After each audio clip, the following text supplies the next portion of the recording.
something I don't want to do. Do you understand what I'm saying? I do not want to do this! Am I my brother's keeper?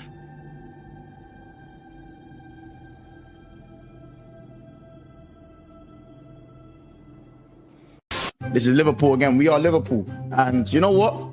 After watching the Arsenal versus Chelsea game, I need some form of entertainment because the quality going forward in that game was absolutely... I nearly fell asleep. Not this time. No, not this time. It's totally made up. Pure fiction. It's fiction. Wait. Dan fucking Burn. Aye, they deserve it, man. They deserve it, man. You're a smart motherfucker, that's right. These pricks, man. These pricks think they can coast through a game. Fucking bums.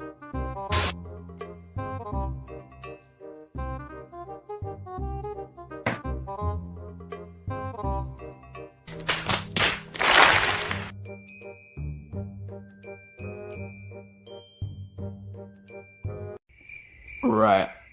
Oh my days, bro. Oh my days, bro. Oh my days. Oh my days. Oh my days. Oh my days. Oh, that's a lot of damage! What am I seeing? What am I seeing? Game's done. Game's done. Game's done. The game's done. I feel sick. I've got Robertson just tripping over the ball. I feel sick.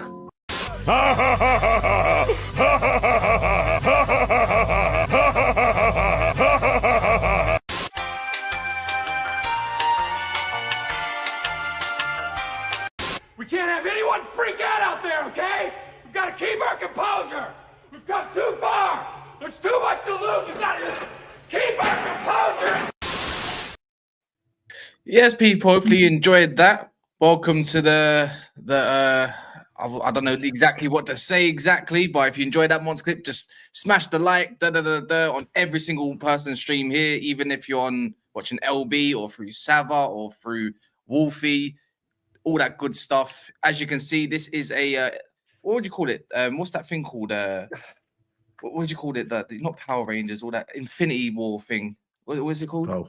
What's the Infinity War people called again? The Avengers. The Avengers for the GoFundMe for Patrick. I've had absolutely I had no idea where you were going with that. Yeah, man. Look, so far, if you haven't done so yet, make sure you donate. We want Patrick to have the most or the best care he can possibly get. Everyone here is a good friend of his. I'm pretty sure everyone in the chat is a great friend of his. You can see even when he comes on the stream, he's always smiling, laughing, and all sorts. And I'm pretty sure majority of us don't know what he's going through at the moment. But doesn't mean it has to be all end doom and gloom. But we are joined by pretty much a super panel and more, who is going to jump in a little bit later. Patrick will be here as well, probably to tell us a bit more. But anyone that doesn't know, ask. We can answer what we know, and Patrick will answer more. But we're here just to raise some money for Patrick to get the best treatment that he can get. He deserves it. He's one of the good ones. Yeah, 100%. Always, I've never seen anyone so positive. So exactly that. Just make sure across the channels, like, don't send your super chats in. Make sure you're clicking that link. We know some of you still will send super chats in, so we will chuck them through. But try not to. This is not a raise money for our channels. This is not a raise money for YouTube. And this is a raise money for Patrick, and there's the first super chat for him. I'd come on my channel as well. Oh. Thank you. I should have to do a shot for that. So there will be a way for us, I guess, to find all the super chats from this show and then donate it over. Unfortunately, YouTube will be taking 40% of that amount. Yeah. Big up, I don't know if you lot got it, but in my chat, it's in a pinned as well. The GoFundMe link. It's in the description. There's a QR code, so if you're watching through your TVs from anyone as well or devices, you can literally scan through your phones. There's all different ways. I always wonder why we put a QR code there, because I think doesn't everyone watch it on their phone? No, TVs and stuff. Being the type of idiot that I am, I have sat there before trying to work out how I'm going to scan this QR code, and I start doing stuff with my fingers. Like, do you know what, Daps? Right, this may show outrage here, but I downloaded an app to download QR codes to scan them. I didn't realize for like a year that you could just do it from your camera. Yeah, you can just do it for your phone, innit? Oh, yeah, another sick one. Do you know Canva can create QR codes for you now? Can it? Canva, yeah, proper quick. You just put it in there. Fair enough. Interesting. Anyway, how's everyone getting on with this international break? Well, just before we start on that, we'll keep an eye on the donations. Anyone who donates, we'll shout them out. So, you know, shout out already from our side. Steph's donated. Much love to her. Curtis as well is donating. So much love. And I'm not living in 2015. I'm not. I'm just saying. I didn't say when it was. I just forgot. You know what I'm saying? But anyway. How do you see all of that anyways? I go on, I'll just see all or on the donations, yeah. Yeah, you're excited by like new, innit? Excited by new. Can I start this football chat off? Yeah, let's get into football. Go on. Sorry, it's Sava. I know I've not spoken for you for like a year, but I'd like an update on Spurs, mate, because it's pretty mad, isn't it? Like, if you could talk us off there. I seen Ange arguing with fans again, bottom half of the table. I'm seeing, I know you're not, but I'm seeing some Tottenham fans are still Ange in, which is kind of interesting to me. So, yeah, I think let's start off with Spurs in the conversation. Good shout. Well, good afternoon, everyone. Thanks for that, LB. That's that's how I want to start every stream talking about my lot. I don't know what there is to say anymore, LB. Like, look, Dap said, "How's everyone enjoying the international break?" I'm loving the international break. It means I don't have to watch Ange ball for 19 days or whatever it is in between the break. Look, it's a mess, LB. It's a categorical mess. It's the worst manager I've ever seen at the club ever. I'm not ever. I'll debate anyone on it. We're at the moment heading towards our lowest ever points tally in a Premier League season. We're slowly creeping up towards our highest ever defeats number in a Premier League season. We've got a 52% loss ratio this season. We can't defend. We're not very good attacking. We have no midfield. And still, we've got, I'll call it what it is, idiots that don't understand football in our fan base that back this guy. I'm at that stage where I don't care anymore, LB. I don't care. If anyone wants this manager in, then they don't understand tactics. What are the reasons that they're saying to keep him? He needs time. We've had injuries. It shifted to Daniel Levy's to blame, when in the summer they were all making videos saying how we're going to challenge. He's not being backed, when in the summer they were all making videos talking about how Solanke is perfect for Ange ball and Tell is perfect for Ange ball and Odegaard's the greatest winger that is undiscovered. Look, I don't know anymore, LB. I truly thought if we got to this stage, I didn't think it would be this bad, by the way, guys. I predicted 7th, right? So pre-season, I predicted 7th.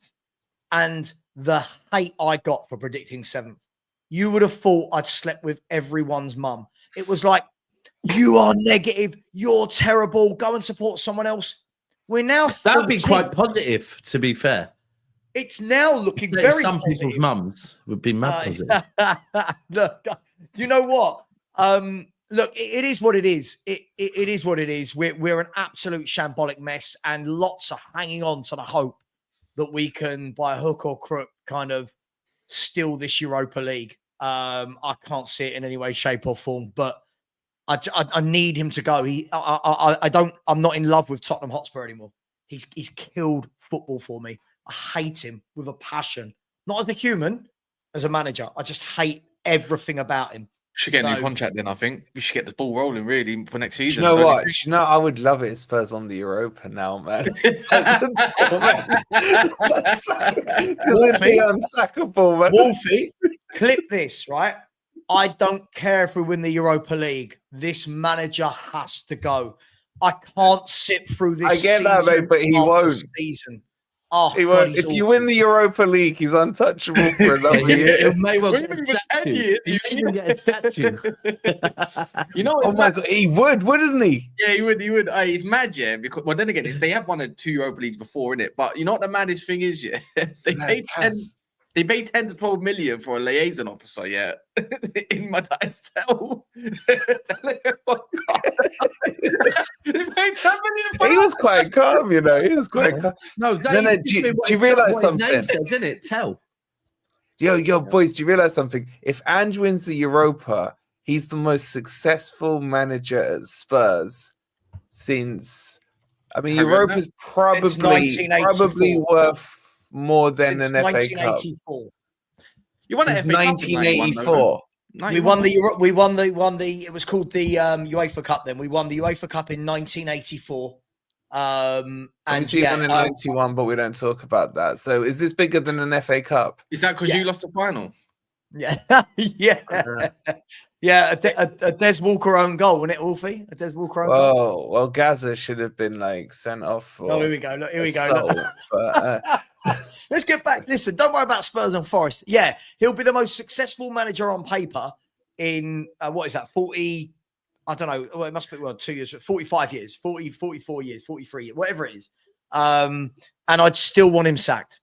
I wouldn't wish him on any of you lot. I wouldn't wish him on your clubs. He's fighting fans. He's round with everyone. He's horrible to reporters, to interviewers.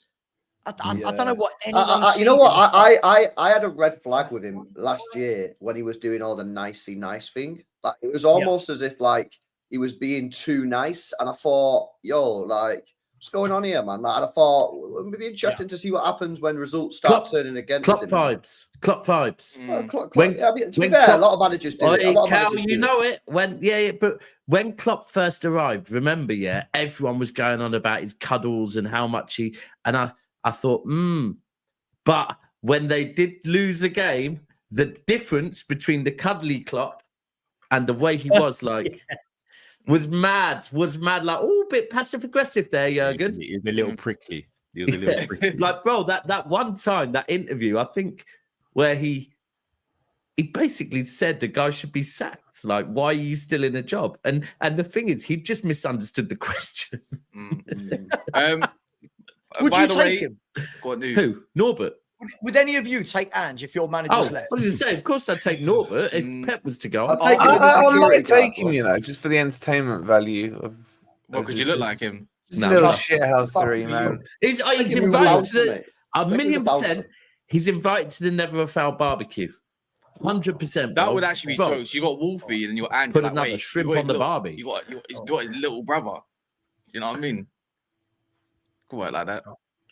Anyway, hold on. The man of the hour is here. Last time I was we haven't even said hi to Patrick. Oh, hello, Patrick. Oh no, I'm enjoying this. It's fine. I'm enjoying this.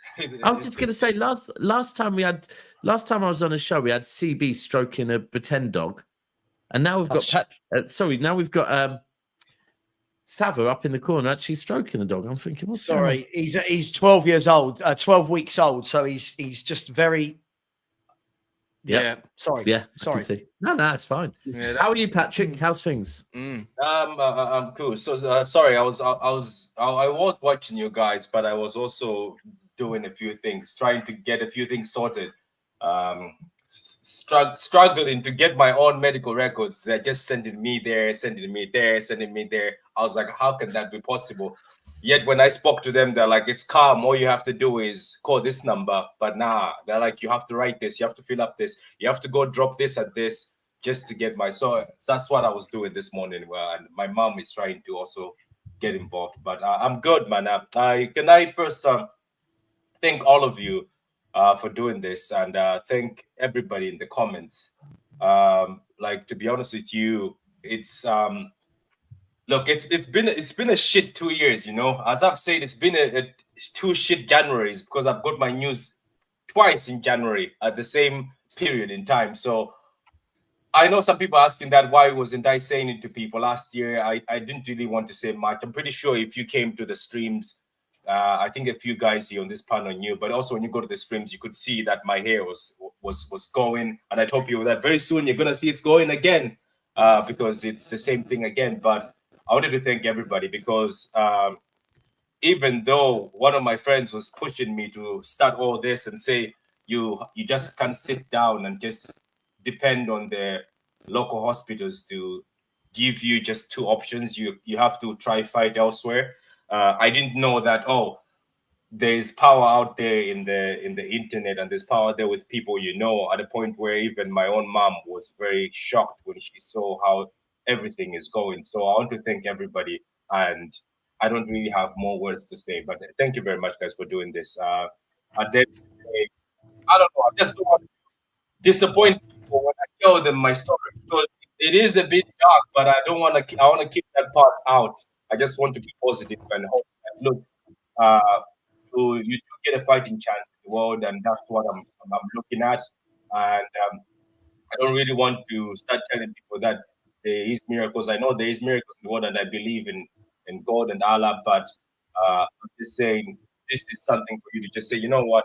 Let me get an opportunity here and see how things happen. Like as I say, the last go of the dice, because I've already been fighting this for a year, and I thought I was succeeding until I was given the bad news. But anyway, thank you very much to all of you, man. I appreciate it. And I know all of you have taken your time today away from your families, your jobs, and things to do to come watch this and also come do this as a stream. So I do appreciate it from the bottom of my heart. And my family is also watching. I know Wolfie was like, are you sure you want your family to watch? But they are watching.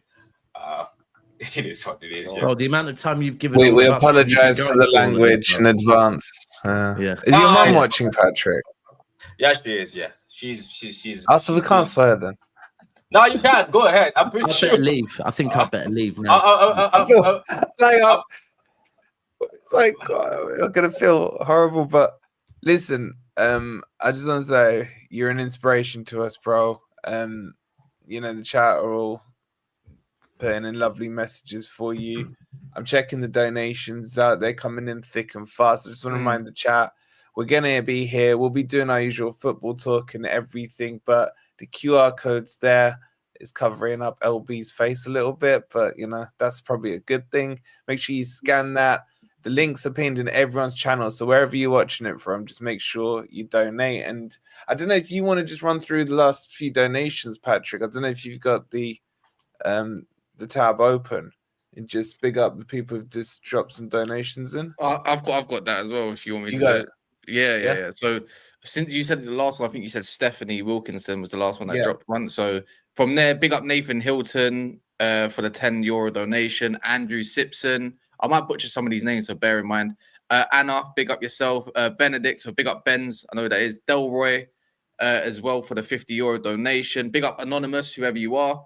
The €100, I don't know how to say this name exactly, but it says, a youth. Athuka. Yeah. I think. Richard Thompson, Usman, Gomez, Tevin, big up yourself as well. Khalid Ali, Jordan Louch, Jamila, Nayat, and Stephen McInerney. Oh, sorry, yeah. Have you got someone else there as well? Yeah, and Stephen McInerney as well. Hold tight, Stephen as well. 25. Yeah, and TC Sanders, who just come in as well. But you know what, as well, Patrick, though, you're thanking us for being here, but we've got to thank you for the fact that you've been coming on all of our shows, and not just our shows, but you've been coming on YouTube for the last 2 years, all over Twitter Spaces, so people that are in the comments, and you barely talk about it, bro. Yeah, but you have to do it, because I went through a moment, let's say January last year. As I said, it's been shit. I went through a moment when I was told that. I sat in my room, and I'm pretty sure you saw my channel was not active for a while. So I was sitting in my room, and then obviously it was sitting in bed and being asked that, are you going to get out of bed? And I was like, oh, no, I will. Then the day goes in, And it was going like that, and where my daughter would come in and say, obviously she didn't know yet, and where she would ask and say, oh, are you still in bed? But you just be left when she comes from school. How old is she, Patrick? She's 9. She just turned 9. I managed to take myself last year out of bed and then decided to say, you know what, I am going to try get back to the gym. I'm going to try get back to work, and I'm going to try get back to obviously to walking around and talking to my daughter and focusing back. That's why you saw I started doing YouTube again. It started asking people, okay, if you need me, I'll be there. But the thing is, this thing somehow, and I'm going to go at it. It's actually fucked up my sorry for my language, and I'm pretty sure my mom is now laughing. It's actually you're the one who needs to apologize to your mom, not us.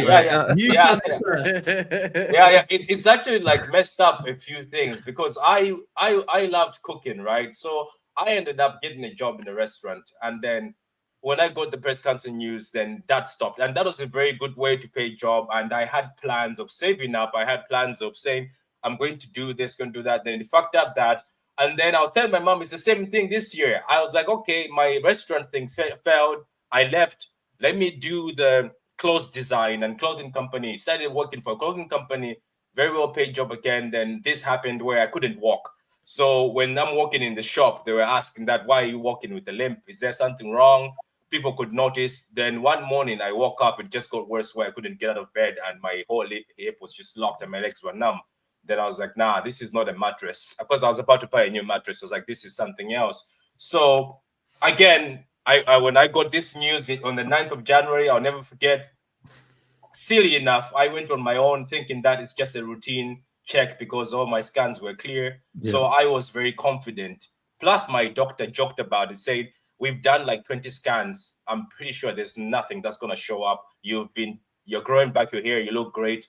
And then when I was taken to that room, I remember I texted my mom. I was like, this doesn't seem great. Usually when we're in the cancer ward, there's like beds and all they do is put a curtain and talk to you. But when they take you to that room, you know that something ain't right here. So I was on my own, very confident. And then she's like, you know what? I'm looking at all your scans. You had a pelvis scan just 3 months ago. Everything was clear. And that's when I knew. I was like, she's about to say something. Then she opened the picture and said, look at this. There's cancer right there on your lower back. That's your sacrum bone. That's the one between your hip. And then there's cancer on your hip. That's why you keep saying your left side sometimes feels numb and it hurts. So it's like, unfortunately, it's not a muscle issue. And then I remember asking, saying, what's the hope here? So I was trying to drive the doctor to say something hopeful. I was like, what's the hope here? And she was just blunt. And that's how they are, the doctors in the cancer center. She's like, it's cancer stage 4, unfortunately, Patrick. So it's moved from breast cancer and metastasized itself into your bone. Unfortunately, as I removed the 2 lumps on your chest, I can't remove your sacrum bone because there's nothing you can do there. And she's like, I can't even remove your hip bone. And I was like, okay. And I was like, so what's there? And she's like, first of all, there's no cure for this. It's stuck there. There's options in the world. But we have few options, which are limited because we're a public hospital. But I have to speak to the head oncologist. And she's like, you know what? Wait here. All she did is go out of the office and came, bam. Here is what broke me that day is here is prescription for morphine. So for me, morphine in the movies is given to people who are about to die. You know, like in the movies, it's always. So she just gave me morphine, and that's what broke me. That's when I started crying, and then she just walked out of the office. Then I think the nurses were asking, because I'm always very nice to all the nurses. For good reasons, though. Some people, when I said I'm good to the nurses on another channel, they're like, of course you are. For good reasons, though, because that job is very difficult in the cancer center. They're always short-staffed. They're always walking around. So one of the nurses passed, and I think she heard, and she came back, and I could hear outside saying, "What's wrong with Patrick? What is he crying? Did something happen?" And one of the nurses was like, "Oh, you're talking to this doctor." And then she was like, "He's not supposed to talk to the doctor on his own. He's supposed to talk with somebody else." Oh, he came with nobody. And that's when I think they contacted somebody else who was next in kin, and the person came in, and they all came in. But what I'm trying to say is it's been hard to tell people, because every time you tell people, it's a very heartbreaking story. when people from my school found out last year, most of them. So sometimes people are asking you questions, how you coping on. I know when somebody asks you, how are you? You want to answer that I'm fine, but you're not really fine.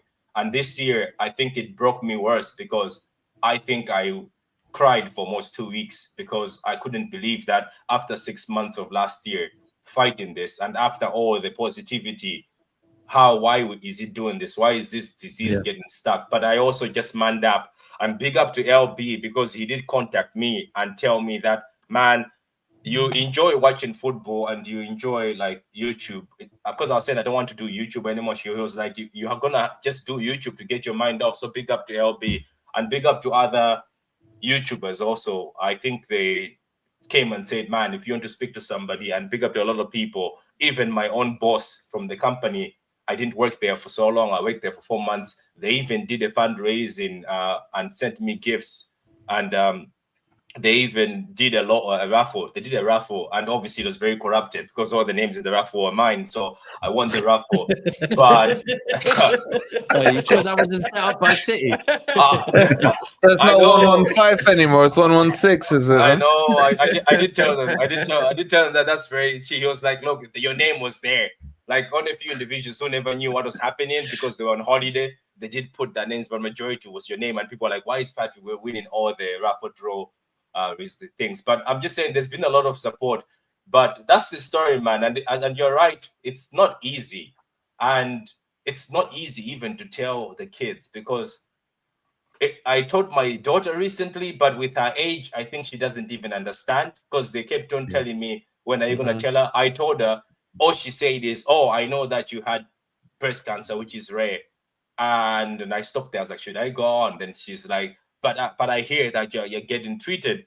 And then I had to continue telling her, and I saw her face, like she was still in this face, like it doesn't make sense. And then she said, oh yeah, Dad, thanks. And she took her phone and walked to the room. Then I asked the people around, I was like, do you think she understands? People were like, I don't think she understands. I think she still thinks, okay, there is a way here to do this.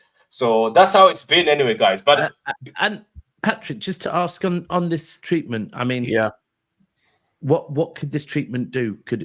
How much of a help could it be? And okay, so the cyber knife, the reason why I was looking at the cyber knife is I was when all hope is gone, all you do is Google and YouTube videos of other cancer patients with bone cancer that have hope. So I was watching a lot of YouTube videos of cancer patients just in general with their stories, just to see diet-wise, life-wise, what helped them get through. So I obviously went to the extreme cancer situations, which are close to mine. And then all of a sudden, just an ad came on, and I wasn't even looking for cyber knife. I never knew what it was. An ad came on of a child who had bone cancer in their legs, to all the legs to the toes, and they were from India, and somebody managed to get them from India to Japan to do cyber knife. Thank God that when he was saying his story and his mom said his story, it looks like everything was gone. But he was bone cancer from the beginning at a young age. So I Googled into it and I saw what sort of procedure it is. And I was like, maybe this procedure seems more powerful and precise, because it also said, apart from the fact that, normal radiation, where it just, the normal radiation they do, like the one they do in my clinic, the machine is so old, you have to breathe in and breathe out. So it's just, it's not like it's precise or focused, but this one, it's more advanced. It's like it goes in areas where nobody can have surgery. So it goes in the spine, it goes in the brain cancer. It's for sort of extreme cancer. So I was like, it uses AI as well, doesn't it, Patrick? It does. It uses AI. But funny enough, when I posted this cyber knife on the cancer group I have on Facebook, there's a cancer group I was invited to by somebody, just to see that obviously there's people who are going through what you're going. Somebody also started mentioning proton therapy. So I see also these countries offer that. So the woman said, when you go to these doctors and speak to them, email them, yes, you're looking for Cyberknife. I get it. Yeah, that's what you're looking for. But always make sure to also ask them what's the best you can do for what other my options my, they my, have. yeah, my situation. Yeah, because it says if you say Cyberknife and be stubborn with the Cyberknife, they'll give it to you. They'll be like, there you go. But sometimes it says, do what I did. They told me you are more suited for proton therapy. It's also radiation, but it's also precise and it comes with other things. But also throughout these days, believe it or not, guys, because at the beginning, when you don't have funding for anything, you really have no options. But throughout these days, a lot of people have been sending me a lot of links from even the countries that I thought there was no way I can get to those countries. Like I got an email from one of the ladies from my group, from the cancer group, who sent me to a doctor. I think I shared with Cass, is Dr. Volko or something. Apparently, he's a miracle worker in Germany. And I spoke to his assistant yesterday, and she was calling him a legend in Germany. Apparently, he won a cancer award last year. So I started also asking her questions, and then she says, I see you're interested in Cyberknife, according to the lady, but she's like, Dr. Virgo can actually sit down and explain to you 20 options on how we manage to 20. Yeah, to target. And you see, that's the difference. I was telling people that when you go, like, look, I have no beef with hospitals here. Like the pub, but it's sad. It's sad, isn't it? Yeah, it is, but it's not their fault. I can see it's public funding, and that's what they have to offer. But that's what I'm saying. Sometimes when you go to these places, and my friend says, you find there's more options. Even at the fact that she said, I see you're 36 years old, and I'm pretty sure you haven't done much in your life. And when we get somebody young like you, believe it or not, I know you think you've been dealt a bad blow, but cancer, when it's in a young person, a 70-year-old, it will move in about 2 years. It says when you're younger, and your immune system is like you're fighting it. It says that's when cancer is like, okay, so you are that strong, good, then I will find a way to survive, or maybe able. So she had like 20 options. She's like, we can give you 20 options, and we usually have like, she's like about 20 doctors sitting down, all debating on what's best for somebody according to their age and according to who are. So even now, as we're doing all this Turkey thing, I have actually found almost 7 hospitals that people have sent me and I never knew were there, with options that, so yeah, you keep getting. Like I've emailed about, to be honest, I think I've emailed about 10. I've gotten back 5. Some guy emailed me one in Mexico that does herbal stuff, and that one I was like, I read the reviews. Mexico sounds nicer than Germany, but I don't know about the herbal stuff. I was like, I was reading, I was like, I don't think I can. It's like someone was like, it's a risk to go there. I was like, I don't think I'm risking going to a place where we're going to be sitting outside on trees, be hugging trees. No offense, but I'm just saying that I don't really want to go that route, But that's it, man. Like the Cyberknife is very precise, and obviously that's the option I'm looking for. But as I said, I have been advised by a lot of cancer patients, say whenever you go to this place, so when you're speaking to them, ask them that apart from Cyberknife, what do you think is also something you can do on this situation which is more effective? So they all seem to be offering a lot. They all seem to actually have option. Even Turkey, they told me that you can get a phone call on Wednesday.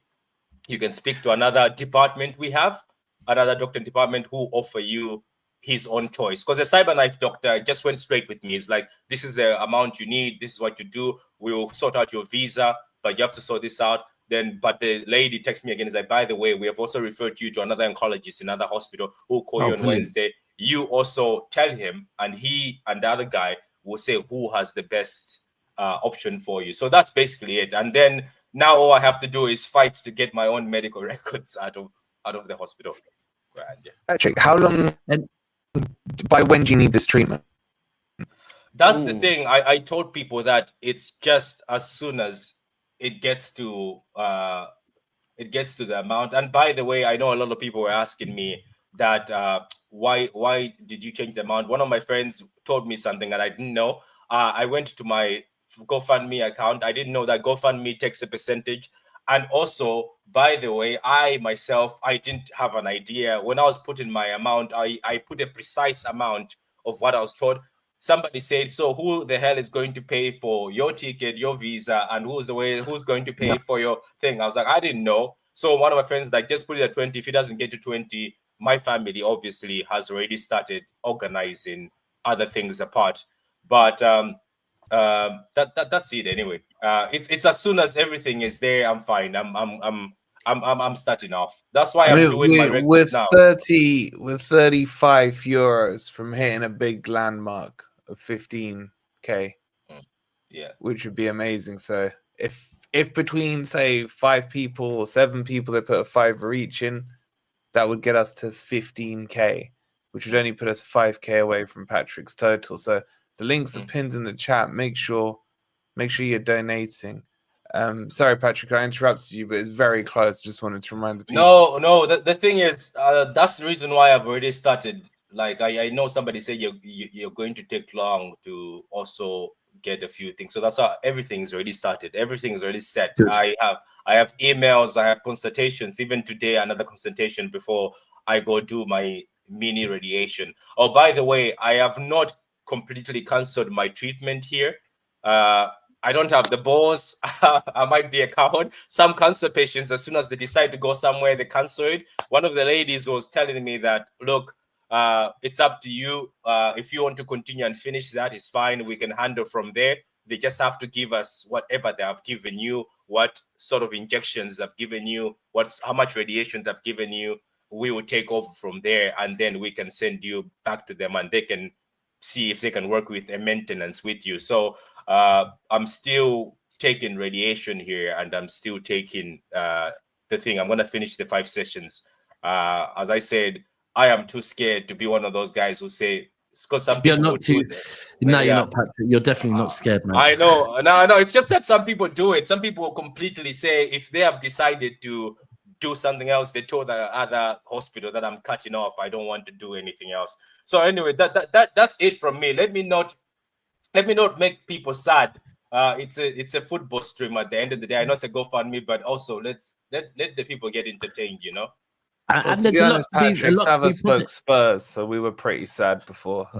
I was going to say, look, I don't want to be I'm glad that Wolfie made the first joke, but when you were talking miracle workers over in Germany, I think that's what they thought they got when they got Tell, to be honest with you. But just before we banter Tottenham, can I ask Patrick? So we've not met before, so I whatever team you support, have you reached out? Manchester City.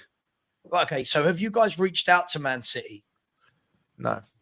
Now, one of the girls did. She's usually she's an Arsenal fan. She's usually done. Look, at the end of the day, I just, as I told people, even right now, I got an offer. I think I shared with Cass. I got an offer from GoFundMe because they're like, one of my friends said they usually do that if they see your FundMe is moving so fast. GoFundMe sent me an email saying they want to put it in the newspaper and in the local Irish newspaper and other newspapers, and they want to send my link to bigger donors. That's what they said. That's what they say in the email. I spoke to my mom. I was like, I don't know if I really want to start joining that. But look, at the end of the day, whatever support I get, if this is the support I get, I think this is enough for me. At least it gives me a fighting chance. At least I have access to, even if it's not top level thing, but I think for me this is better than what I have right now, because even Turkey has been put as one of the first countries to start CyberKnife, to start some of the cancer treatments.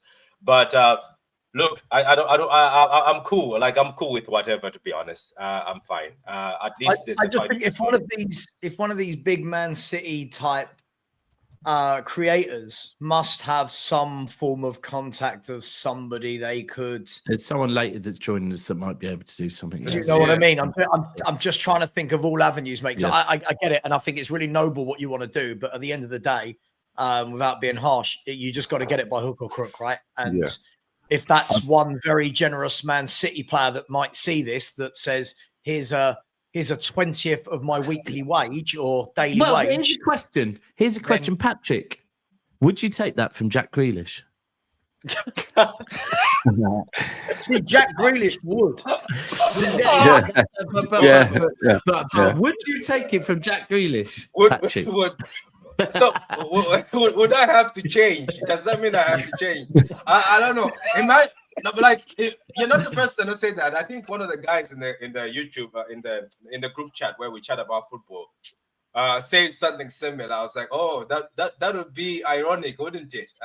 The guy I spent most of my time going after comes in and literally saves your life, man. That would be we'll probably say thank you, and after that open another stream and still ask him why he's not I'm joking. I don't know. Can I ask, Patrick, have you reached out to like any City supporter groups or anything like that as well? Because that not really. I know there's a Croydon City supporters group not too far from me. I can reach out and see what they can do. Look, not really. For me, don't forget.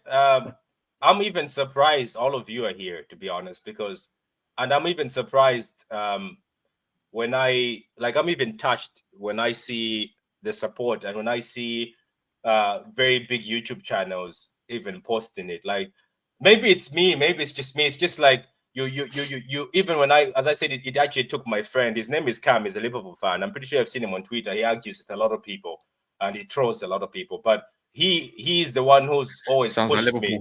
Yeah, he does. He's the one who's been pushing me. So yeah, it's just like sometimes I just say, whatever I get, but maybe you're right. There is people reaching out, and I'm accepting everybody's support.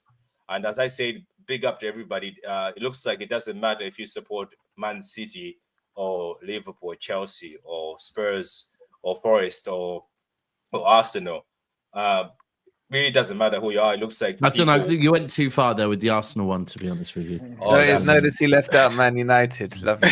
That would be what it is. Yeah. So a lot of people are reaching out. So big up to everybody. Look, at the end of the day, if Jack Grealish comes through, that's a hard one, isn't it? That'd be difficult. But who else has come through? Big up Honesty as well. Big Les says, don't knock the herbal. Dr. Sebi did it. Open mind.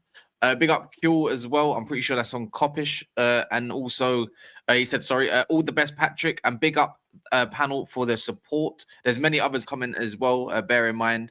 And good luck, Patrick, from Tom P. We got a lot of donators. By the way, it's hit 15. Cleared 15K. Cleared 15. I think it's on 15.15, I think. So big up, everyone. So big up to Curtis. 185 now, Cass. 185. Big up Curtis, Nagatende. I'm sorry if I say your names wrong. I'm trying. Big up Aaron, John Conway, lots of anonymous. What's that, John? Emmanuel as well. Perez Luna. Sorry if I say your name, Perez Luna. Oliver Jensen, Harendra, Jim Mack, William Knights, David Lineker, Nicholas Blackwell, Joshua Smith Jackson, Francis Mante, Stephen Fernandez, Rama as well. Big up yourself, Joseph, Phil, Ashika, Dean Bannister, Philip Holgate, Silva Derai. Sorry if I say your names wrong. And then Leslie, and then Phil, and another anonymous on top of that. So big up yourselves. And it's like 15.266 now. So yeah, absolutely. That's absolutely. Justin, big up yourself as well, man, for that recent one. And big up the anonymous who just done a $50 donation. Anyone else who donates, like, can you make, even if it's not your real name, make it as complicated as possible just to make Cass scream? I'm trying my hardest here. I apologize to people. So it's just it's doing well, man. It's doing well. Yeah, man. Can I ask one more question for Pat? When we hit this target, how soon can you start? Yeah, I was thinking that. I've already started, as I said. As soon as I hit this, by this end of this week, if unless, as I said, one of the other hospitals I picked, have something better to offer. But to be honest with you, I've already been given a better offer from a certain doctor. But I am going to go all full guns. My mom will come in. She's already coming. My sister is already here, by the way. So it's already moving in motion. Already everything in motion. And do they look like they'll have time? They'll be able to get you in soon as well. Yeah, the thing is, That's the thing. When I spoke to, I think it was days ago, when I spoke to the lady from the oncologist from Turkey, she was like, "So when do you want us to book you?" And then that's when I choked a bit and said, "I don't have anything to pay at the moment." And that's when she's like, "As soon as you have, let us know." By the way, it's also good. You don't pay these people in advance, so there's no people. Some people are like, "They're scamming." I was like, "No, you go pay there when you are getting your treatment." So it's there where you go. So for me, it's as soon as possible. I'll update everybody on every single. I'll update everybody on every single stage. I'm pretty sure I'll be live at the airport. If I'm going there, I'll be live at the airport also. Patrick, if we can get above the 20k, is there any way that improves it? Maybe like you were talking about Germany or USA Germany, or stuff Japan, like that. Germany and Japan, isn't it? In all fairness, like, look, the guy who is from Germany, who they're calling a legend. Whenever you be called a legend, you're like, this is the guy. Because everybody, as I said on the, not called Vinny Company, is he? I don't know. It's not Vinny Company. No, I sent a link. I sent a link to Cass, and I also watched this interview yesterday. Apparently, this guy, they called him the miracle worker. So a lot of sounds like Vinny. Vinny. They do a lot of. So let's do that to Burnley fans. If it gets there, you cannot. That means I'm not limited to Turkey. That means I can also, as Cass said, do Japan. Unfortunately for Japan, me and Cass were checking, and majority was just Japanese. And it was difficult. It was it's like the thing is, it will highlight the English part when you're previewing it, but you go click on it, it's all Japanese. It's like it's all Japanese. Where do we start? I'm sure there's someone in the chat who can speak Japanese. Just if you do raise over 20k and do go for Turkey, just don't be coming back with a bum lift as well, okay? Or a little top up on that hairline. I will. Because as you can see, I will. Maybe. To be fair, you know what the hairline thing would. You're there. But the thing is, as well, remember, like if it hits 20k, we can go beyond that. If it hits the 30 to 35k, you can get literally, for what we know, anyways, probably the best. Of the best. 100%. That's the top range. If we can do that. Look. At the end of the day, I am. We know you're grateful, but I'm greedy. Yeah. I know you told me this last night. You told me that I'd rather send you to Japan and Germany. But look, man. Let me even say this. For the fact that GoFundMe has written me an email from the publicist and the media side, it's the fact that it's gone crazy within 2 days. It doesn't go like this. Like I used to be part of a cancer thing. It took 6 months before I think she hit 50k. 6 months she was going to America. But even to hit 10, it took time, you know. She was still going on and on and on. And then there was a lot of push that had to happen. But you guys and the support I've got has been 1 o'clock or something?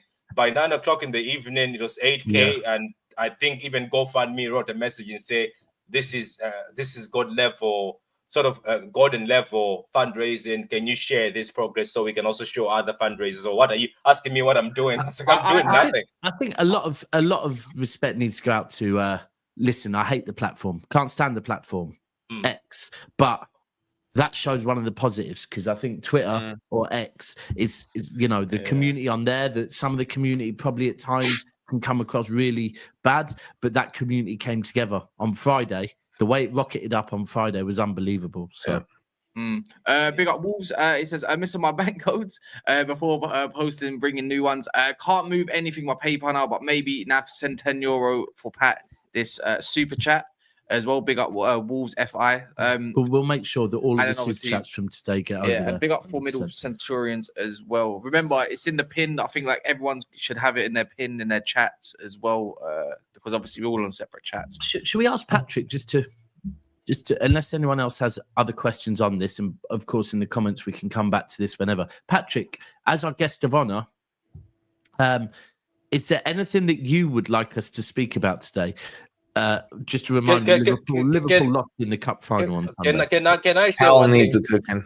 Can I say one thing though? I found a YouTuber, and he's always been in my chat, and I never knew he was a YouTuber. He's from Bruges. I think he's from. That's what it says. He's from Bruges. When I searched him up, he sent a very big donation of £450, And when he sent that donation, I thought, okay, this must be some old rich tyrant or some loaded big guy. And it's just a kid. He's not. I mean, like to me, he's like young. He's in his. He looks 18 to me. If you're not 18, I'm sorry. But I found out he's got a city channel and he's also this. And I think I went to his channel, subscribe, and I finally found him because I was looking for him. He's always in my chats. But then I clicked and found him. He was doing a live with one of my friends, and that's how I found through the link. Right. But big up to him. And I was. What's his name? Is it Alf? Yeah, it's Alf. It's Alf. It's Alf? Alf Pavaki. Yes. He like I've been on his channel. Yeah. Do you know him, Zema? Yeah. He watches my show a lot. Comes on. He called into my show the other week saying that you got to sack Pep. I remember him well. Yeah. Yeah, him. Yeah, he's got long hair, isn't it? Long hair. Now, big up to him. Big up to him. I thought it was another Alf, so I made a mistake. I thought it was an Alf from America who knows me. I didn't know it was him. So big up to him, and also big up to John Murphy. Massive shout. Big up to John Murphy and Patrick. Is it Patrick Cool? Yeah. Yeah. We got Mont and Lee Gunner incoming soon. So, but I like the fact that Cal is in the center, in the middle. Right in the middle. Do I need my apron for this? Are you doing a full cooking? Should I get it on? Oh yeah, you asked me that what to talk about, isn't it? Yeah. Look, I'm still look, I know I have cancer, but my shamelessness hasn't left me, so I'll still be shameless. It's good we have. I don't know if Mons is coming. I just wanted to ask this, and one of the Liverpool fans got triggered yesterday on the channel. I didn't want to trigger them. I just asked nicely, and they seemed like they got on the defensive and said, "What the hell have you done as a City team? What have you done? What have you did? How long did it take you to win the Champions League?" Oh, I asked. I think you're better handle this, Carl, but I think you handle this better. All I say is, do you know how we say the history of the Arsenal, history of Spurs? That Spurs have a history of fumbling things, Arsenal. And I was like, you guys, right? Twice now. We've been thinking you're going to do the quad. Twice now, you've been the team that season, everybody's shit. You guys look great. You left up with 20 points before. You failed the quad. And looks like at the same point this season, you were also the team that were walking the Champions League. You were top of the Champions League. I know you were dealt a bad blow with PSG. I think that was just unfair from the Champions League, giving you PSG after you were top. But it looks like at the end, the same thing has happened to you where... So PSG. Who got unlucky? Liverpool for that to were top and then what? They got unlucky. The best team in Europe. Right, let me put this fire up. No. Let me just say, hold on before you carry on, Patrick. I didn't know people can do this, but the GoFundMe's just dropped down to 9k. I don't know if a few you they're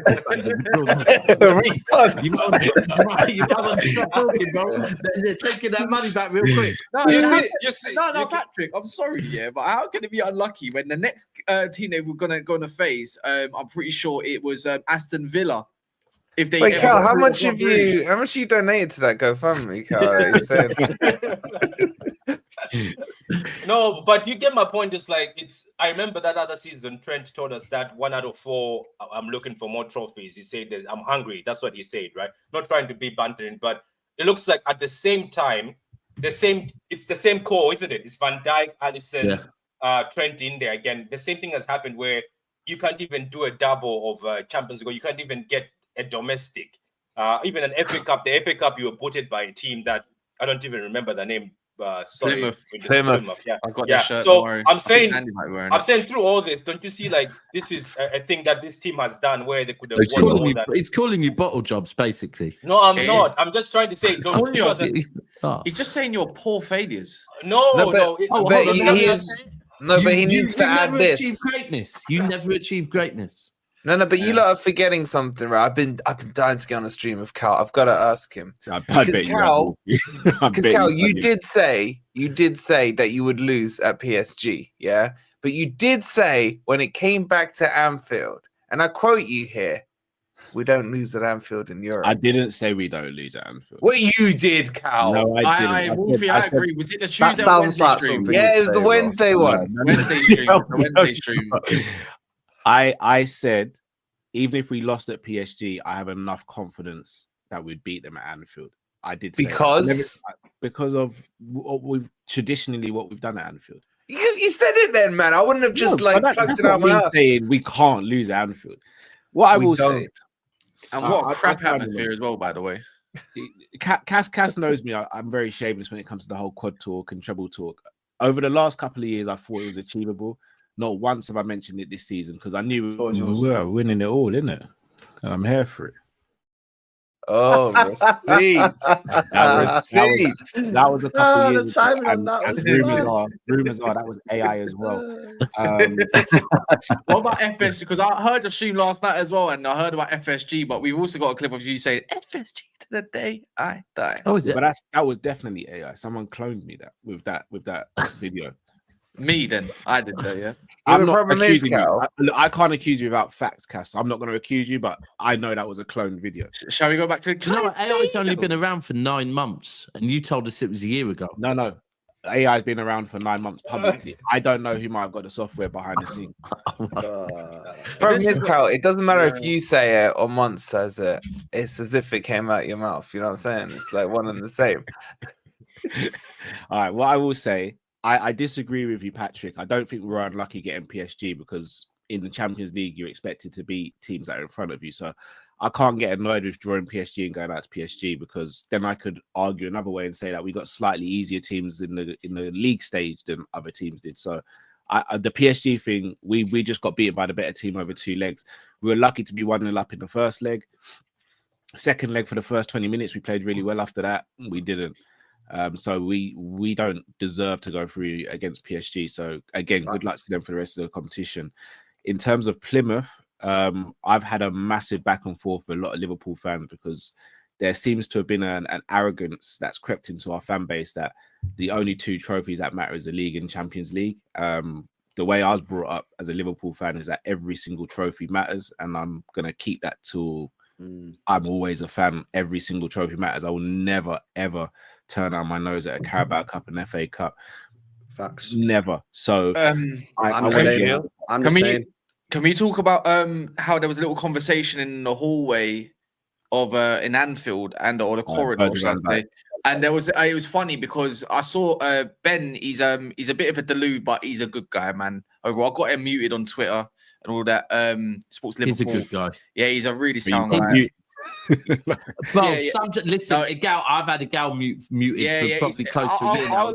Gal is a good guy. I genuinely have mad love for Gal, but I can't see no more of his tweets, honestly. Yeah, I call these the positivity mutants, right? And basically, Ben's a part of that, in my opinion. So I get them muted. I have my own fan base muted as well. How about that? Yeah. They all asked Sam Maguire for the exclusives. Apparently, he's got mad exclusives, right? And then his name's Sam Maguire. Yeah. Wait, your name's and the funny thing is, yeah, apparently he's really sick, yeah. And then his exclusive is last night. He said, "You're not gonna like this.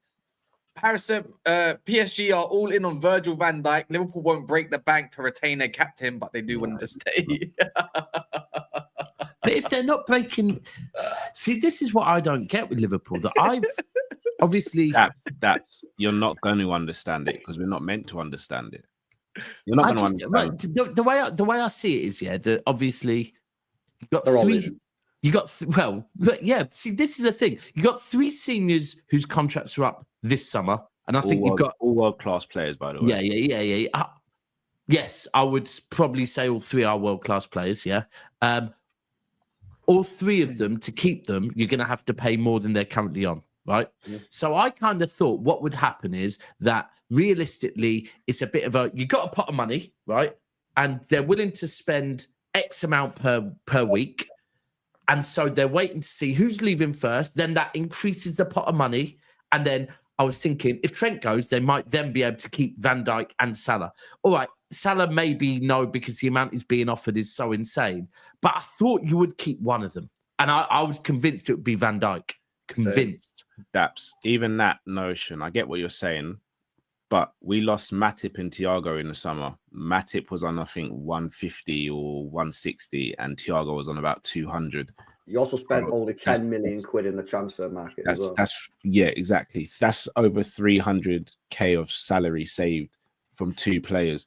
you're telling me you could effectively give an Yeah, extra 100k to each one of those players. Yeah, there's no basically what you're saying. There's no excuses. Yeah, what's No. happened at Liverpool is hilarious because the board Right, are a I didn't say disgrace. that. Do you know what I mean? didn't say I that. called this out in the summer, and Liverpool fans didn't like it, and I don't know why. Not all Liverpool fans. No, Not I know all not all Liverpool fans, yeah, but I was getting it yesterday Nah, in all of the them. chat as well, man. It's weird. You know what I mean? Like at the end of the day, yeah, these players now have got Liverpool in the perfect position because they can just wait it out and wait it out. And every day that goes by, the pressure is ramped up on that football club. Because let's be honest, yeah, most people probably agree that if those players leave in the summer, they ain't winning the league next year.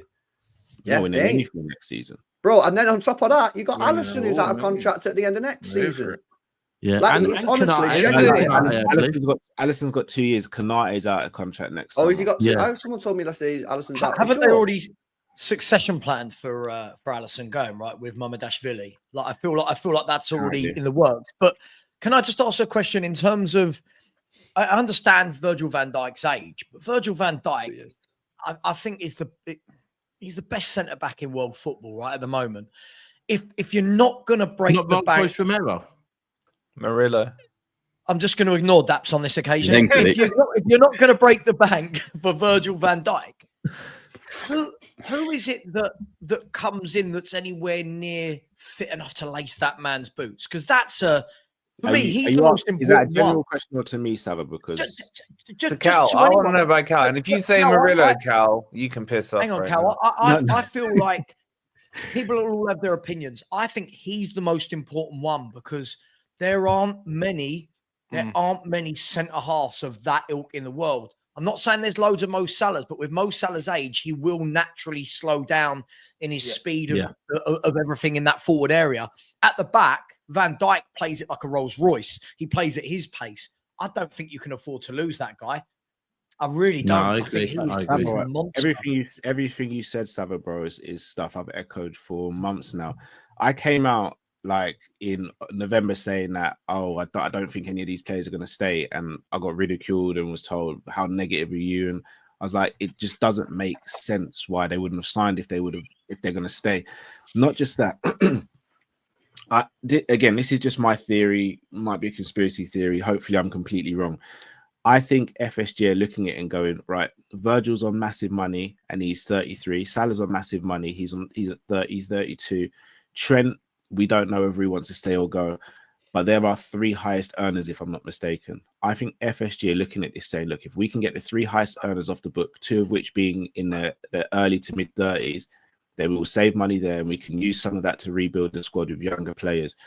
Now, in theory, it sounds fantastic, but when you're losing 3 players who are still absolutely at the peak of their powers, especially Virgil and Salah, that's where I have an issue with it. I've had an issue with FSG since the day they've been here. I've argued with big Twitter accounts from 2014 about FSG and was told I'm ungrateful, this, that, and the other. Oh, FSG to the day I die? AI. Like, I sit here and I tell you, we win stuff in spite of FSG, not because of FSG. They are content. I agree with you. They're just content. I always remember having the argument with. Can you remember about 2 or 3 years ago? I had quite a heated debate with Grizz, because Grizz was saying that Liverpool are the best run club in Liverpool have the best owners, was his argument. Liverpool have the best owners. And I always thought, like, I'll always go back to that season. We ended up winning the league. I think, LB, I think, was it 2021 or was it 2020? Where basically in the January transfer window. And we lost all of our centre-backs. Yeah. And you brought in basically nobodies. And from that window, I just thought, and Van Dijk was injured. And then going into the transfer window. So Jordan Pickford injured Van Dijk that season. Then Gomez got injured for the rest of the season on international duty. And then I think Matic picked up an injury, which meant we were playing Henderson and Fabinho as centre-backs. Yeah. And you were top. You were top in January. Thank you, everyone forgets that. Going into the January window, we had beaten Palace 7-0 away from home. We were still top of the league. And it looked like we were going to retain. Lost those centre-backs. And we fell down a cliff because in the January transfer window, we got Kabak and Ben Davies. Ben Davies never played a competitive game for Liverpool, and Kabak you saw was ended up at Norwich and got relegated with Norwich. And These even owners if you- will always do the bare minimum. They'll always And do even the if you go to the summer before then, the summer you won the league, Yeah. you brought in Harvey Thiago. Elliott. No. Oh, before summer before we won the league. No, No, it's the summer you won. Wasn't No, it the summer before we won the league, we No, brought in Harvey Elliott. I mean the summer you won the league. The Summer summer we you won won the the league. league. Yeah, summer we won You the just league was brought in- actually a good window, but we left ourselves short of centre back. Yeah, exactly. It's always I the don't bare know, minimum. I've always thought with the owners, it is that. And I guess the one thing that I've always said is when you do need to spell, when you did go out and get Alisson, you did go out and get Van Dijk. But then if we look at that, that's because you got way over the odds on Coutinho. And I didn't have an issue with that. I think, and this is another thing that happens with Liverpool fans, the whole sell to buy thing. I don't have an issue with sell to buy. What I do have an issue with is not going the extra step when you need to.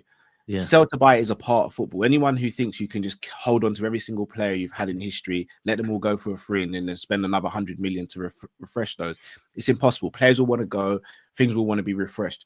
I don't have a problem with player sales funding new players coming in. But if we're short 20, 30 million and we know we need to get a player over the line to give us the best chance of winning the league, I do not count on FSG to do that. And that is the issue I have. Whereas I was beefing your fan base in January, because I said it was a disgrace that you didn't sign anyone in January, right? You was in all 4 competitions, right? You didn't sign anyone in the summer. I said it was a disgrace that Liverpool hadn't signed. I had Liverpool fans saying, nah, there's nothing wrong with it. I said, well, I'm just saying, you're going to win the league, yeah? We all knew that at the time, even in January, right? But you had the chance this year to do something special and have an iconic year. But you needed reinforcements. And the fact that you didn't buy a single player is crazy, man, to me. LB, welcome to my life. I've been battling this for years. We've needed reinforcements for years and we don't get said reinforcements. The only reason we refreshed the midfield is because about 5 midfielders left in one summer, or else we wouldn't have done that. We are a reactive club when it comes to transfers, and it is a problem. I look at other teams, and this the issue we have is because we've been successful, not spending as much as other teams, said fans will turn around and go, well, look how much Chelsea has spent, look how much Man U have spent, but you've won more. I'm like, cool, but at least they've tried. It hasn't worked out, but at least they've flipping tried. We just sit there and we watch every other team react and act, and we sit there and go, we're Liverpool, we don't need to do anything. It's a stupid mentality to have. It's an entitled mentality to have. And yeah, we're going to win the league this season, but I'm not just here to win a league once every 6-7 years. Like, as arrogant as that sounds, bloody hell, hooks. It would be hooks, isn't it?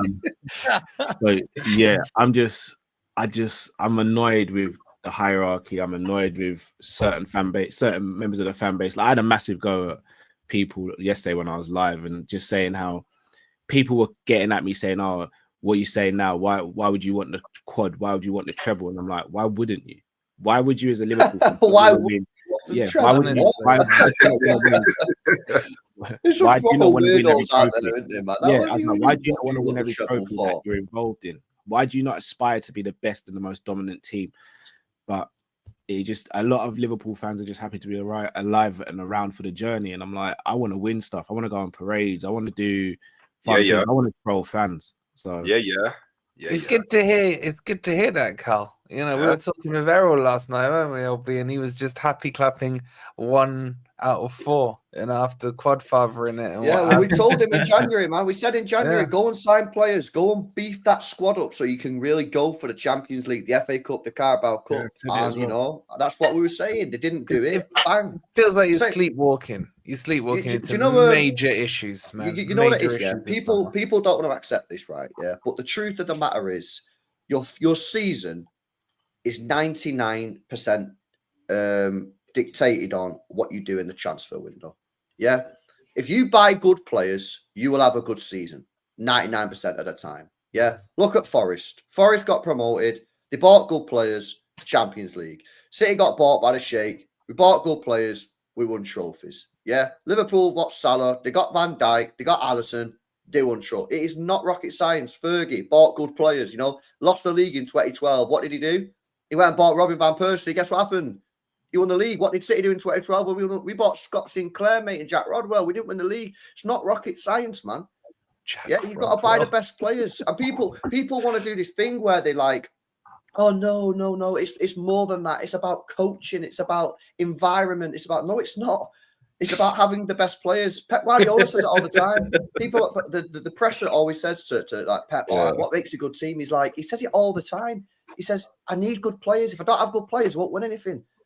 Like, I do think coaching is important as well, though. Yeah, but coaching's important. Yeah, but at the end of the day, you have the best coach in the world with a load of players who've never kicked a ball. They're not going to win the league. Like, no, I hear that, but also you swap that around, bro, and you have an average coach with great players. I don't think you win anything either. Like no. Pep is Di Matteo, was it Di Matteo who won a Champions League with Chelsea? He's not a great coach. No, he's not a great coach. He had good players. The fact of the matter is, you can win trophies if you've got good players with an average manager. Yeah. But if you've got a great manager with rubbish players, you're not going to win anything, man. Yeah, I can't really argue with that, to be honest, though. But LB, I thought the good Kaiser. Well, he was the best player on Saturday. Yeah, that's wait, which round did you just say? I've got to share it to another stream. I've got 2 minutes. If you need to cook me or do what you need to do, I've got 2 minutes, and I'm. Cal, you're too nice, man. Just go, man. It's an insult that I feel like I can't cook. I've got one. Since you're not an advocate for Trent, yeah, now you saw a bit of life. Whoa, don't do that, Kaz. You remember you wanted him in midfield and you wanted Connor Bradley in that because of the defensive side of things. I still want Trent in midfield. I still think he's best suited to being a midfielder. Yeah. Okay. Well, he's leaving now. He is. Hey, Carl. They might all be leaving, and you know what? Yeah, and even like a special case as well. Nobody predicted Konate as well. Boy, hey, imagine that PSG knocked you out of the Champions League. And PSG centre-back partnership next season could be Van Dijk and Konate. That's mad. I'm sorry, that's mad, isn't it? But yeah, do you know what? Obviously, probably it's international break and season soon done. We got loads of time to have a little chat about Liverpool on many of your streams. Yeah, but I just think a lot of your fan base needs to do a lot of reflection in it, because when they were that directed at me, Hook. So yeah, I'm just saying. I said a lot of your fan base. If the shoe fits, cause you man were telling us, yeah, treble, yeah, and you were getting vexed when we when we were saying baby treble, yeah, you was getting vexed, like to say the treble was yours. But now all of a sudden, no treble. We're gonna win the Prem anyway. What is this mentality? That's not come from me. I was at Wembley on Sunday and I was livid. Yeah. I'm still livid about it. So, are you back later, Cal? Yeah, I'm coming back later. Cool. So people will know. By the way, people, if you don't mind, in the chat, there's a tweet I've put. So if anyone can see this, please retweet it. If anyone else has got tweets as well, retweet their tweets. LB's live on Twitter, so you might be seeing this through LB's stream as well. I'm not. It didn't work. It didn't work. No. Mine's I blame Patrick. But also big up to everyone that has donated recently. Samuel Brown, Vish, Chris, we got James Bowden there, Mark Campbell, DA Green, and a lot of anonymouses. Leon, big up yourselves. And if anyone has done recently, I don't think it's coming through, but we ain't had a donation in 10 minutes. Please, I think it's in everyone's pinned. Everyone's pinned. Yeah. So, by the way, I think somebody said PayPal. I don't know how they found me on PayPal, but somebody sent this. So big up to the person in the PayPal. They might, is it your name? Because I know your full name is literally in the GoFundMe. Someone could have typed that in. Yeah, it is there.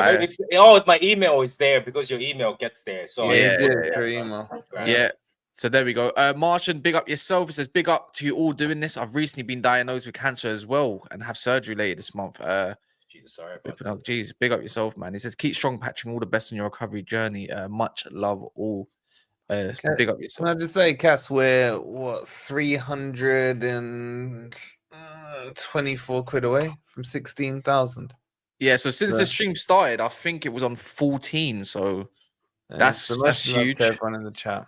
Yeah, that's crazy. But let's keep it going. Let's keep it rolling. Yeah, keep the momentum going. Big up Chris. It says only the Arsenal centre backs and Bastoni or Rudy. Pat. Is that a question? Is that a question? I think it means to replace Van Dijk. Yeah. Okay. So is this like an open stream, like no topic in it? No holds barred, yeah.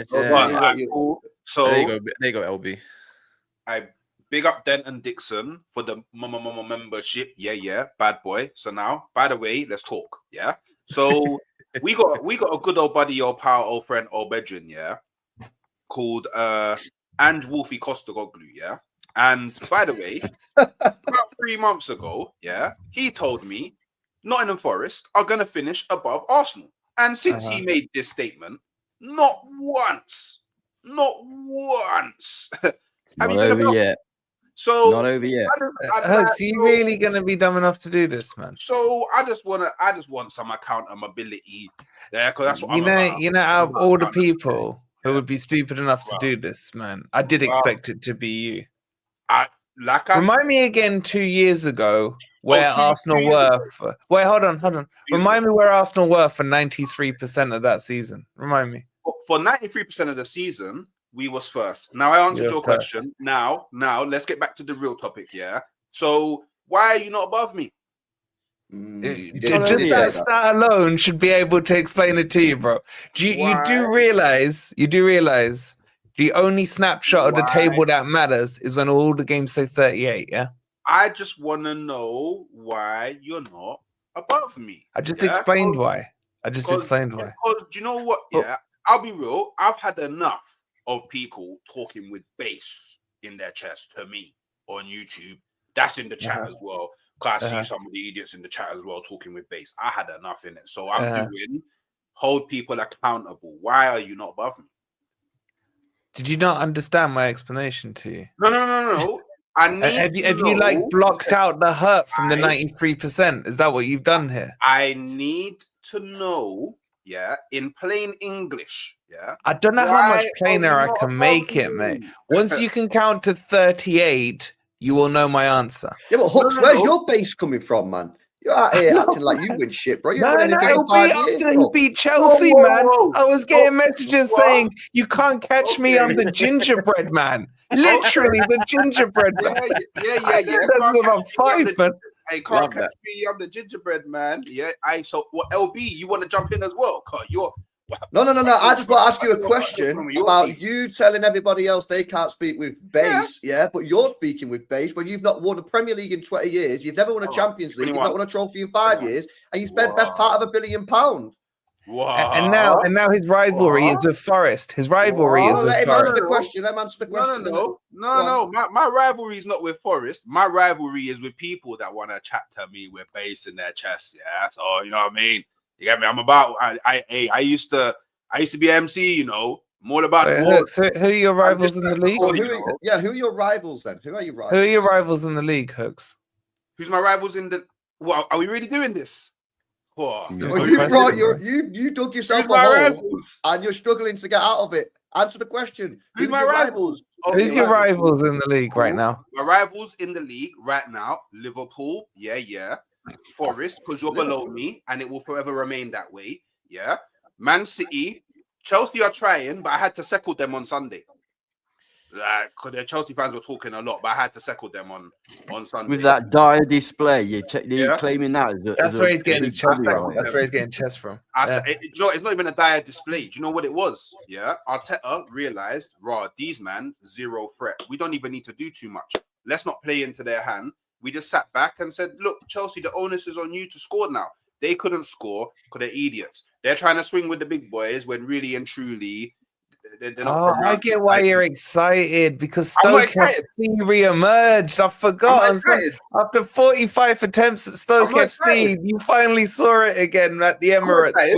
Hey, I'm not excited. You excited, man. Tony Pulis settings. No, I'm not excited, man. Don't be confused. Yeah, the reason why you were excited, man. That gingerbread message you sent me was pretty excited, man. No, man. No, do you know what it is? Yeah, and you know what? I'm pretty sure every other Nottingham Forest fan in the world can admit to this, bar Wolfie. Yeah, I've actually been Forest's biggest backer. My problem isn't with Forest. My problem's with Wolfie, because it's Wolfie. I've heard this before. We heard this yesterday. Went free in your head. We heard this about 24 hours ago. Wait. But Hooks. I'm listening to what you're saying, right? And I get it. I know that you're coming for your victory, but why are you doing it now? Why you're just 4 points above Thank you, Patrick. 4 points about what? Hey. You know this. Come on. You know you're what, Patrick? Okay. They're about to play Man United, and they know they're dropping points, so it is what it is, isn't it? Yeah. Okay. Yeah. Okay, Patrick. Okay, my rebuttal. Okay, you're asking for trouble, mate. Cat's talking to me. My rebuttal. Where was you man's did I energy? stutter? Hello, did I start? Where was you man's energy? Yeah, when Chelsea were gassing up the thing on streams to Arsenal about being 2 points ahead of them. Where was this energy? This is what I want. You mean when we were taking the piss constantly out of CB for crying? We were there, bro. You were there. What are you talking about? Where was this energy about? Oh, you get me? Where was it? But no, when I see, this is the thing. Whenever an Arsenal fan talks, yeah, people get upset. Yeah, and I know why. Because you get it, the real GOAT, yeah, of the Premier League, the real GOAT, not this Mo Salah business. Yeah, we've sorted that one out now. That one definitely been sorted out now. Yeah, used to move to all of your teams, and I hear it growing up. We'll talk about 20 years ago. Yeah, love it. Huh? We'll talk about 20 years ago. Yeah. Hey. All due respect, brother, man. Yeah. Worry about trying to get into the top 5. Yeah. That should be your focus. Can I tell you my worry with this? Can you tell you my issue with this is we've corrupted the hooks, man. I really want Forest to now overtake Arsenal because of hooks. But I really don't want Forest to overtake Arsenal because of Wolfie. Like, both of them make it so difficult to want anything for their football clubs.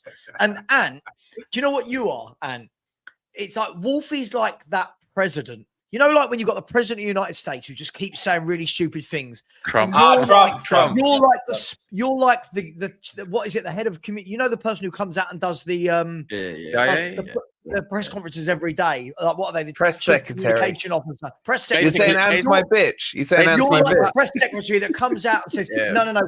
What he meant was, and no, he didn't mean that. And he said every stream I go on, they start going on about Wolfie, and obviously I love Wolfie. He's my boy, you know what I mean. But so I say, look, it doesn't necessarily what he says is not necessarily representative of every single Forest fan. But I've got to say, Hooks, we all know that Wolfie comes out with the odd outrageous claim, shall we say? Like what? Loads of chest and what have you. Like finishing above things. But I think you've picked on one of the statements he's made. You've picked on the wrong one, because it's not inconceivable that Forest are going to finish above Arsenal. It really isn't. Arsenal are not playing well. They can't score goals. And Forest are on the march again. And it's not inconceivable that Forest can finish above Arsenal. And we got an easier running than you. You know? Yo, So you know what, Hooks? Don't even worry about that, right? Even if I finish below you and I take an FA Cup, yeah, I've had a better season than you. How'd you like that? Yeah. How'd you like that? Yeah. Hey, me, by the way, if I finish fifth and I win the FA Cup, my team that won one game in 14 is had a better season than you. LB, I would have done it in phase 1. What phase are they in? Oh, by the way, just to make it even worse, if Spurs, if Spurs or United somehow winged their way to winning the Europa League, they've had a better season than you as well. Oh dear. So we know where he's going. We know where he's going. Do it, Hooks. We've set you up. Do it. Wait. And also, can we all admit, if Spurs and Man United do, we've also had a better season than Man City, Forest, and the rest of them as well, yeah? No. What? Yes, How? of course. Yeah. No, we're slightly different cases because we're not I don't think expected they're to be good. If there. Spurs or Man U win the Europa League and Nottingham Forest don't win anything, then yes, those two teams have had a better season. If that's the case, Sava, you will need to big up Ange. You've had a better season than Obi. If you get an FA Cup, you've had a better season. Yeah. 100%, I agree. So Hooks, you know all these permutations now, yeah, Hooks? Just so we're clear. Everybody's winning a trophy except Arsenal. Yeah, this is the kind of what we're agreeing on. Yeah. What trophy you gonna win, Hooks? I hear it. What trophy you winning? I hear it. My team is not. My team is going to beat Real Madrid. I hear it. Give us a laugh, bro. But you're talking to the wrong Arsenal fan, innit? Because if Nottingham Forest finish third and win the FA Cup, yeah, you had a better season than Arsenal if we win Nottingham. Yeah, the same for City. You get your Champions League football. Wait, what can you win though? I mean, it's I mean, it's a bit Champions League. subpar considering the standards that City have set over like the last 6-7 seasons. What are you talking about, my club, man? You ain't won nothing for 20 years. I'm you saying don't need to talk about City, man. I'm saying. That'll be they won 1 FA Cup. The FA Cup and top 4 thing is sounding real And Arsenal. 2 charity shields. It's sounding real Arsenal. I thought you was above that. LB, Right, get me but the I Club hear World it. Cup. Get, you know, Take what I'm you chilling, can. bro. Take what you can. I hear it. Wait. By the way, Hooks, if I don't win the FA Cup and I finish 5th, I've still had a better season than you. How'd you like that? How did you figure How'd you like that? How'd you like that? How did you figure that one out? Because I've just done your greatest achievement in the last 4 years in 1 season. Wow. How do you like that? Wait, no. Hang on, why is it 1 season? Sorry, why is it 1 season? This isn't your first year in the Premier League. Yeah. No, this is Nuno's first season. We're talking phase 1. We got to compare it against Arteta's time frame. this is phase 1, remember, Sam. We're in phase 1, mate. Oh, phase 1. Arsenal What phase are you in again, Hooks? I can't. Didn't they do decimals now? No, it's 4.5. You see this phase thing. I don't really care about it, innit? Like, do you know what I mean? All I care about is get me over the line, and I don't care about this phase thing, innit? Like, he, ha, ha. And don't get me wrong, yeah. Do you know what's mad?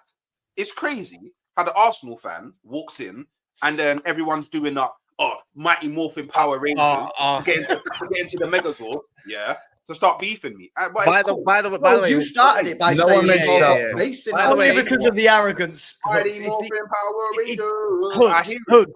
Hooks, it's the arrogance, because when it comes to phases, your club are like the Fast and Furious films. Like, they're just never ending. There's one after the other after even merge into one. It's just kind of like, people go, which Cass, film did that happen in? Oh, I don't know. It could have been that one or that one. Nah, Cass, this is on you. Why? What did I do? What did I do? Nah. I'm gonna say something to the panel. And Hooks, this is not to embarrass you, but Hooks, I am sorry that I introduced you to Cass. Cass, when I met Hooks, when I met guys on the panel, he was never this arrogant. Hooks was the nicest man I've ever met. No, nicest man. What have you done to him? Because wait. It's not what Cass has done, it's what Arteta's done. In my defense, or you know what?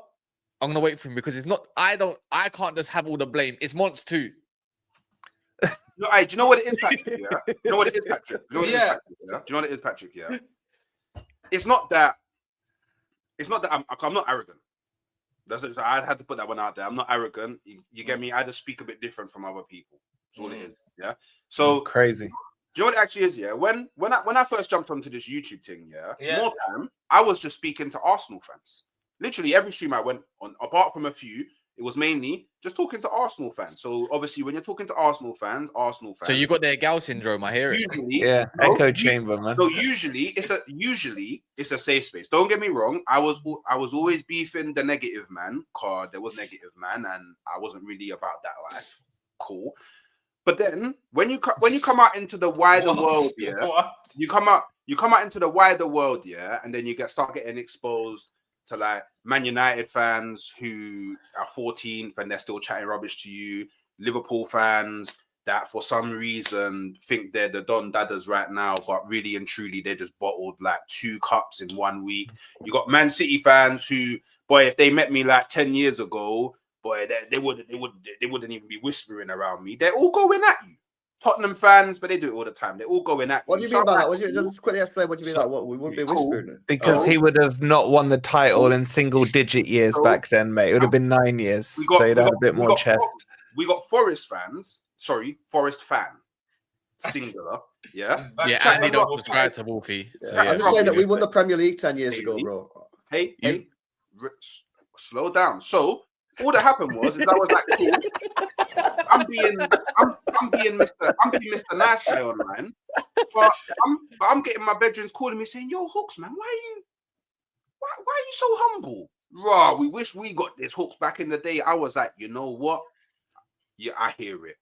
Cool. So now you man now have to deal with someone that's ready to go to war all the time.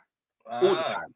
All the time. The problem is, man, you go to war with a fucking knife and everyone's whipping out a gun, man. That's what's going on here, bro. The thing is, let's not act like when you lot were finishing back-to-back 8th, with your fan base and maybe even yourself running your gums, probably. So in one singular season, when you've only won the same amount as Eddie Howe since he's been in Newcastle, I think we're all able to run our gums when you're coming out with chest like this. Yes, the other day I did, yeah. Newcastle. Newcastle. Big up the Magpies, man. Yeah, big up Tuna, whole way the lads and all that. Just saying. Newcastle. Because obviously Eddie Howe, he got the right upbringing. You know, he was educated about football in the right way. Because obviously his dad, Don Howe, played for Arsenal. I hear it. So good education took him a long way. But no trophies. Pick them up. Would you rather have Arteta or Howe at Arsenal? That's a good question. That's a good Who would you rather? If you could have, if I said to you this summer, Eddie Howe will accept the Arsenal job, would you take it?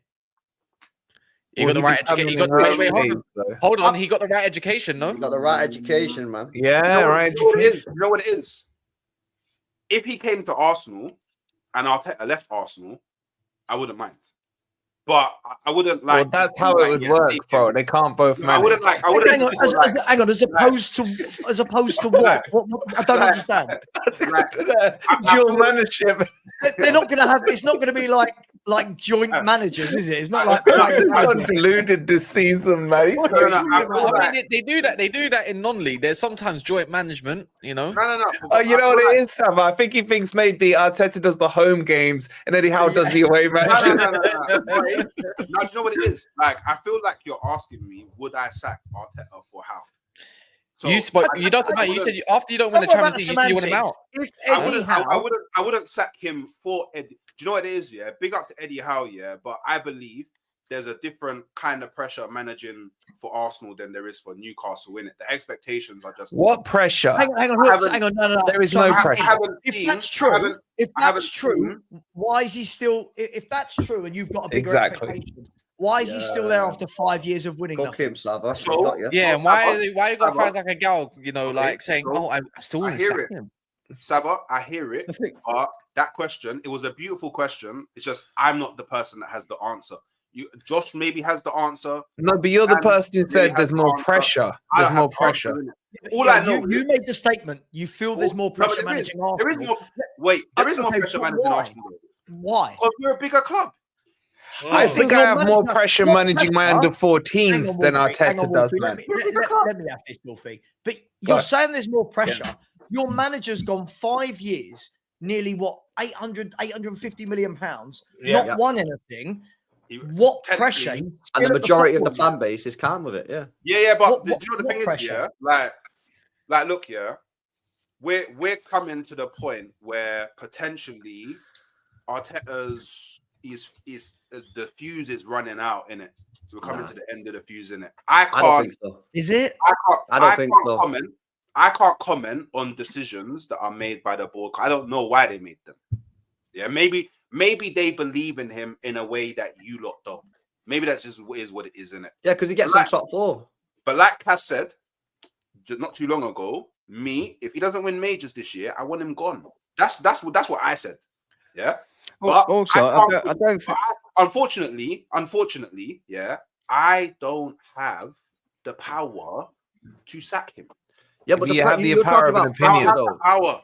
No, you're talking about pressure, yeah, and the majority of the Arsenal fans are still chilling with him, and there's a lot of Arsenal fans who, happy club. Even if he wins nothing this year and wins nothing next year, will be very happy with him. So how you can say, that the pressure at Arsenal is greater? Because it's a bigger club. I don't understand. What am I speaking Swahili? It's a no. Hang on a minute. You're a big club with no pressure. I don't think if you are, then I speak Swahili, and I didn't know. But I don't know. I'm just trying to get to the stage where I need to. I understand you're a bigger club. At no point am I saying Newcastle are a bigger club than Arsenal. That's not where I'm coming from. But I'm coming from the point of view of the key words you used in your argument was there's more pressure. So the question I'm asking is, Eddie Howe's been at Newcastle for what? This is 3.5 seasons. I think someone might question me, right? In 3.5 seasons, already this year in the back end of last year, there's been Newcastle fans going, this guy's not right. He needs to go. Yep. Your guy's been there 5 years, 5.5 years. You know, he's got a much better squad, I think, than Newcastle overall. I think there's some individuals you'd love from there, but a much better squad overall. Hasn't got over the line. So I'm just trying to ascertain from you, when does this pressure, what does that word mean if your manager's still there? Like, but there's always no consequences. Yeah, but there's always pressure managing Arsenal. Like there's always pressure managing Arsenal. Like just because the board doesn't sack him because he hasn't got over the line in 4 years doesn't mean that there's not pressure to manage at Arsenal. Like there's a weight at Arsenal that you just don't have at other clubs. We've won the third most trophies in England. Like we haven't won a major in 21 years. Well, Hooks, that's not an answer. Hooks, that's not an answer. He's not answering. If we're gonna play the game of who's won what trophies, that's cool. But then you're saying it's a pressure that other clubs don't have. Liverpool aren't having a manager for 5 years who doesn't win anything. That's pressure. Man United have had Ten Hag who won 2 trophies, sacked. That's pressure. Yeah. Man City, Pep will get away with this season. If Pep does this next season, we're cooking. We sacked Mancini the year after. We've been. He's going to go. Real Madrid, he's done a double. Barcelona, Bayern Munich. These clubs, even pressure. Chelsea. If you don't win, Chelsea, Arsenal, surely of all these clubs is a cushy job, isn't it? Oh, this is a really nice job. Get top four. You say cushy, but only Emery even got a new contract. Got us all the way. Oh yeah, 2 years. Final, didn't win the final, and then like 9 games into the next season was doing poor. He got sacked in it. So I don't know what the board issue or thing is with Arteta. It's Champions League. I don't know. So there is no pressure. I don't know what it is because. Again, I've given you an example of an Arsenal manager underperforming in the past. Yeah, but Hooks, your fan base hated you, Unai. Yeah. They hated him. They hated him. And me, this is my personal belief. Yeah, I don't think that Arsenal would bring in someone like Berta if. Do you get it? Berta's definitely saying to them, yo, it can't go on this way no longer in it. So I firmly believe at the worst, Arteta will be given another season under Berta to prove that he can get the line. If he doesn't, so no pressure. I agree. Berta will bring down. Basically, we've got all the full circle. You've agreed with me. You've agreed with me that he can have 5.5 years. Not succeed, and he's still going to get another year. So there is no pressure, which is the scenarios changed. The scenarios because there's no pressure from the fans either. There's only the smart ones that are calling him out. Yeah, but that's a lie because no, that's not a lie. All right, Hooks. Let me ask you this: Ruben Amorim's under after 4 months. Yeah, Hooks. Okay, you lose to Real Madrid. Are you coming on here saying Arteta out? Like I said, if I don't. By the way, I don't do the in out shit. There you go. No pressure then. No pressure. Why don't you do it? Why don't you do it? About football in that way. You scared? I don't speak about football in that way. I never spoke about football like that before I got onto YouTube. I'm not going to come onto YouTube and change my tone. This man is fighting for his life, you know. Again, no pressure. All I've said, I don't do. You fight for life under no pressure, Patrick. Yeah. I don't do. Can we start GoFundMe for Hooks, man, please? I was about to say that. We need. I don't do buzzwords. You said you don't. You said you don't. You do buzzwords because you said if he doesn't win you a trophy this year, you want him gone. Yes or no? Yes or no? Okay, which means what? Arteta out. You don't do buzzwords is cheeky. Even we sacked Poch after 5.5 years. Which means I want him held accountable for not achieving things. To say Arteta out. But he won't be. But you won't be. The fact is, if he achieves top 4, he'll be in a job next season. But I can't control that. So I can't control. You know what? You're a gal with a beard, bro. That's all you are. No, because Igal went back on his word. Yeah. Igal went back on his word. That's mad. You are because Igal said he wanted him out if there was no trophies. Now he's doing a whole freaking gymnastic shit. I'm not. Yes, you are, because I said to you, will you want him out? The moment that final whistle goes at the Bernabeu and you fucked up, are you gonna want him gone? If I win no majors, I'll say this nice and slowly. Politician, this guy. Honestly, man, pussy is what he is. Just say it. If I don't win majors this season, I want him gone. So there we go. Also, can I just make? You said you don't change your tone, but you said your friend said, "Oh, why are you? Where the humble Hooks go and that?" So like, and I just said, you know what? I'm gonna start. You get it? Do you know what it is? Yeah. I'm still a rookie in this YouTube thing, you know. So it's you get me. Not anymore. Not anymore. Not anymore. Not anymore. Wait. Are you in? What phase are you in on YouTube? We're doing a phase thing on YouTube now. I mean, seriously. When you first jump on the camera, yeah, you get me. Phase one, yeah. You got a bit of stage fright and all them things. You with the big names, like I'm looking all around me, got the big stars around me. You get me a bit of stage fright, but then you get butter up the man, them guys. more comfortable. And then you know once you got props in the background, you ain't amateur anymore. Exactly, that's phase 2 at least, man. That's phase 2. I don't even up in the bag. Look at this, me, Patrick, and Mon's keeping it humble, right? I know, and you know, Wolfie, I watched him, you know, because he came on my channel first. Definitely phase 3 for me as well. I know. I watched him. He came on my channel first. Then after that, I told Cass, okay, there's a guy here, Hooks. I have watched him. Like, I don't know if you've seen Dragon Ball Z. I've watched this man go Super Saiyan. He's just like, then he just went full on mad. I went to a stream once and I couldn't recognize him. I was like, who's this man? He was just there, like cooking everybody. I was like, this man was humble. This man used to text me out. This man used to text me after the stream that thank you very much. Now he will just leave you on red. Innit, Patrick, man. You know, when I first met him, he thanked me for his kits. He thanked me, Red Brothers and all this shit, yeah? Now he comes and he doesn't say hi. He gives me some gingerbread man shit, man. I mean, seriously, man, the man's changed. And I get if he changed. Look, with Mons, you get it. Mons can put some chest out because he did the quad. I mean, the single. But with Hooks, man, he's got nothing. He's got nothing. I hear it. By the way, big up Hooks, though. Big up Marco for the new membership as well. Big up Mr. Link. He says, big up Patrick, stand-up panel today. And we've got Adam saying, LB, Chris Wood to City in the summer. Yes or no? We would be there. Oh, my God. There you go. Did you take him? Did you take him, LB? I don't even know what that means, LB. Denton has also gifted you another membership, by the way. So there you go. We got some more donators. We've got just a reminder as well. All super chats, yeah, we donated, but if you can use the link if possible, because YouTube obviously take money out of it, so we appreciate it. But if you can use the link instead, that'd be better, and it get the full value. Man. Should be in the pin. 100%. If not, someone will post it. I'll post it in a second. Big up Charles, Usman, Gary, Blackhurst, Matthew, Leo, Raiku. Big up, I think that's Chilias, isn't it? Shilan Lu. Is that you, Chills? I think.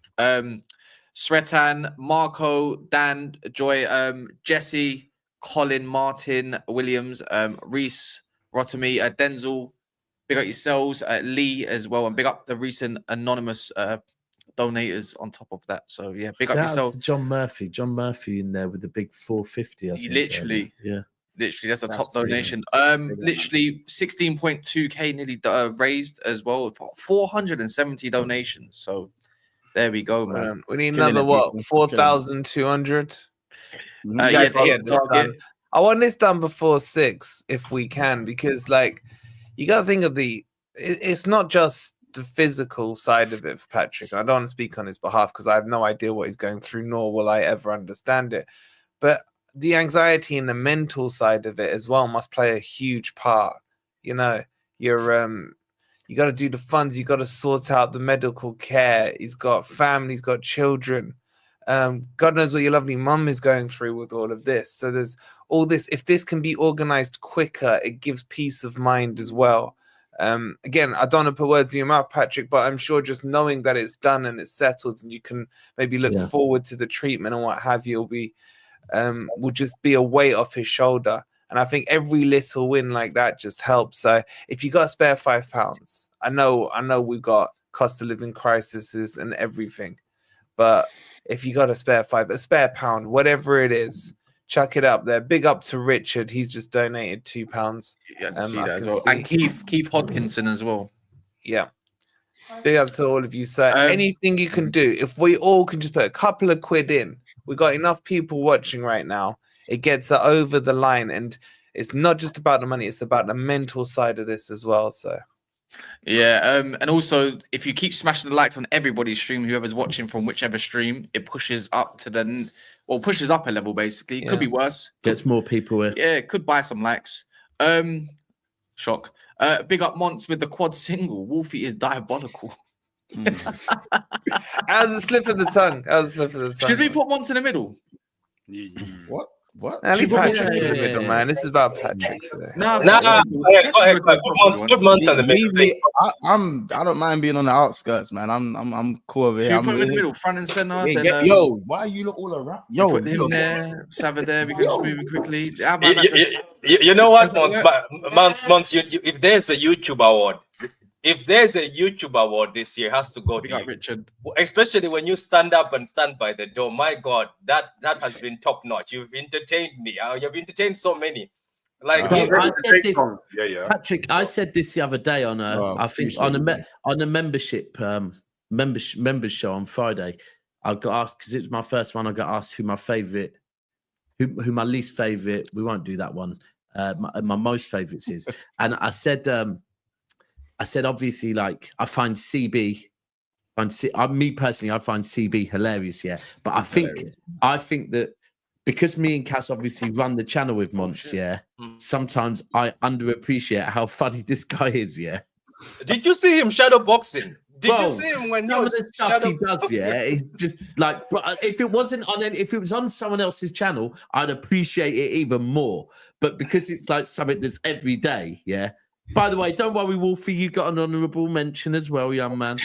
Oh no, I was gonna back you up on my favorite moment of YouTube this season so far. Was the dad belly bit with Monts the other day. Dad belly? Oh my God, at the door. Yeah, at the door. Do you have the video? He's had that chest all season, and then you see his chest drop. He's like he just had iftar in it, and literally he's got to go pray Tarawih, and he's thinking, "Oh my God, he's had two plates of curry goat," and I'm thinking, he's getting food sweats. Honestly, that was the best moment of the season. But Mons, what was with the shadow boxing, man? You made me laugh. You made everybody, because I was watching you live, so everyone was laughing. Like the underbelly door. Yeah, before underbelly color thing. But first of all, obviously, I'd appreciate the compliments. I'm saying appreciate that. But I don't really take compliments too well. But like the punching, no, don't do humble. You ain't humble, bro. I fell for that bro, one last year. Real life, man's humble, bro. But in Liverpool, I'm just not humble, innit? I'm just a piece of shit when it comes to Liverpool. You know what I'm saying? But the punch in the air thing, I'll be honest, innit? I don't think. It's actually quite dangerous as a YouTuber because I don't think when Liverpool lose or draw, I don't think a lot in it. I just kind of speak. And when I was kind of running through how crazy it was seeing McAllister marking Dan Burn in a cup final, like, obviously if you guys have seen Boys in the Hood when Shuba Golden Jr. when he's punching. And I was like, I'm sick of this shit, man. Because, I couldn't take it no more, man. I just lost my head. I just saw red and I just started swinging at fresh air.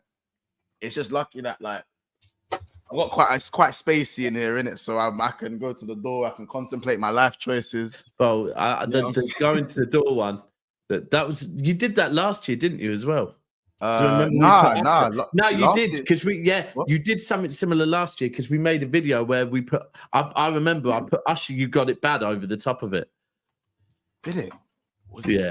I remember that. Yeah. Was it? Are you sure it wasn't a This Is Anfield thing? No. You sure? Well, I could probably find it. I remember finding it and thinking it reminded me of an R&B video. Like you were crying in the rain, like some Usher thing or something. Wait, and the good thing is we got it all to come this summer with the transfer window because I'm sure that's going to be fun and games with you lot. It's going to be amazing. You hear me? Yeah. We can hear you. We can hear you. Yeah, no, bro. I don't know, man. I can't, bro. It's like LB. He loses his head and he does the like it's, you know what I'm saying? What we doing? No, you forget that. No man. I had to tell LB this when I met him on Friday as well. Yeah, I swear down, LB needs to copyright the term "bray." Can we ask? Sorry, he started that. I need to go in a sec. I need to go a sec for a bit. But has everyone seen that headline about Man City today and the briefing that's gone to Sky Sports? Bro, I told you this last week, though. You tell me what? I swear I told you backstage last week that Maybe I didn't. What's the headline? What have I missed? So they've been told not to react. They've told all their pundits not to react when the 115 news comes out, and to not go like knee-jerk reaction on it, and to make sure they take a measured response first. Hold on, read it all, because I see what you're doing here, Mr. Wolf. And it is Sky Sports have urged their pundits not to make snap judgments and stick to the facts before commenting on the forthcoming verdict in the Premier League's legal battle with Man City. A decision on City's 115 breach of the competition's financial rules is expected in the near future, and the broadcaster has written to staff to warn them against jumping to conclusions on air and social media when the time comes. Officials, do you want me to keep going? Brown envelope. Hold on. Just the bit that says not to take either side, because they said basically when it comes out they said that Manchester City will be trying to claim wins and that the Premier League will be trying to claim wins. So they've asked the pundits not to give an opinion on this specific story. Pretty much because they think that I think what they're doing is right. They're saying they're that taking a few of these. Yeah. Every single media outlet.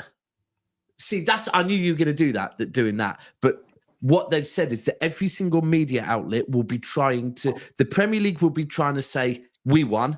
Man City will be trying to say we won. Right, and they're saying you need to stick to the facts. Not pick sides, because when has that not happened in something like this? I totally agree with you. I was more that the prime example that you just did the money thing, and someone mentioned brown envelopes, whereas what the actual report has said is don't take either side. Now I'm pretty certain they do this for Everton and Forest and for Leicester. Absolutely no idea, bro. No, they didn't. The answer. But do you know why they hold on? And the answer to that being no is because Everton and Forest both went guilty. And Leicester, I said. Okay, what about Leicester? Leicester. Guilty. No, they weren't. Hasn't been done. Has Leicester even been done yet? Aren't the Football League waiting for them to get relegated to do what that? happened in the Leicester one? Aren't they waiting for the Leicester lot to be relegated to? What happened in the Leicester one? Has there been an outcome? What happened? Yes, there has been an outcome. Oh, I didn't know there had been, so I can't answer you. I didn't think there had been an outcome. All right, so you can't just say guilty. But I'm talking about you. And I said Everton, Forest, and Leicester. But either way, Wolfie, what I just said is the whole article is basically saying that pundits should not take either side. But you and our hooks here have both decided to do the money thing. So you two are doing exactly. There we go. So there we go. That's why I wanted you to read it all out. The actual report is saying don't take either side, whereas you two straight away going, now there's freedom of press until it's about Man City. Yeah, exactly. No. Say what you want.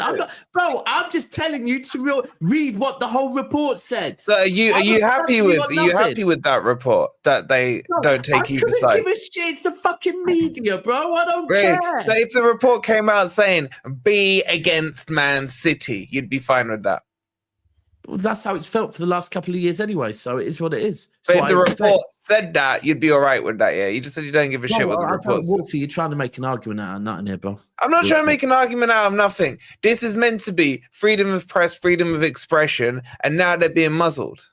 Yeah, but muzzled by who? By probably Murdoch, innit? Thank you. There we go. That's better. Or it might be City. I'll throw City out there. One of the City. Two. Yeah, exactly. But it's not just City. It's on both sides that they're trying to muzzle it. And do you know why it is? You know why it is as well? Because they don't want legal action taken against them from City because they're scared. Yeah. Or, hold on. Or Murdoch. No, I'll tell you what. I'll tell you, they'd be worried about that because Forest took legal action against Gary Neville and Sky, and Gary Neville didn't even the C word, couldn't be asked to do an apology. So Sky had to do the apology on his behalf in some lazy ass words. But if we go back to when you're comparing, this is the most annoying thing when people compare it. Now, the Leicester thing, I don't know about the Leicester thing, so I can't comment. But when people compare it to the Everton and the Nottingham Forest things, they're not the same because there were far less charges. No, but you brought it up. You brought it up as a comparable. And I didn't say compare them. I said these are things that have gone and had decisions on. These are things that have had decisions on. I haven't said compare the Forest case and the Everton case exactly to the 1-1-1-5. What I'm saying is that you've got something that's happened in terms of that's had a verdict. It's had a verdict, and Sky were not told to muzzle it. But the whole thing is before the not the verdict, because the verdict wasn't there on you lot because you'd already gone guilty. Yeah, it wasn't guilty. It was a speeding ticket. Okay. Shall we just wait until the decision's made and publicised? Isn't that the best? I swear to God, if they get away with this bullshit, man.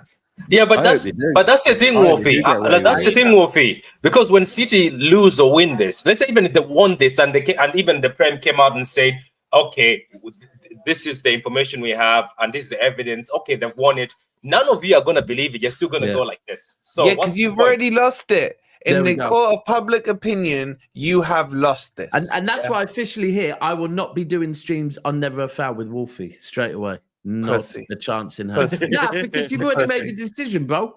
I don't care. Oh, no. I didn't say me. Wolfie. I said the court of public opinion. I ain't the court of public opinion. Wolfie, I'll happily have a conversation with you face to face. Yeah, happily have a conversation with you. Okay. I'm not doing a stream with you where you basically have already made an opinion, because it's just going to be, Daps looks. You're making an opinion on me, making an opinion on an opinion I haven't made yet. You literally just said. You literally just said, bro. I said the court of public opinion, man. That's plastered on my forehead. Public opinion. Wolfie, how are you so skilled like this? How do you manage to get under people's skin? Why you're relaxed like that? You don't even. It's because I'm all natural talent, mate. All natural talent. Do you do it to your wife? Do you do it to your missus? She stopped talking to me long ago.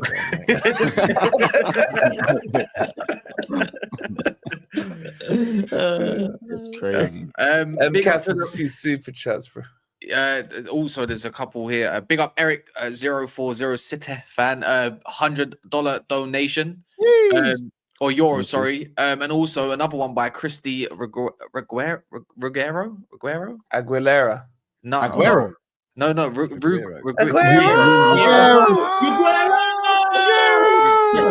Reguero. Sorry, I don't. Sorry if I butchered your name, but big up Reguero. for the €100. And another anonymous as well. Yeah, Gary Dunn and Andy Barlow. Oh, yes, Andy Barlow, City fan. Jorge Ramirez, Satish as well, €10. Sorry, and then Gary. No, that's not Gary. Galen. You're such a child, man. You're a literal child. You're a literal child, man. Sorry, Galen. Sorry. Sorry. And if someone's called Francis or Fanny that donates, and I apologize in advance as well for Cass's childishness. But he's gone. His head's gone. He's laughing. Galen. Oh fuck! What's the surname? Wait, let me see. Months, come back. Months. Galen Maseri. Thank you so much for the 20.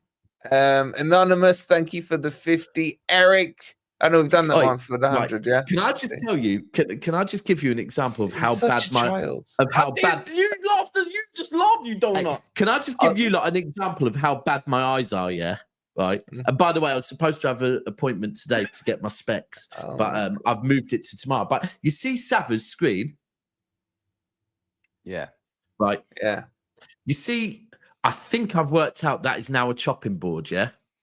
Oh no, that's a light of his who just recently passed away. Dog. Bro, I can't lie. To my eyes, when I first look at that looks like the silhouette of a chick. Yeah, looking the other way with big boobs and long hair. What? You're talking about that light. Like I'm missing out now. Bro, that's how fucked my eyes are, bro. Yeah, no wonder you've taken months to get them glasses. Oh. I've seen Months, but I thought Months was a chick for all this time. Yeah. What? No, I'm joking, bro. I'm joking. Nah, he's joking. By the way, LB and Cal Coppish lot will be back at some point as well. Don't worry, it's just continuously running. Big up to Owen. He says City charges are a disgrace. United are getting battered at the City ground in a few weeks. I hope you get well soon, Patrick. Absolutely. Much love. No, Make sure thank that gets into the fun bot. Simon says, can't watch as meant to be at work, but here's a tenner. Wishing you all the best, Patrick. Appreciate that as well. Look at his Forest family, man. Yeah, big up yourself, man. Also, Oh if you wait, do wanna... I'm gonna have to drop out. I have to go to radiation. I'll be back on later, but I'll also be watching. Obviously, I mustn't say that. Obviously, I mustn't say that because I'll be driving. But anyway, I'll be watching when I get to the. Is it just because we started talking about the 115, Patrick? You just got a little scared. Is that what it is? You're leaving me here. Yeah. Can I say something, Wolfie? I remember the time when the Champions League won, when we got banned. I got a lot of stick at work because there's a lot of Liverpool fans. But I just gave up. I was like, you know what? It is what it is. We're not going to play Champions League football. It's fine. I have seen enough myself with Pep Guardiola here. I don't know. This one, whatever happens, I'm numb to it because I was like, whatever happens, happens. It can change within a while. I know people are trying to go extreme that we're going to get dropped the championship. I don't think we're going to get dropped the championship. I think, as I said, a lot of you be disappointed, say no, it's a slap on the wrist if we are guilty. That's if we're guilty. But when we win this, I will be shameless. I will make sure I'm shameless. I have names of people who have made it very hard for us on YouTube and Twitter. I'm going to come after them. The same as Hooks. Can I just say one thing from City's fan base right now, right, is I remember when it first happened, which was nearly 2 years ago, I think, when, it was. Exactly. It was 2 years ago, yeah. Well, there's a difference between going guilty to a couple of charges and going innocent against 115 charges. You know, court cases take a long time. 130 apparently now. 130. Either way, at the time, I did say that if we are found guilty, there will be a lot of awkward conversations within our fan base, yeah, because we love everything the Sheikh and the whole business side and everything to do with the club. There's so much they've done for us that we appreciate. In those 2 years, a lot of things have changed, and it was awkward conversations because it's right. If we are found guilty, the main thing is that they have promised us that they're not guilty, right? So if your owners have promised you repeatedly, we are not guilty of this, we are not guilty of this, then they're found guilty. You're looking at your club's owners going, well, hold on, you lied to us, right? The other thing I'd say as well is what's changed in the last 2 years is the happiness between the fan base and the owners at our football club. Boys, sorry to interrupt. I just got to drop off for like an hour. Yeah, I'll be back. cool. I'll leave you, Ant. By the way, Ant hopes you get off the charges, bitch. I do. I must be in the minority, even amongst my own fan base. I hope City get off scot-free. Why? What's the reason? What's the reason, Ant? Because I hate the Premier League corruption and I hate the PSR rules. I think they're a joke. The rules just need to change. I don't think they should apply to any team, and I hate the whole effing lot of them. So I hope City not get off, because that implies that they've done something wrong and gotten off. No, I hope they get found not guilty, and then all the Liverpool fans, Arsenal fans, Man U fans, Forest fans, trust me, they'll all have to just sit and take it. Because I hate the whole bloody financial lot that football is obsessed with these days. And watch the actual rules get remade. But what I was going to say is what will happen is it will be even more awkward now, because I'm interested to see our game-going fan base is on a tipping edge with the ownership at the moment. And I don't know, if we were to be found guilty, it would be very interesting to see the backlash they get off of game-going fans. I'm not going to lie. Because Dabs, couldn't it be that your owners believe that they're not guilty? Yeah. Oh no, financially they could be found guilty, but they actually believe that. I think it's the whole thing is right. Was that naive? I honestly believe, yeah. I've said it from the start that I think that City have broke some rules. I think that every single club out there has broke rules over the last. Well, since the Premier League has existed, I think so many clubs have broken rules. I think we certainly have. I think rules have been put in place for the wrong reason. Yeah, and I think ultimately the whole thing is that I think there'll be somewhere. I think City probably will be found innocent because they've found loopholes. But guess what? Todd Bowler's been calling out loopholes for fun, and because he called them out, it's fine, right? I think it's an absolute mess. It just needs the whole rule book needs ripping up and starting again.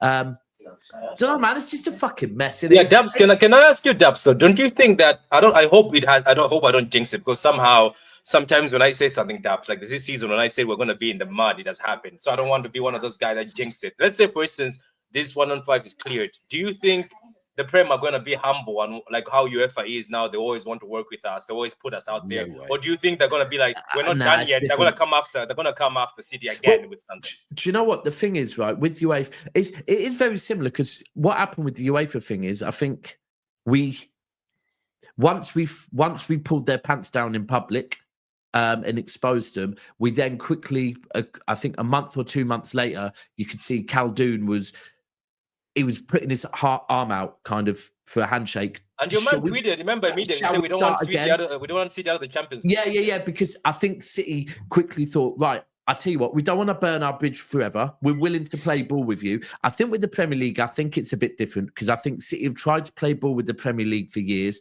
And I think, look, if 1-1-5 comes out tomorrow and that's innocent or guilty, we know there's going to be an appeal process and all of that. But there's other court cases going on between City and the Premier League now. There's other stuff going on, because I think that ultimately the state of the Premier League, it needs to be addressed like massively, because in my opinion, this is only my opinion, it's in favour of the clubs that it wants to be in favour to.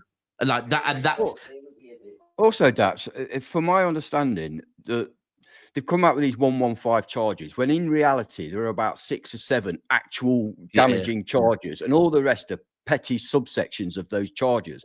They're the ones I think will be found guilty. It needs to be like the FA have put out 115 to make it look like it's really bad.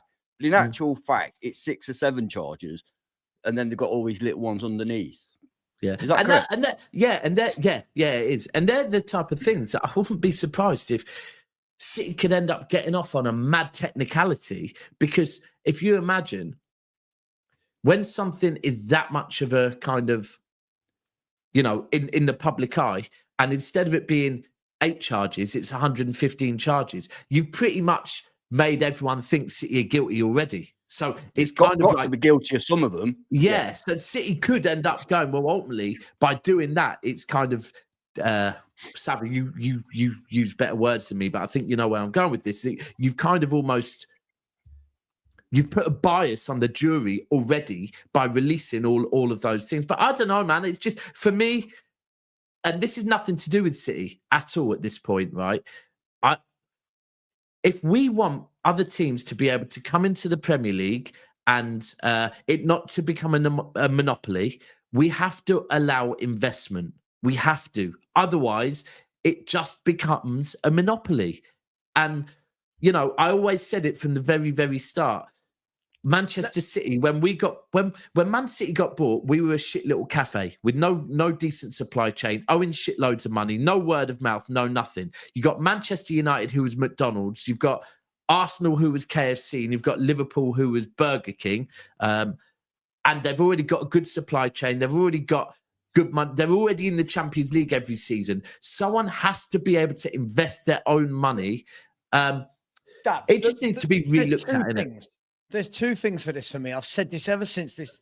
First and foremost, we're all talking like we absolutely know 100%. Yeah. I don't think we do, right?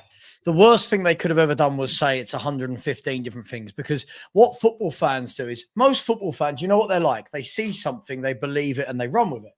So everyone goes, oh my God, Man City are 100% guilty of 115 different things. They're the worst team in the world. Their owners are the biggest cheats. Sack them, relegate them, put them into administration. But we don't really know. I'm on the side of Ant with this. We don't really know. Of those 115, I reckon they're probably going to get found guilty of a few things. I reckon they're going to get a slap on the wrist, 15, 20 million pound fine, which, let's be honest, your owners will pay in a heartbeat. It's like me. That's like me finding £1 down the side of the sofa, right? Isn't it? It's like, I feel from that side of things, everyone's talked too much about it.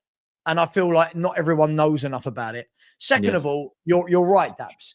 And if we want teams to be able to come in and invest, if we want teams to be able to come in and fight and win things and compete, what message does it send when you're saying, right, so from now on, these are the rules, and basically these rules actually are good for the better teams, the bigger teams, and they actually don't do anything to help support the smaller teams. Yeah. And no disrespect to anyone's team here, but, you know, when Newcastle get taken over, the Newcastle fans must be like, yes, we've got the richest owners in the world. We're going to go and compete, only for these rules to have it. Well, no, you can't do what these other teams did.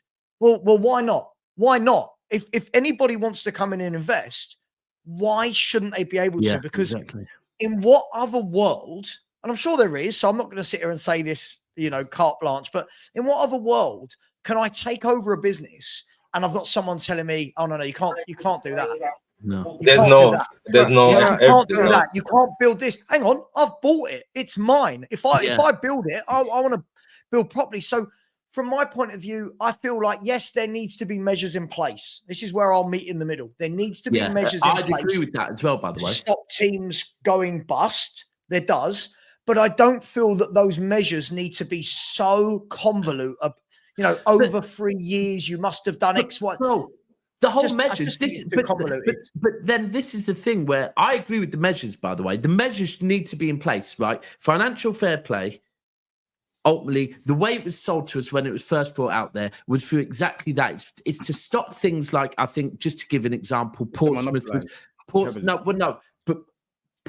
was a great example that is to stop clubs from basically folding and clubs being taken away from us. Great example is the owner we had before the Abu Dhabi lot, Sinatra. He came in and he said, yeah, I've got loads of money. Don't worry about that. Got loads of dough. Got loads of players based on IOUs against the club on big boy wages, yeah? And when I say loads of players, bro, he was really buying like 10 players in a summer and stuff like that, yeah? Right? Then all of a sudden, Thailand turned around and said, you ain't getting your money back, because basically he was in a legal dispute with Thailand. And then he was like, oh, well, shit. Sorry, City, all these clubs that you owe money. And all these players, wages, you owe wages. Not me as the owner, because I ain't got no dough, right? That's the type of thing we can't have happen, yeah? And there's ways of going about that. But putting something in place so that only a great example is Man United. And this is the total opposite end of that. Whereas now with City, they're investing their own money. So therefore, the City fans will never lose our club because the owner's own money is being invested. Maybe not now because we're sustainable, but it was. Whereas Man United, it's all debt. It's all debt. It's all debt. And one last thing I would say is, for me as a City fan, and I said this from the absolute start, right? I went to sleep in Malia in 08, yeah? And I was gassed that we just signed Sean Wright-Phillips, yeah? Just re-signed Sean Wright-Phillips. I was gassed that maybe we might finish 10th place that season, yeah? I'd never thought of winning a trophy in my life, right? I woke up the next morning, we've been taken over and buying fucking Robinho, right? Since then, I've won countless trophies and I've had memories that I never thought I was going to experience. Now, if for whatever reason these owners fuck off and we never win another trophy again, I've had memories that I never thought I was going to have. Now, if our owners then want to go and buy Walsall, right, and that gives some Walsall football fans memories like some that I've experienced, fair play. Fair play. Right, can I make a point about everybody was against the Super League, yeah, because one of the biggest reasons was because of no promotion and relegation. Are we not turning the Premier League into that? And if you look at the last couple of seasons, both seasons, the three teams that have come up have had absolutely no chance. Now, when we came up, they've got this ridiculous rule. Explain this to me, where everybody else in the Premier League can lose, 65 million a year. But because you've come up from the Championship, you're only allowed to lose 13 million for the previous 2 years. So immediately when you're coming up, you're being disadvantaged by saying you can only spend this amount of money. And what that is creating is this ridiculous situation we've got now where I already will put money on the three coming up, going back down again. Yeah. And it's getting worse. Look at the gap. I think they need to do something about that. I think that's the whole thing. I They've think got to stop it. They've got to allow people to invest when they come up. We invested, and everybody was taking the piss out of us, and we got points deductions for it. Yeah. But look at us now. This would have been fine. And all of this would have been fine, right? Years and years ago when everyone weren't billionaires, right? Yeah. But 16 of the 20 Premier League clubs are owned by billionaires, right? 10 clubs in the Premier League, their owners are worth more than 10 billion, right? So I get it. If you've got people and you're going, oh, well, you know, it's not fair because them down there, their owner's only worth 30 million. Sure. But I think the lowest wealth of any owner in the Premier League, if I'm not wrong, is something like 200 million. I might be wrong there, but I think it's like 200 million pounds, right? Now, I just feel like if you were turning around and going, right, listen, Newcastle, you fight it out with City's owners and Chelsea's owners and Spurs' owners and Liverpool's owners. What's wrong with that? Now, don't get me wrong. I think that the governing body of football, I'll come from a different way here. I think the governing body of football need to put a stamp, need a limit. So what I think the governing body of football should do is say, right, no player can be sold for more than X amount. Now, just stick with me here, right? Right. So if they turn around and go, the maximum signing that anyone can make moving forward is 140 million, 150 million. Right, the maximum a player's salary can be is 500 grand a week, right? Put caps on it that way, right? So that it doesn't become stupid that you've got what's happening with Saudi, where they can just come in and go, we'll give you £1 million a week, and players are jumping ship. I feel there does need to be those regulations, but I don't feel it's fair to certain clubs. I don't feel it's right. For example, let's look at Newcastle, because they're the best example of these rules, right? They're the best example, aren't they? They've got the richest owners and can't spend how City have, Chelsea have, United. They can't reflect of how rich their owners actually are. They can't show reflect. Exactly, Mons. They can't reflect on that. Now, if you're Newcastle's owners and they turn around and said, right, do you know what? Every football club is allowed to spend a maximum of £200 million per summer. Right? I've been saying that's the only £200 million per summer. Fair play. That's the only way to get fair play. But I would caveat it. Make it more difficult than that. You can spend 200 million. However, you must bring in at least 100 million to spend 200 million. I would have it sort of staggered like that, so that clubs still have to sell, still have to buy. But I don't like all of this over three Can I years. I actually do like the idea. Obviously, I know you've used those figures like as an example, but it does. The only thing of that one, you see how Newcastle are now playing hardball with teams in terms of they're saying Isak 150. They're saying Bruno 100. Like I feel like as good as that idea is, I think it also makes it makes it a lot easier for teams to quote their players at crazy prices. So teams can't go over like their spending cap. So it's a lot. Do you know what I'm saying? I'm not saying every team would do that, but it's like a game, right? That's the game though. Like Mons, like if I'll just use my club. If I'm Spurs, right, and I know I can only spend 200 million pounds this summer, but I have to recoup 100. I have to make the decision, right? All right, I haven't got a spare 200. I've got 100. So where am I making that other 100 from?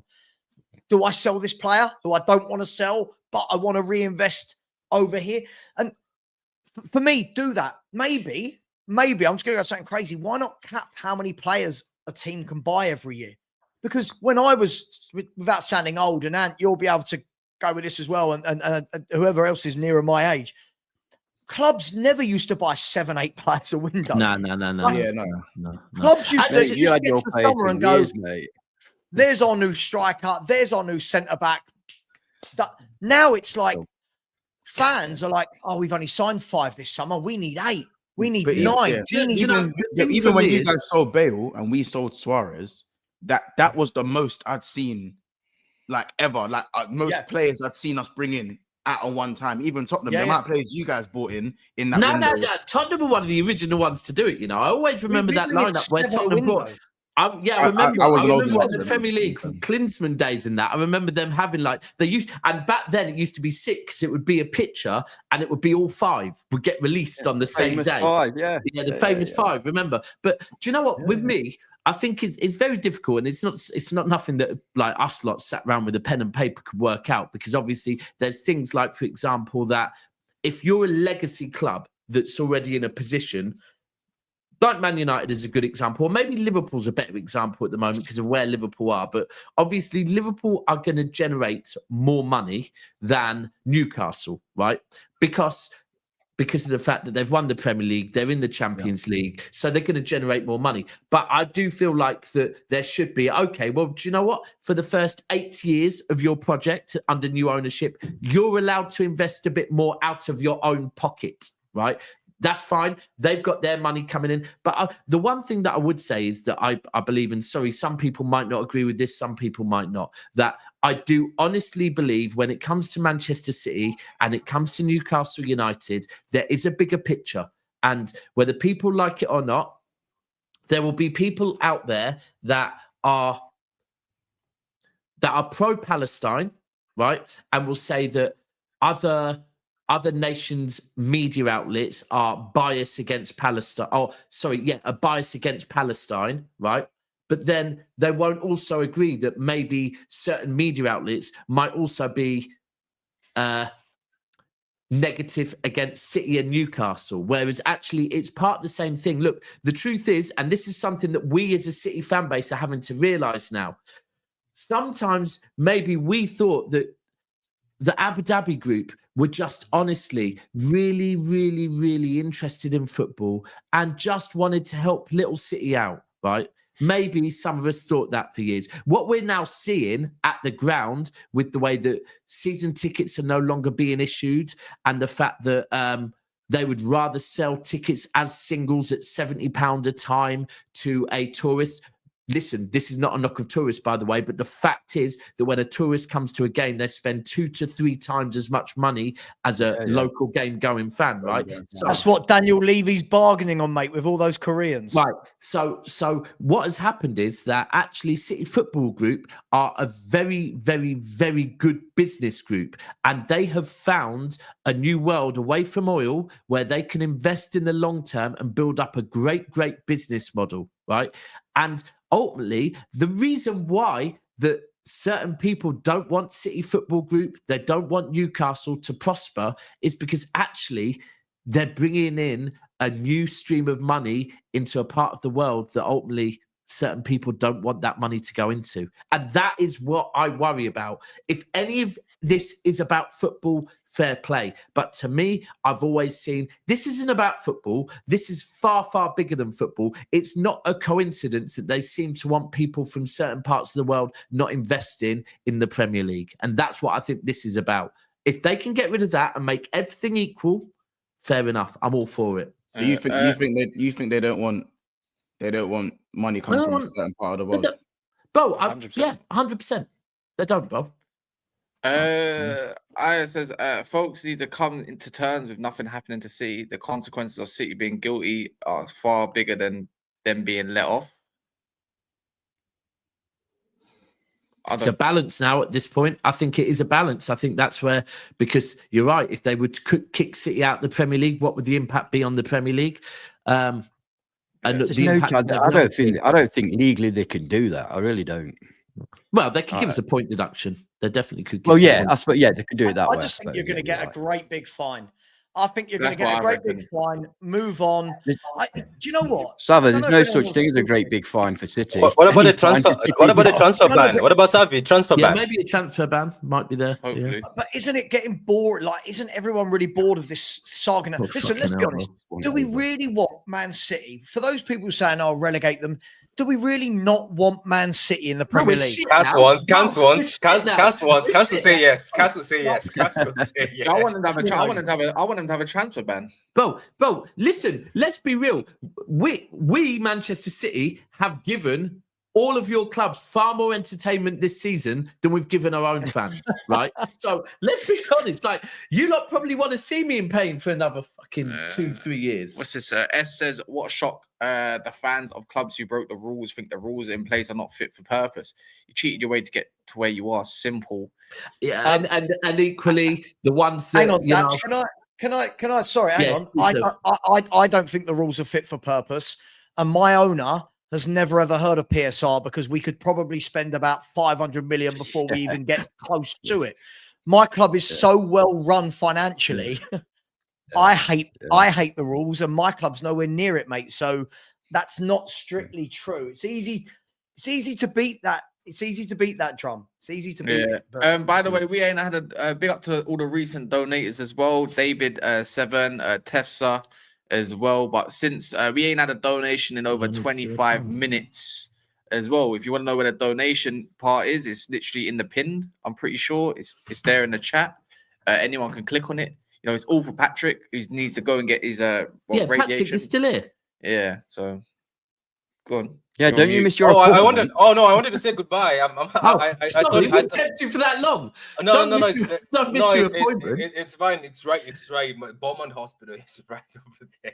But what I was about to say, I wanted to say goodbye and thanks to everybody. Just in case if I don't come back in time, because there's usually issues, the shutdowns of machine and stuff. So thank you to everybody. Hope it goes well. I don't know if I'm saying the name right. Is it Salva? Is it Salva? That'll do. Okay, Salv. Okay, Salv. I'll just say Salv. That'll do whatever. And Mons, big up to you. Hooks. Hooks, I don't really want to big up you, but I'll still big up you, Hooks. Carl, big up to you. And everybody who comes in. Wolfie, let me not forget Anne, big up to you. And Dabs and Cass and everybody who's going to join and everybody in the chat. Thank you very much, guys, and appreciate it. And hopefully I'll be back in time. But if not, guys, thank you very much. And God bless you all. God bless you. Appreciate you, bro. Yeah, All the best. Take care, bro. Right then, who should we speak on now? Forrest? Should we give Forrest some glazing? I'm pretty sure Wolfie's going to be back in about 20 minutes. Right, so let's glaze. Shall we glaze Forrest then before Wolfie gets here?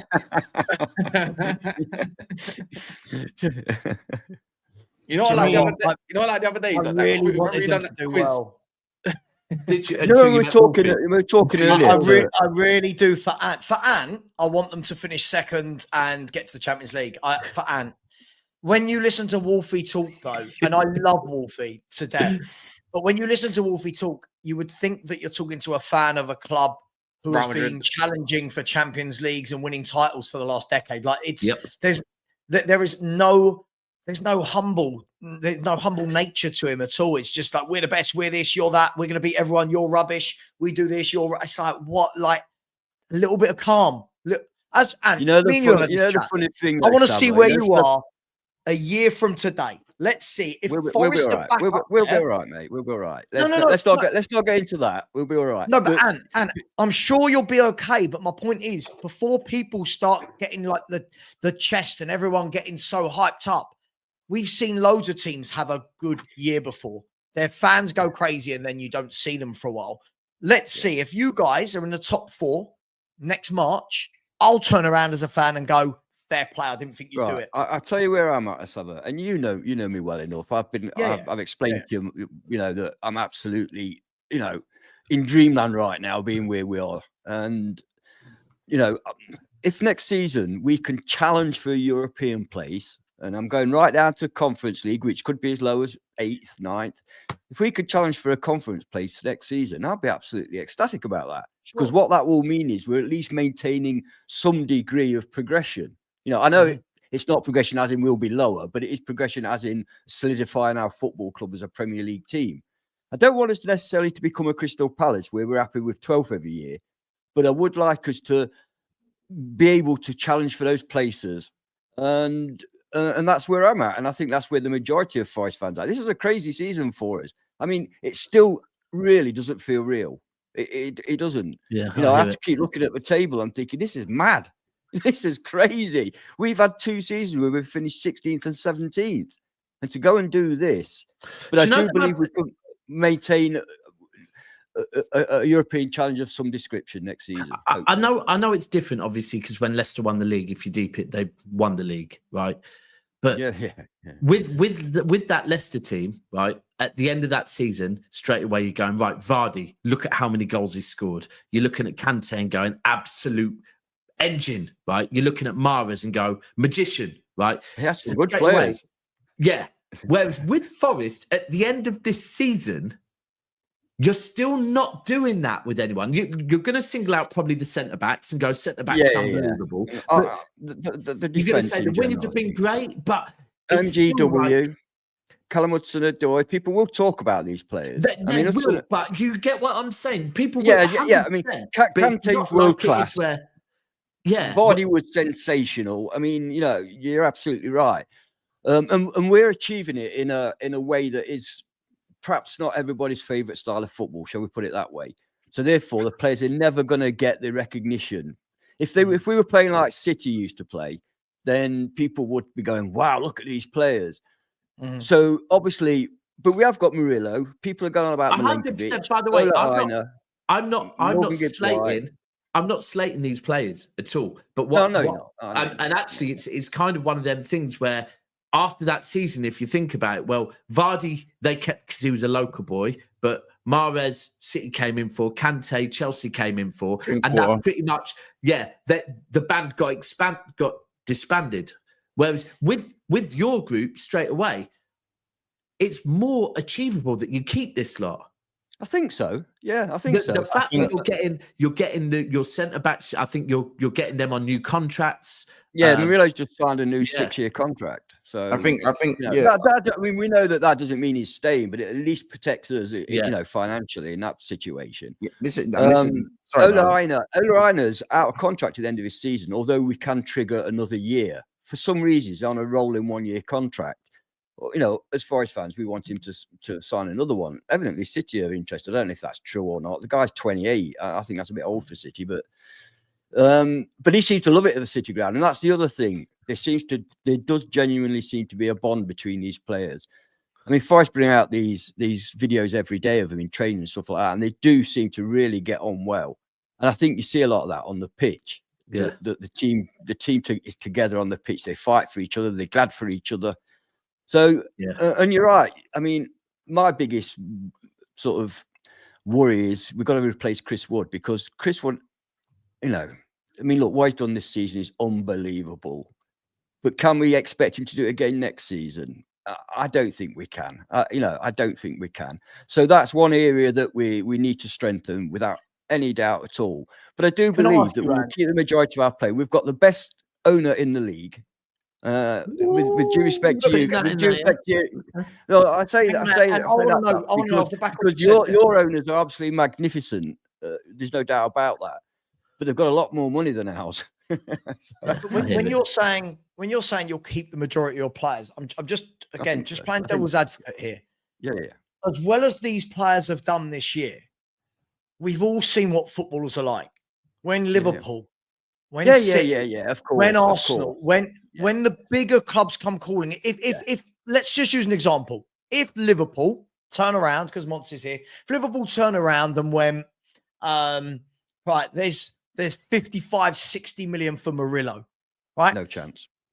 But hang on, but you're saying no chance.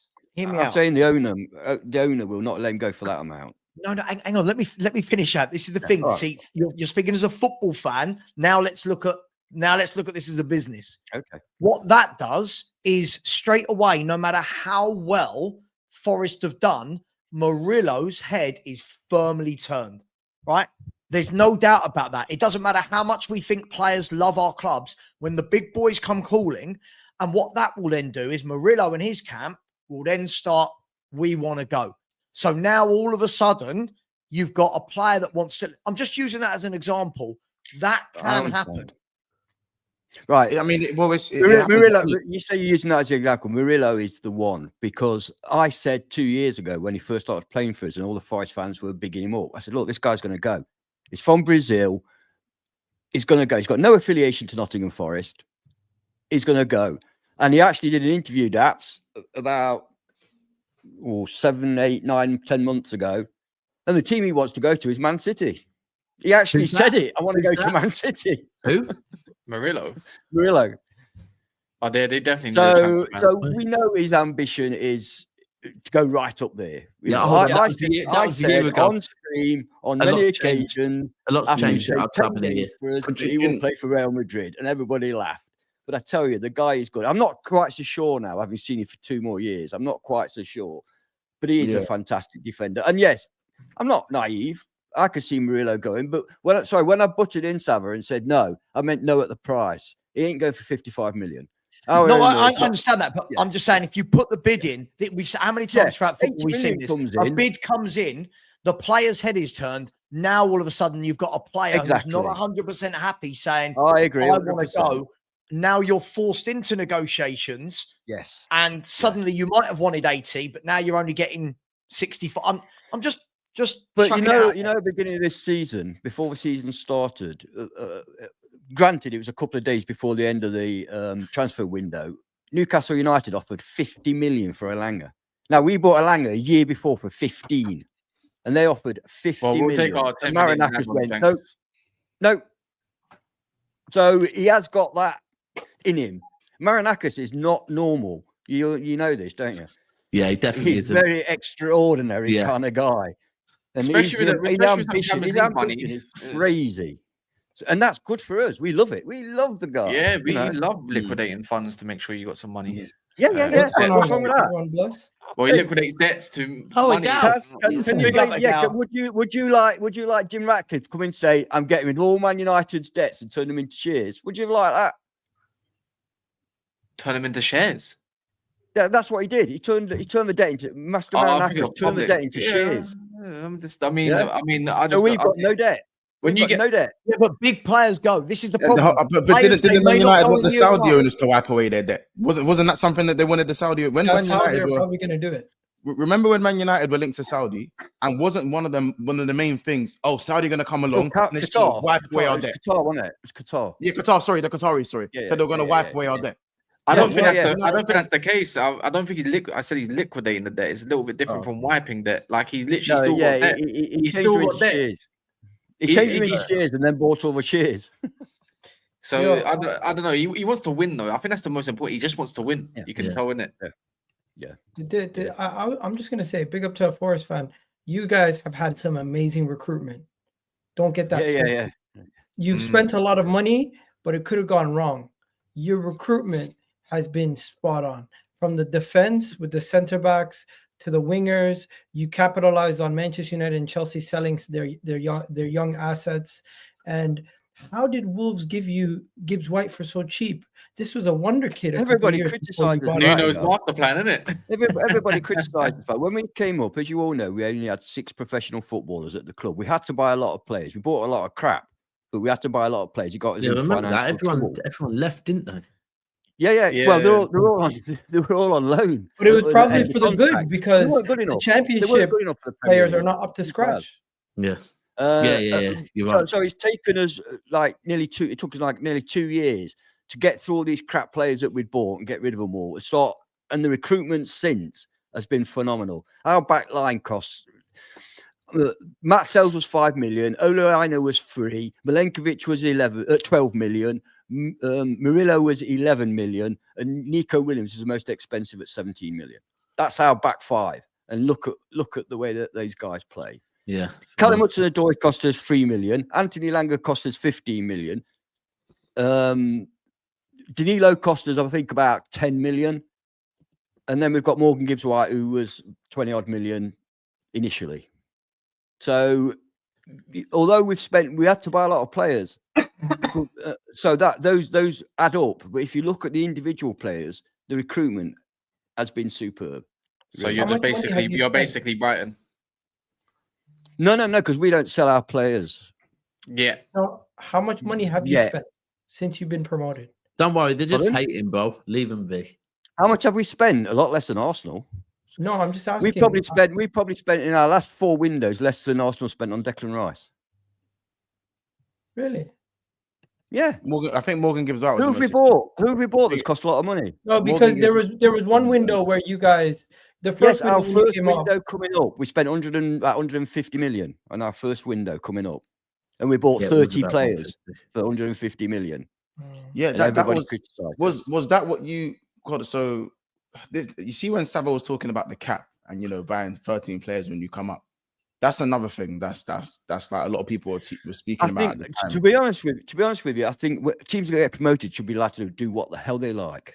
That's the point I was going. I was saying if a Give team them a is newly chance. promoted, if a team is newly promoted, should the rules be bent slightly for those? Yeah, but it bends the opposite way, man. It bends the opposite way. We our finances, we were only allowed to spend 63. Allowed to go into deficit by 63 million rather than 105 million. Everybody else could go 105. We went over our 63 million, as you know, because we needed players. Is that why? And then we got 4 points deducted for it. Yeah, but right, so because you're a bunch of cheats. That's why. Hey, we're proud. We're come Rebel on, this City, isn't mate. We're Wolfie. proud. This isn't Wolfie, Oh yeah, but Did you remind me? Did you guys get fined? Did you guys get fined? No, we got points deduction. Yeah, they got 4 points deduction and still look you quite good at the end. They still went to the table, man. And Mr. Marinakis got fined. Listen to this. He got fined. Yeah, everyone got the Think points about deduction this. as well. £750,000, £750,000, because you put a tweet out saying that the VAR was bent. And let's we be love real. him. We love him. The treatment of Nottingham Forest for me that was the definition of that. Literally, to me, proved financial fair play is not what it is, because ultimately Nottingham Forest held on to a player for X number of days, right, to try and make the club more profit. Literally, they held on to a player over the date that it needed to be sold by to make sure money, and quite a bit more money, right? A good, what was it, 10, 15 million more profit, something like that? Minimum. Which then, if you work out into how much you can spend, is substantially more. But because they went over the date, the Premier League said, "Nah, well, you went over the date. You should have sold him before the date." But we held on to him to earn an extra 15 million. Like, what is this? That was part of our defense. Can I ask the question? How comes if we'd have sold him, in that before the date that you specified, which was an arbitrary date anyway, then we would have broken PSR rules. But because we waited that extra couple of weeks and got 48 million for Brennan Johnson, this is the guy we're talking about. Yeah. Because of that actually would have keepten us in PSR restrictions. Yeah. Because it was past the date. But because it was past the date, Yeah. By the way, whose fault does that lie upon them? Is it the club's? Is it the owner's fault then, or is it? I think it's the rules. They need to be more flexible in certain occasions. Yeah, you can't just say, I like the rule that you just said. That so you like if a newly promoted team comes up, they should have a little bit less. Like, even or if a new investor. Yeah, because it's like impossible to compete. Yeah, because otherwise they just they go straight back down, and they don't have really a great chance. It's not even really truly. I said it's not even just about going straight back down. It's also about if one of these teams actually compete. So, for example, I said we've seen Southampton do quite well. We've seen Burnley come up and do quite well. We've seen Sheffield United come up and do quite well. Nottingham Forest, another example as well. So it's not like this is the first time we've not seen it happen. But the thing is that everyone knows that the traditional teams, like what Sava said, are going to come knocking at some point for X amount of players. I think what's obviously good about Nottingham Forest is that, and I don't want this to come across the wrong way, like Leicester, there was 3 standout world-class performers throughout the season. I think Nottingham Forest are more of one.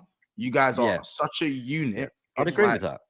If you take out Callum Hudson-Odoi, or if you take out Elanga, I don't feel like a team's gonna go, cool, Elanga's gonna go and win us the league as a marquee signing. That's right. Yeah. Where it's like just like Kante went and won Chelsea the league. Yeah, he did. When they went and signed Kante. So I think you guys are actually in a better position than the Southamptons, the Sheffield United, any of those guys. Because even with Sheffield United, even though they were a group and they done well, it looked like more of a flash in the pan kind of thing anyway. So last thing you want is to have a team with one superstar that you rely on, and then that superstar goes. Like Mo Salah. You're shafted then, aren't you? Sorry, I can help myself. But 100%. But even though, as I said, we spoke about the centre backs, but that's why I say, because I don't think your regime and has been something we've never seen before, because a lot of teams that have, maybe been a bit close to the bottom half of the table and sometimes done well. A lot of them have signed players like, players that have come from bigger teams that haven't quite made it. I said, so Callum Hudson-Odoi from Chelsea, Elanga from Man United. That was injury based, wasn't it? I'm not saying these players weren't good enough. I'm saying as in that players that have come from slightly bigger teams and are playing for, like, I don't know, Fulham, for example. Fulham have done it a lot as well. Fulham where they've got players like I wouldn't say like Calvin Bassey, but you can go Harry Wilson. Do you know what I'm saying? Pereira is one of their players. Those are examples of players that have made the step down per se. But you guys have taken those players, and again, I feel like you've just made a really smart choice of which ones, because Hudson-Odoi, again, it was injury problems. If you really look at his quality, if you ask anyone any player I've asked that's played at pro level, when they speak about Callum Hudson-Odoi, they say he's one of the best players they've ever seen in the academy.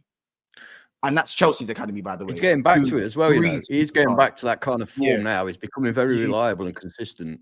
Yeah, exactly. But I don't know, man. I just think that you guys have done it. You've protected yourself very well. As I said, there's probably still one or two players that are at risk of that bigger team coming in and going. There always will be. In fact, Liverpool themselves have got that issue, haven't they? You can never rely on players staying forever.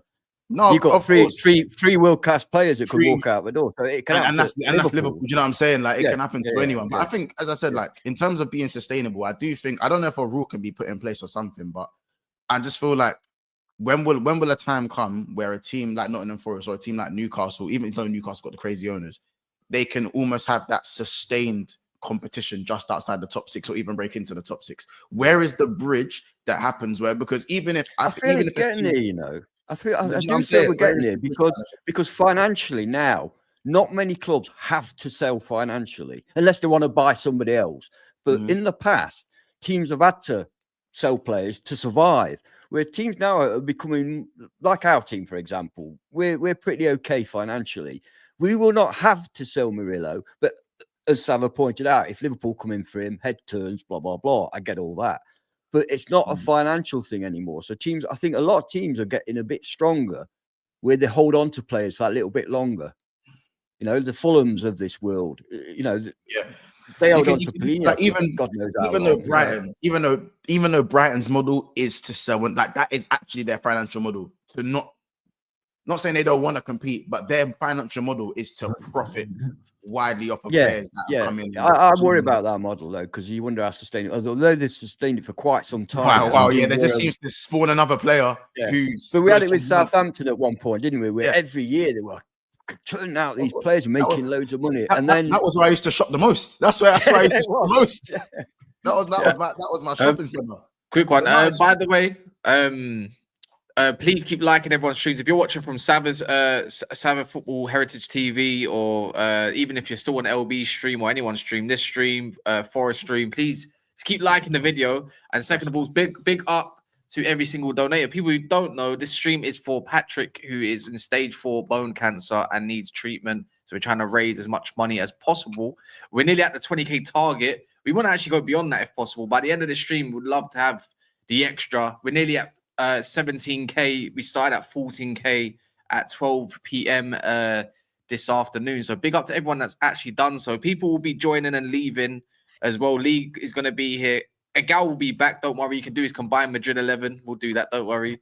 The update. We need to do that. Let's do that live stream. LB will be back. All the rest will be back and whatnot. So don't worry. So big up to all the recent donators. Tammy for the €50. MSJA Gill. Big up yourself as well, man. So big up to everyone that's done so. I don't think it's all updated for me yet, but if you have done so, big up. And if you want to, please donate as much as possible. It's super important. It's for a great cause and more as well. Everyone loves Patrick, innit? It's everyone's friend here. So of course, man. There we go. He's Sava's new friend. Just met him today. So yeah, I'll say. By the way, I'll save that super chat for when Egal gets back. But yeah, sorry to interject. Conversation about hopefully Forest going down next season. But yeah, Listen, can I just Oh, sorry, go on. No, that was a quote. It was just a quote. Yeah, I was just gonna say, listen, I don't want anything bad to happen to Forest. I'm not saying that every player's going to leave. I agree 100% with Mons. I don't think there's too many at Forest that you go, wow, superstar. The big clubs are going to come in. I just think it'll be interesting to see what does happen when Murillo is wanted, when Milenkovic is wanted.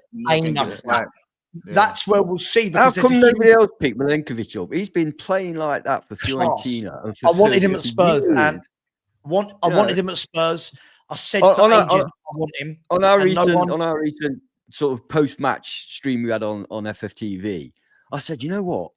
I mean, Milenkovic is my guy. You know what I mean? I said, you know what I love about it? One of the things. I said 3 times during that match, the ball was bobbling about in our penalty area, and he just oofed it up the pitch. You don't see that with defenders these days. They all try to bring it under control. They put the ball at risk. No, he just oofed it. It was great to see. You miss it sometimes, you know. We've missed that this season so badly. Yeah. So badly. The Serbinator, that's what we call him. Honestly, he's the what? The Serbinator. The Serbinator. Yeah, it's from Serbia. The Serbinator. Yeah. No, I'll be interested to see. I want to see Murillo and Milenkovic as well in a team that don't play the same way as Forest play. I think sometimes we don't take these things into account. I think they're both class. I'd love to see them both at Tottenham. But sometimes players work in a system, right? Sometimes look how many times players have made transfers, it hasn't worked. The system they've gone to doesn't work. So I think, the Nottingham Forest players need to be really considered if any of them do move on. It's not just Forest, by the way. It's the same for any club that loses players. That's okay. They need to be considered about where they join, because there's plenty of examples. Danny Drinkwater leaving Leicester as one of the main men, going to Chelsea, and then you've never seen or heard anything about his career again. Yeah, you've got loads of examples. Nunes. I mean, Darwin Nunes is still young enough, though, isn't he? We'd have him at Forest. We'd have him at Forest. I'm not knocking the guy. I'm just saying he doesn't fit in Liverpool. Right? Oh, and just name a price. In fact, I'll pay you. We'll pay you. How about that? We'll pay you. I didn't say we'd pay for him. I said we'd have him. No, we'll pay you. I said we will pay you to take him off our hands. I'm playing. No, I think he'd work better at Forest than he does at Liverpool, because we don't play the same way as Liverpool. So to Sava's point, I think he's spot on. You have to take that into account. We'll see, right? It's not just you. Look at Fulham last year. Like, you can lose your best players and do better. Fulham in the last 2 summers have lost their main goal scorer for years in Mitrovic, and they've gone and lost Paulinho in the summer. Look, they're getting better and better and better, because it's more about what Mont said. It's more about the kind of the sum of all the parts rather than the couple of big stars. If you go to the bigger scale of that, no offense to Fulham, but if you take that to the elite, look at the difference between PSG now and PSG when they had Mbappe, Neymar, and Messi. Now, you have one of those 3. You have Messi and 2 hard workers, Mbappe and 2. You don't have all 3, and then people going, oh, they should win the Champions League. It don't work like that. It's the same way that the Galacticos didn't win the Champions League, because too much at once. You know what I say? The best time to have, like, okay, when you say you can have a well-rounded team, but most teams will have that player who people look to. The best position to kind of have that sort of those stars is the age range. So let's say I'd say the worst thing to have is let's say you have 3 big stars and your team's doing really well and you're not a traditional top 6 team. That's a danger, because now they've got enough space in their career to obviously to go on and do things that they feel like is at a larger club. Like when you have players like Chris Wood, who is your talisman, and he's 32, it's great, because it's like you can tell him as an owner, where are you going next? Yeah. You're not getting any more big contracts, brother. So you might as well sign with us, and then you can like Sava said, I'm saying as a businessman, you're gonna go, cool, how do we drain this asset dry? That's why I mentioned earlier Aina. Yeah, that's like Aina's one of the best right backs in the country, I believe. Yeah. He's 28 though. Or Man City going to want him at 28. Yeah. And it's like, that's why I think Liverpool got quite lucky, is that even though we had Salah, Mane and Firmino, we didn't have them exactly when they were 21 or 20 years of age. They were actually 27 and 26. So it's like after those 2-3 years of them becoming class, they are pushing 29, 30. Yeah, cool. Mane got his move to Bayern. fair enough. But Firmino, by the time you got rid of Firmino, you know what I'm saying? Like Salah is now, you know, cool. He could be leaving this year, but Salah's 32, going 33. Probably a Saudi payout at best. If you're looking at, maybe he'll go if he wants to go on a free. Like when you have those 3 stars or 3 or 4 stars, it can still work if they're, I think, over that 28, 29 range. Because then it's like, I think the ball is in the club's, it's in the club's hands rather than the player going, oh, hang on a minute, I want to go to Real Madrid and I'm 24. You know what I'm saying? So that's what I think was good about you guys. As you said, Ain is 28, Wood is 32. How old is Chris Wood? I don't envisage him being our main man next season, honestly. I don't know how old Chris Wood is, but yeah, I'm pretty sure he's in his 30. And people forgot he scored 14 goals something. last year, by the way. He got 14 last year, and people just kind of. Yeah, I know. Oh, we've got Lee. Oh, we've got Lee. Where's the gal gone? He's gone to do a video real quick. So I don't know if Lee was here or not. You're in a good by the way, position. this isn't planned. I don't know if Lee was here when we had the conversation before, but if Lee's on the stream while Ligal does his Arsenal Real Madrid combined 11, that is definitely popcorn. How long is this realistically going to take to do a combined 11 between the two teams? Thanks for having me on, by the way. Big up the panel, big up the chat. Savi, in answer to your question, it's easy. It's any 11 out of Madrid's team. I know that, Lee. You know that. Oh yeah, not only that, but that's but Lee. We're not allowed to say that because we got the best centre back pairing in the world tonight, mate. I know. I was told the whole back line for Arsenal gets. I was told the whole back line gets him. You know, so I would say the only. I mean, I know we're doing. Who's getting in over Valverde at right back? The only one for me would be Ben White. It's a no-brainer. Possibly one of the centre halves, depending on who's fit for Madrid. Possibly. Yeah, that's fair. Should we wait for a gout? Well, no, because Rudiger's a shooter. No one gets in over Rudiger. Yeah, so Rudiger's no one gets in over Rudiger.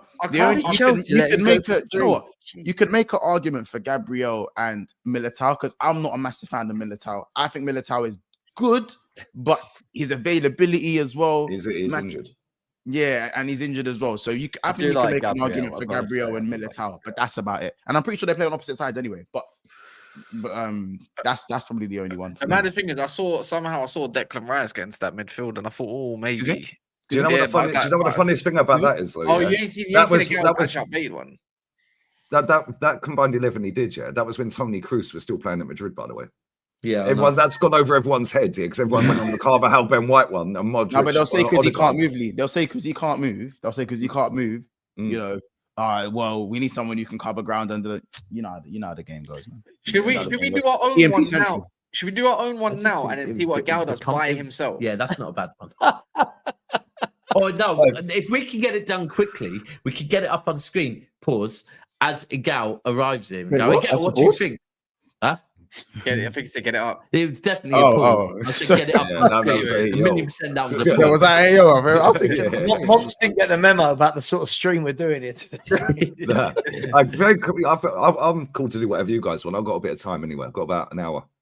And but just very quickly. I've got any letters to send today, Lena? No. My pen's run out, mate. I need to go shop and buy a new one. Oh, send.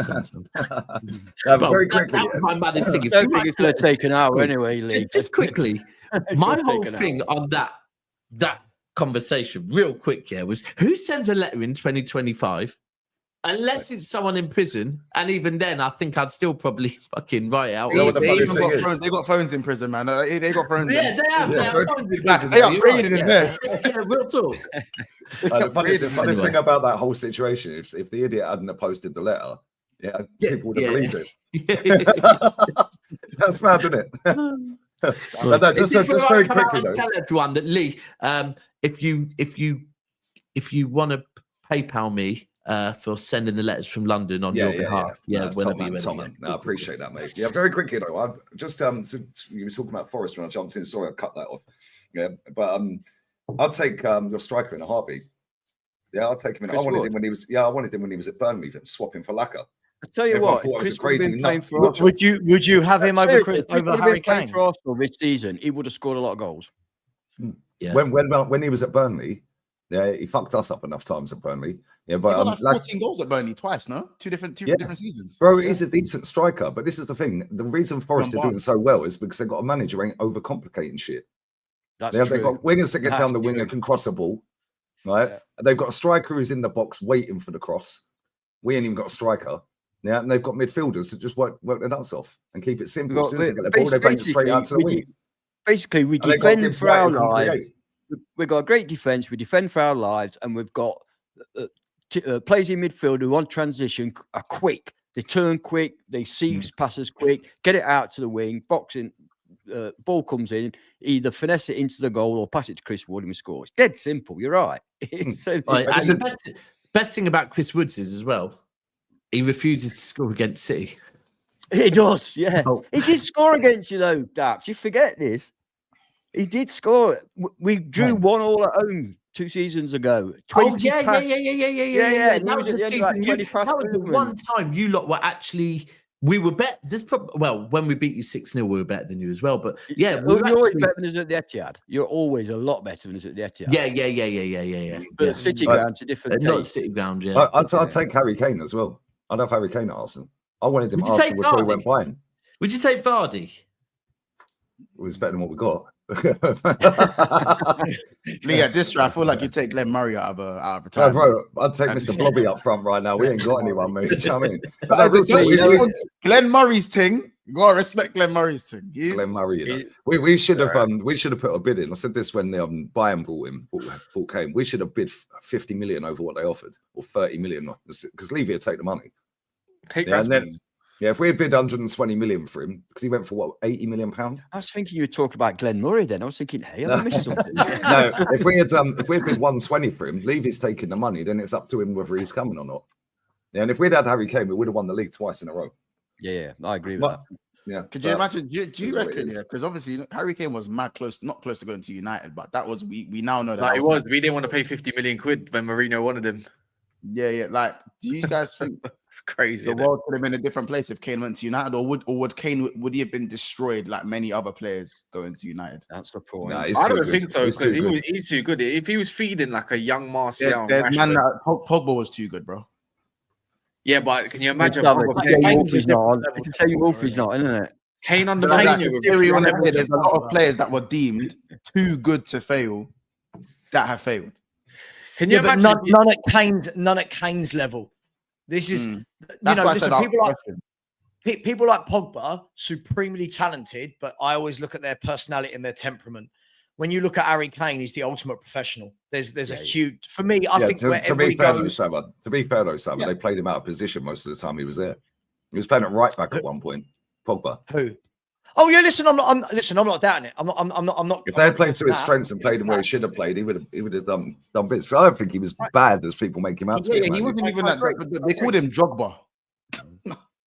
What? They called him Jogba. Yeah, he jogged around. Because he jogged. No, these men are tough. It's dark. No, it's dark. Do you know what Drogba? Hold on, when was that as well? It's dark. It was when Lukaku. It was when Lukaku was there with the pink kit. It was then right. Yeah. When Lukaku kit. By the way, people keep donating if you haven't done so yet.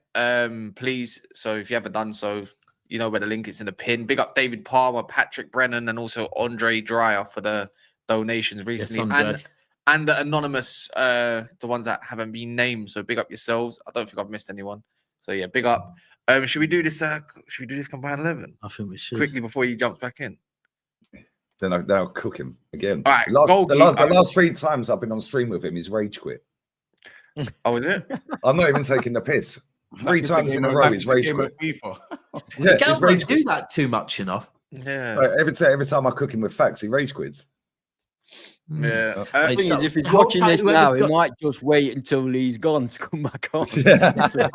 Hold tight, whoever's got the tumble dryer or washing machine. I'm going close to the kitchen door. Oh, is that you? Bro, we have the same thing. Sounds like he's coming in for landing. Yeah, I think the belts the belts on it are fucked. Oh, don't tell me that. Don't tell me that. If you put a pound coin in the washing machine and it's empty and it's just spinning around, that's what it sounds like. It's fucked. I'll be 1 sec, yeah. So who did in goal then? Courtois or Raya? I'm gonna go David Raya. I like Raya. Out Yeah, of that, I like Raya. sorry, can I just say, Trevelli's spot on. That is me. To rage quit is me. Yeah, no, Fully, that is more me than a gal. You say this season, Raya over Courtois? I was joking. Courtois is just elite, man. We had this Yeah, conversation. As the other day. you not even think of putting that cape on, bro. Hold on. What are we doing You're here not as putting well? that cape Are on, we bro. doing a bit of this season, but also a bit of who's actually just a better fucking person?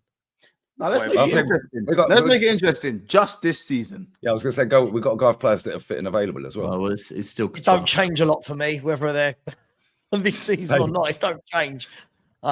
It's got to be class, isn't he? Class goalkeeper. So Courtois then. Right back. Well, Valverde. Oh, you want to do that? He's been playing there most of the season. He's been their best player all season. He's wicked, to be fair. Not Timber. Wait, so do you reckon maybe we should put Sobbers like right? What? He's having a little thing to himself. Right. What can kind of defend like Trent, but can spray a ball a little bit, just worse, lightweight. No, he's just built like an android and he's all right. Like, play him at right back. If Trent leaves, play him at...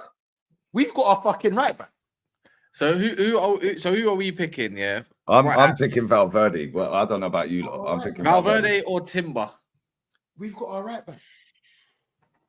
Who's a better right back? Valverde.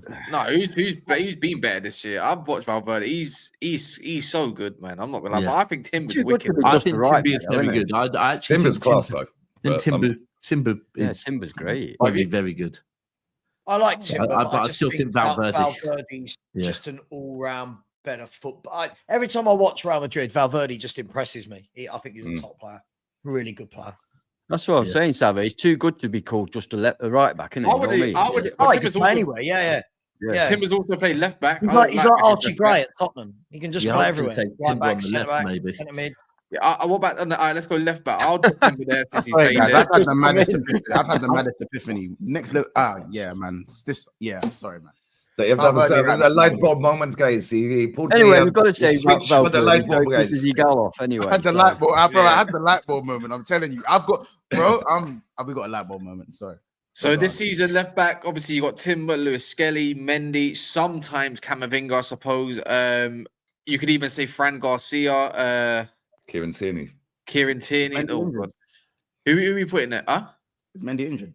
Mendy. He just got injured. Mendy's out. Yeah, Mendy's out of both legs. So who are we playing left back then? Tierney. So hang on. Are we saying that if they're injured for this game, we can't pick them? Yeah, got to We've got to go on available players, surely. Yeah, availability. Right. Okay. So if they're not okay, I'd put Timber left back. I'd put Timber left back because he played there as well. So not gonna. I like Lewis Skelly. I think he's been. I think he's mint as well. To be fair, I think he's a proper baller. Yeah. Not even off recency bias. You just know when the player's got it. He's just got it in it. Who are we going with? Who's he's not there? I wouldn't even mind putting Lewis Skelly over Timber. I couldn't give a toss. I think every time I watch Skelly, either of those two. Either of those two. Who am I? I don't know. You said Tierney. You can stay in that lane, mate. Yeah, well, he can defend better than all of the names you just mentioned. So yeah, I'm going Tierney. He's played like 2-3 games, didn't he? That pissed off top gooners, wasn't it? What about Kivior? We could put. I was going to say, Lee, if you put Skelly there, you'll have some of the mutants liking you a little bit more. To be fair, well, that's just true. What about a bit of Nigel Winterburn while we're at it? Come on, Nigel back. All right, cool. You could also put Camavinga there. I mean, if you didn't want to put him in the midfield. For me, it'd be Timber or Skelly. Camavinga's got to be in midfield. Yeah. Centre back. I think once you said it, it's Gabriel's going in one slot, 100 million %. Gabriel, Thiago, Gabriel, and Rudiger. Rudiger, innit? Rudiger. Yeah. I don't think Saliba's that sounds a good. That sounds a decent. Even the other day. Even admittedly, I didn't watch the game the other day. I was on the way back from Manchester. I was listening to it on the radio.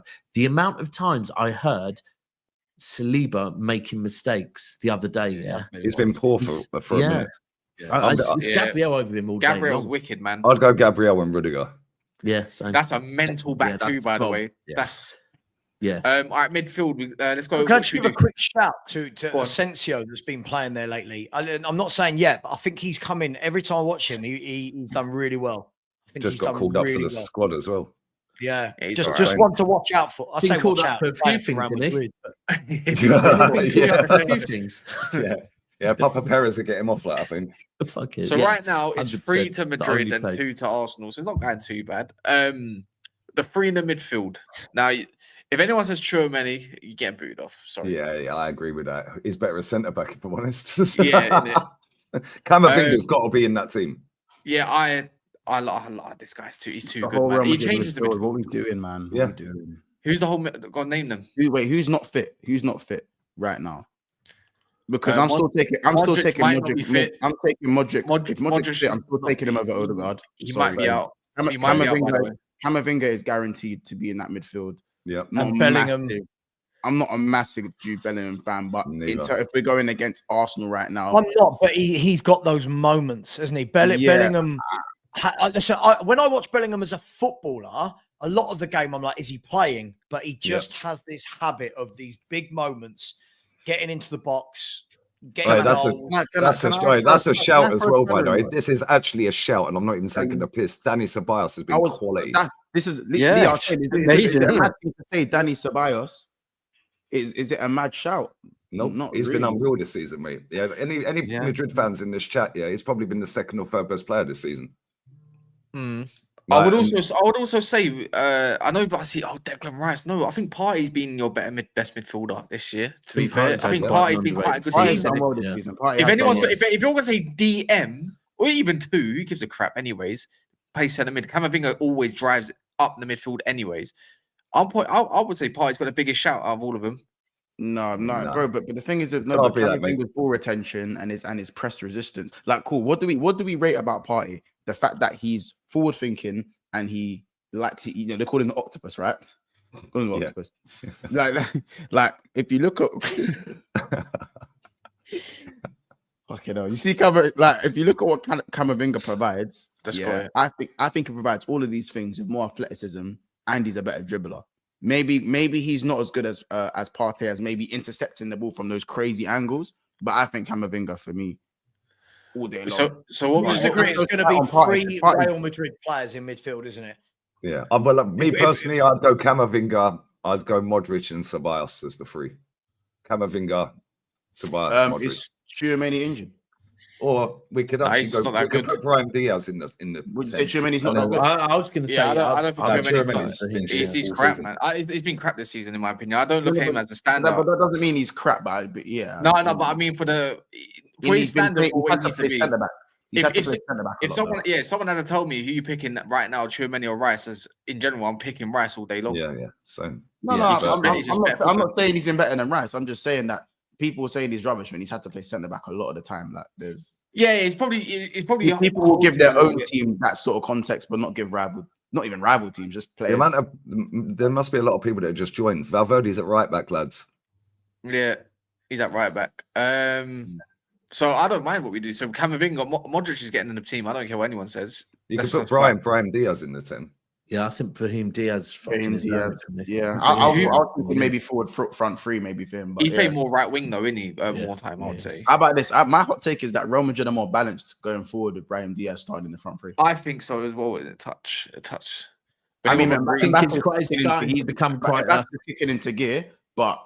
He does that Isco thing, innit? He does that Isco roll thing. Yeah, like the Velcro he's got. It's one of those awkward conversations that I think even probably Ancelotti sees it, but it's just a very awkward conversation where it's like that's why you keep seeing him come on and do so well because it's just because when you've got a front 3 of Rodrigo, Mbappe, and Vinny Jr. For no matter how good you are, it's just like you. Where's Nunweary? I prefer. I like Rodrigo a lot. Go on. I was going to say Ceballos is injured. Oh, never mind. Oh, yeah. So he fucking done his hamstring last month. So So looks like Partey might make. We're not going with double M. Maybach Marino. What are we saying? Fuck off, man. Maybach Marino. Is that what you called him? Double M, man. Wait, only I thought you would have. You of all people should know about that name. No, but Maybach Marino. Nah, I ain't heard that. So what? Double M. So what we do? So somehow, are we saying Partey's made it? He's made it. So hang on, Camavinga.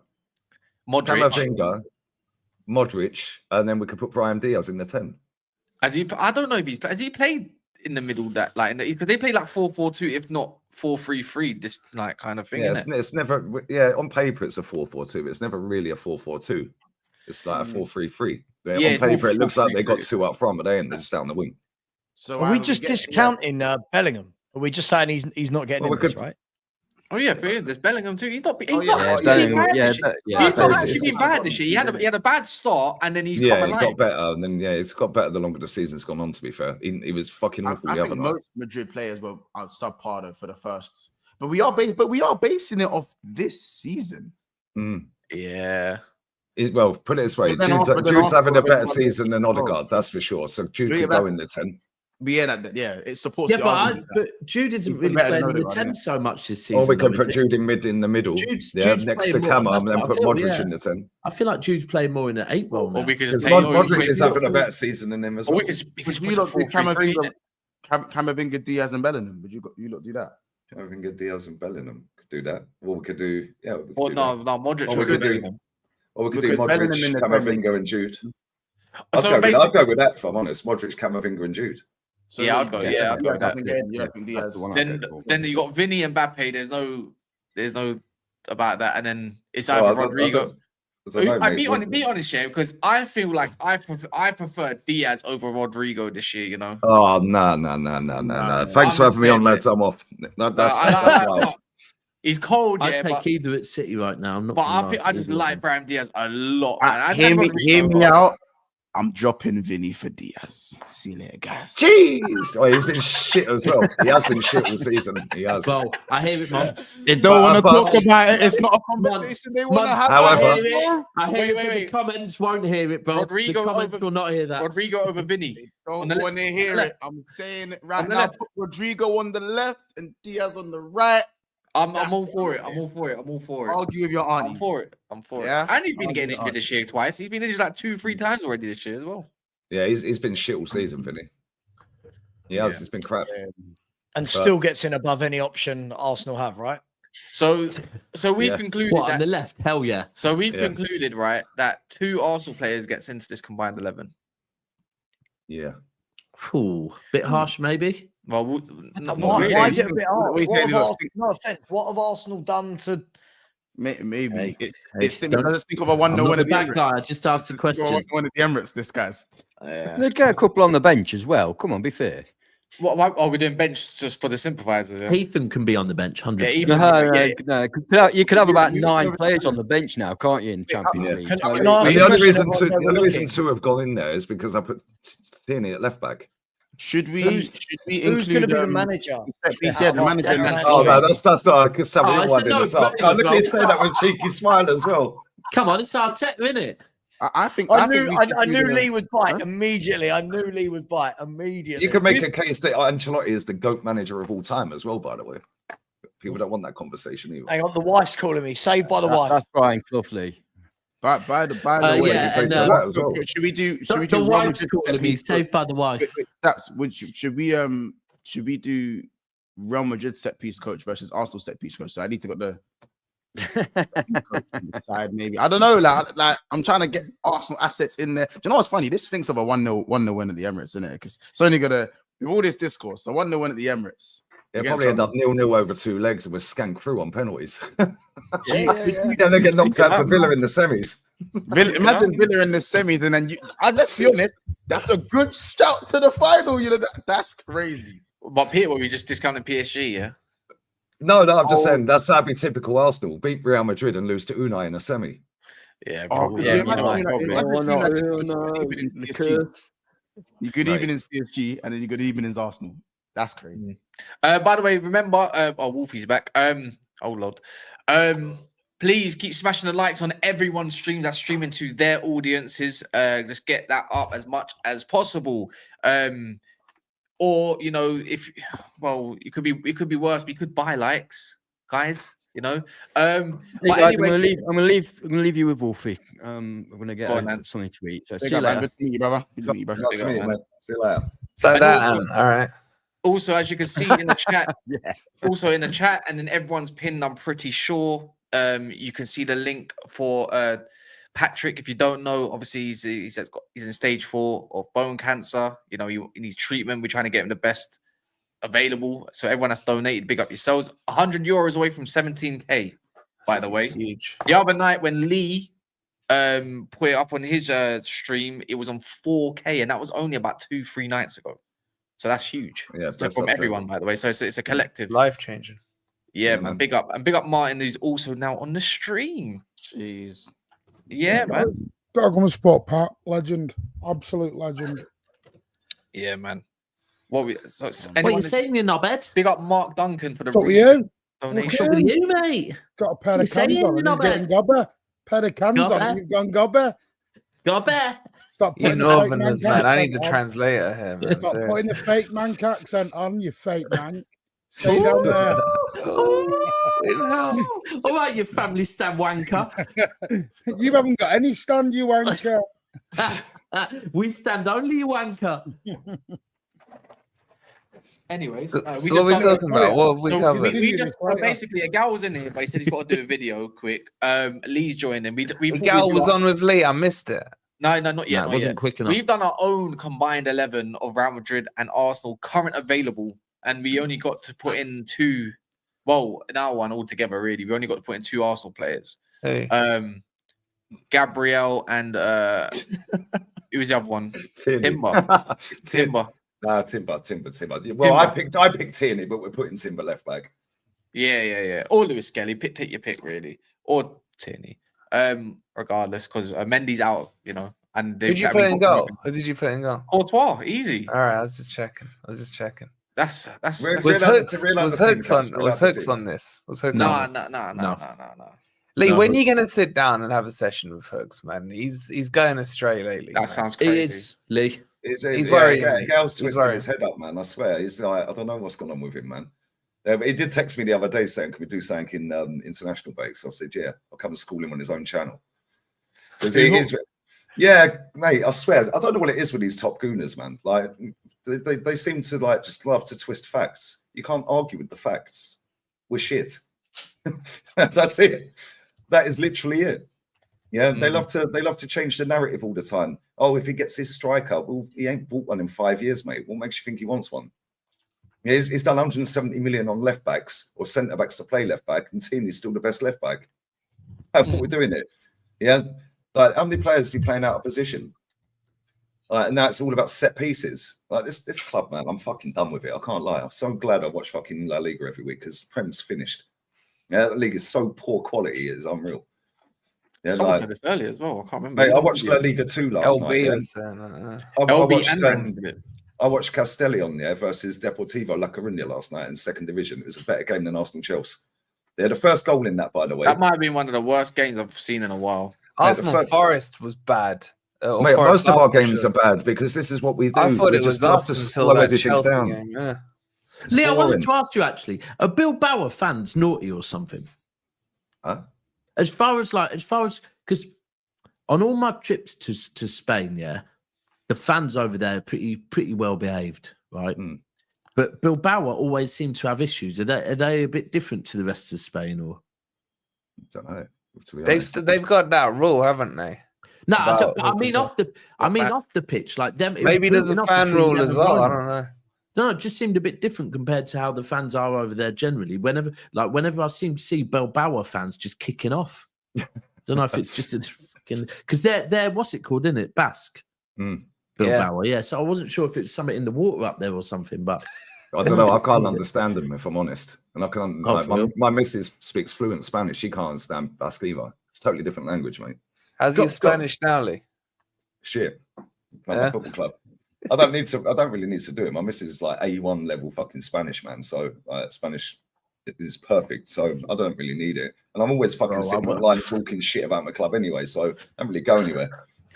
By the way, we've raised 17K now, so big up to the recent donators, man. Big 3 up. more to go. Shamark. 17, we're on 17. Yeah, love that. Shamark and also Olu and Byron, big up yourselves. Literally the last few minutes. Love that. What are we talking on now then? As well. I don't know, man. We talk Where's about a gal, man? Get a gal in. I'll ask him where he's at. Mike, can I ask you a question? Big up to meet you, by the way. I don't think we've done a show together. Because I ask every City fan that I speak to, I ask this: do you think you're busting case on this 115? Because I hope you do. I hope that, because the meltdown is going to be crazy. Number one, and number two, yeah, that just shows that if you do get off of it, which like I say, I think you will, yeah, that all our clubs have failed because we ain't doing the most we can to win. Yeah, well, listen, I am confident. I always have been confident. Got more nervous when we get into the actual. Don't know about Daps, but I'm getting more nervous the closer it's getting now. And I've been totally fine for 2.5 years. No, but I do think we'll be fine, because I think if they'd have found something, it'd already be out. It'd be out by now. I thought it was supposed to be announced in Jan, and then they said Feb. Yeah. I reckon they already know. I reckon they're trying to dress this up in a certain way to soften. I know the media are prepping. The media, definitely. I'm 1,000,000%. The media have been prepped. The media were prepped 2-3 weeks ago. The media started contacting people and asking if they'd come on and whatever. But I remember reading something a good couple of months ago where it kind of said that I have a feeling, right, that a decision has been made a while ago, and that all of this right now is from both Manchester City's side and from the Premier League side, that some sort of, and look, it's probably a settlement ultimately, that they've come to a decision where it's kind of like, right, how can we both come out of this without completely stinking of shit, right? And I think maybe it's predominantly the Premier League that would stink of shit, but Manchester City have thought, listen, we're going to have to keep working with these fuckers for a long time. So, do you know what? How can we? And I think that's what it will. I have no doubt there will be charges sticking to City. I don't think it'll be the main ones, but I think there will be charges that are stuck against City. But what are you basing that on, guys? You don't think it'll be the main one? It might be a small. We don't know. We don't. Nothing's been leaked. Nothing. All right. So should we not have the conversation then? Hang on. What charges? No, I'm saying if you're going to say you think the little ones will stick, on what basis?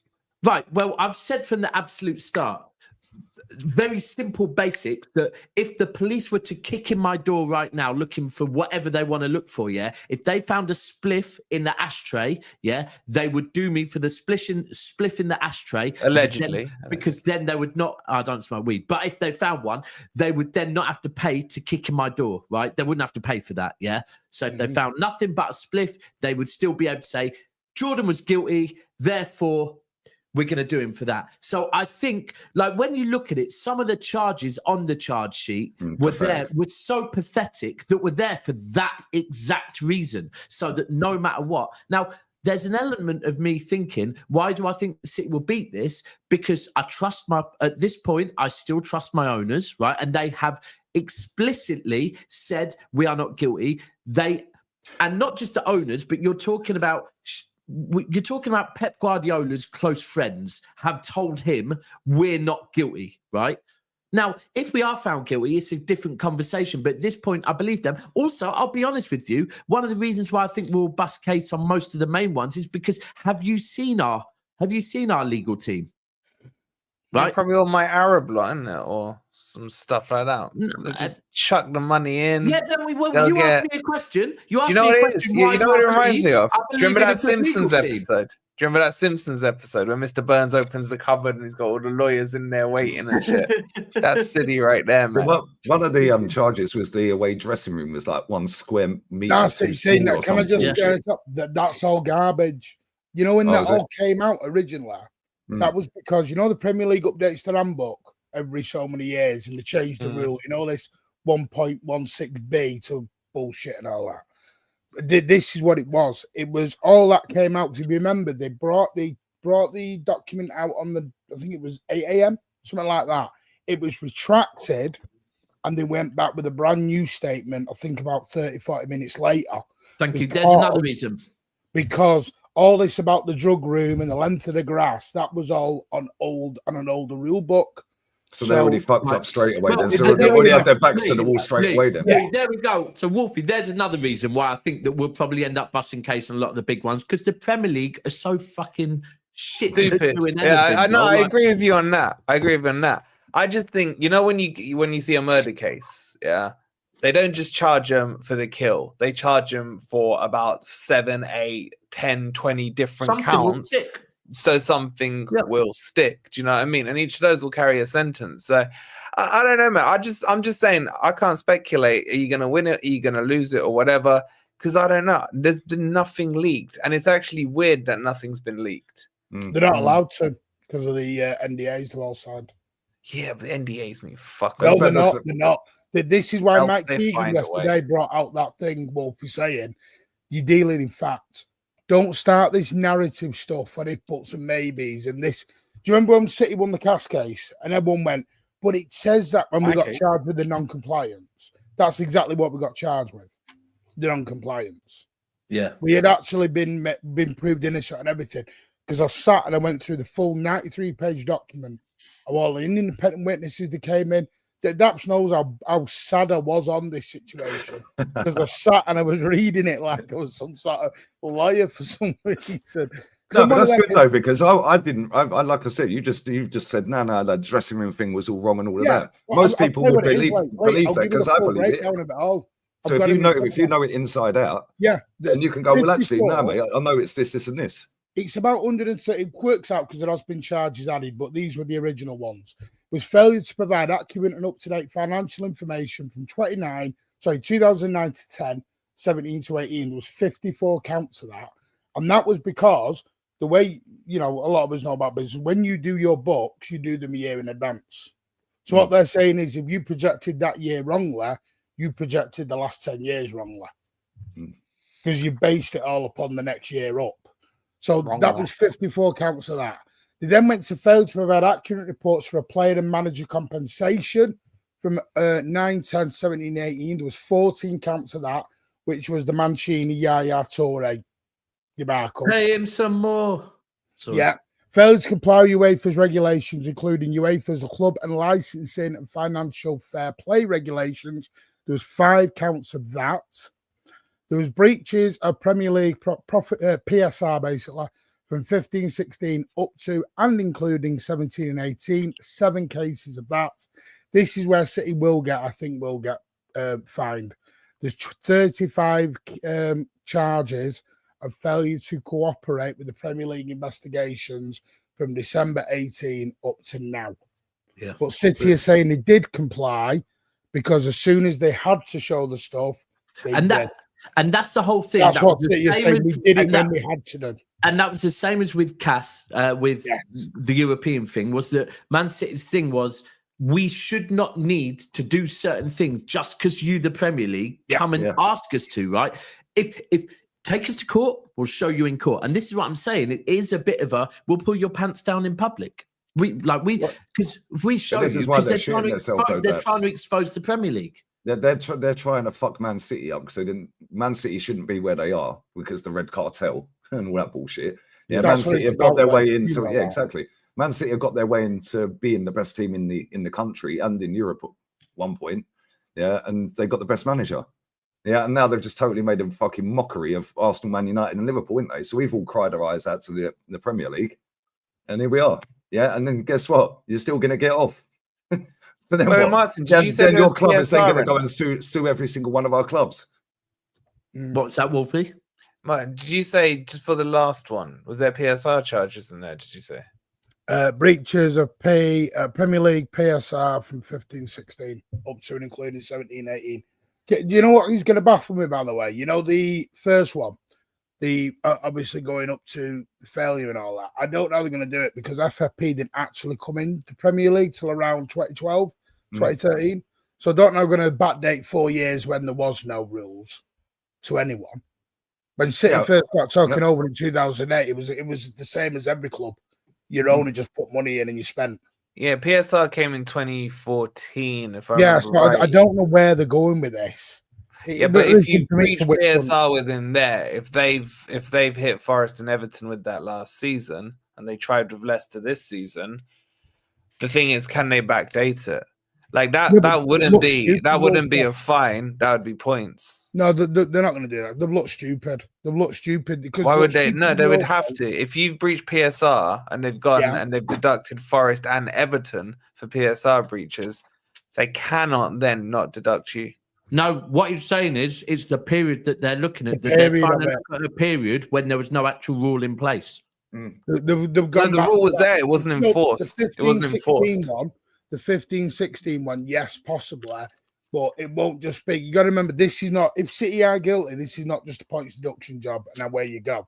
They could throw anything at us. Because what I'm saying though is that the only thing we know what we have precedent for within what you just said on those charges, is that section on PSR.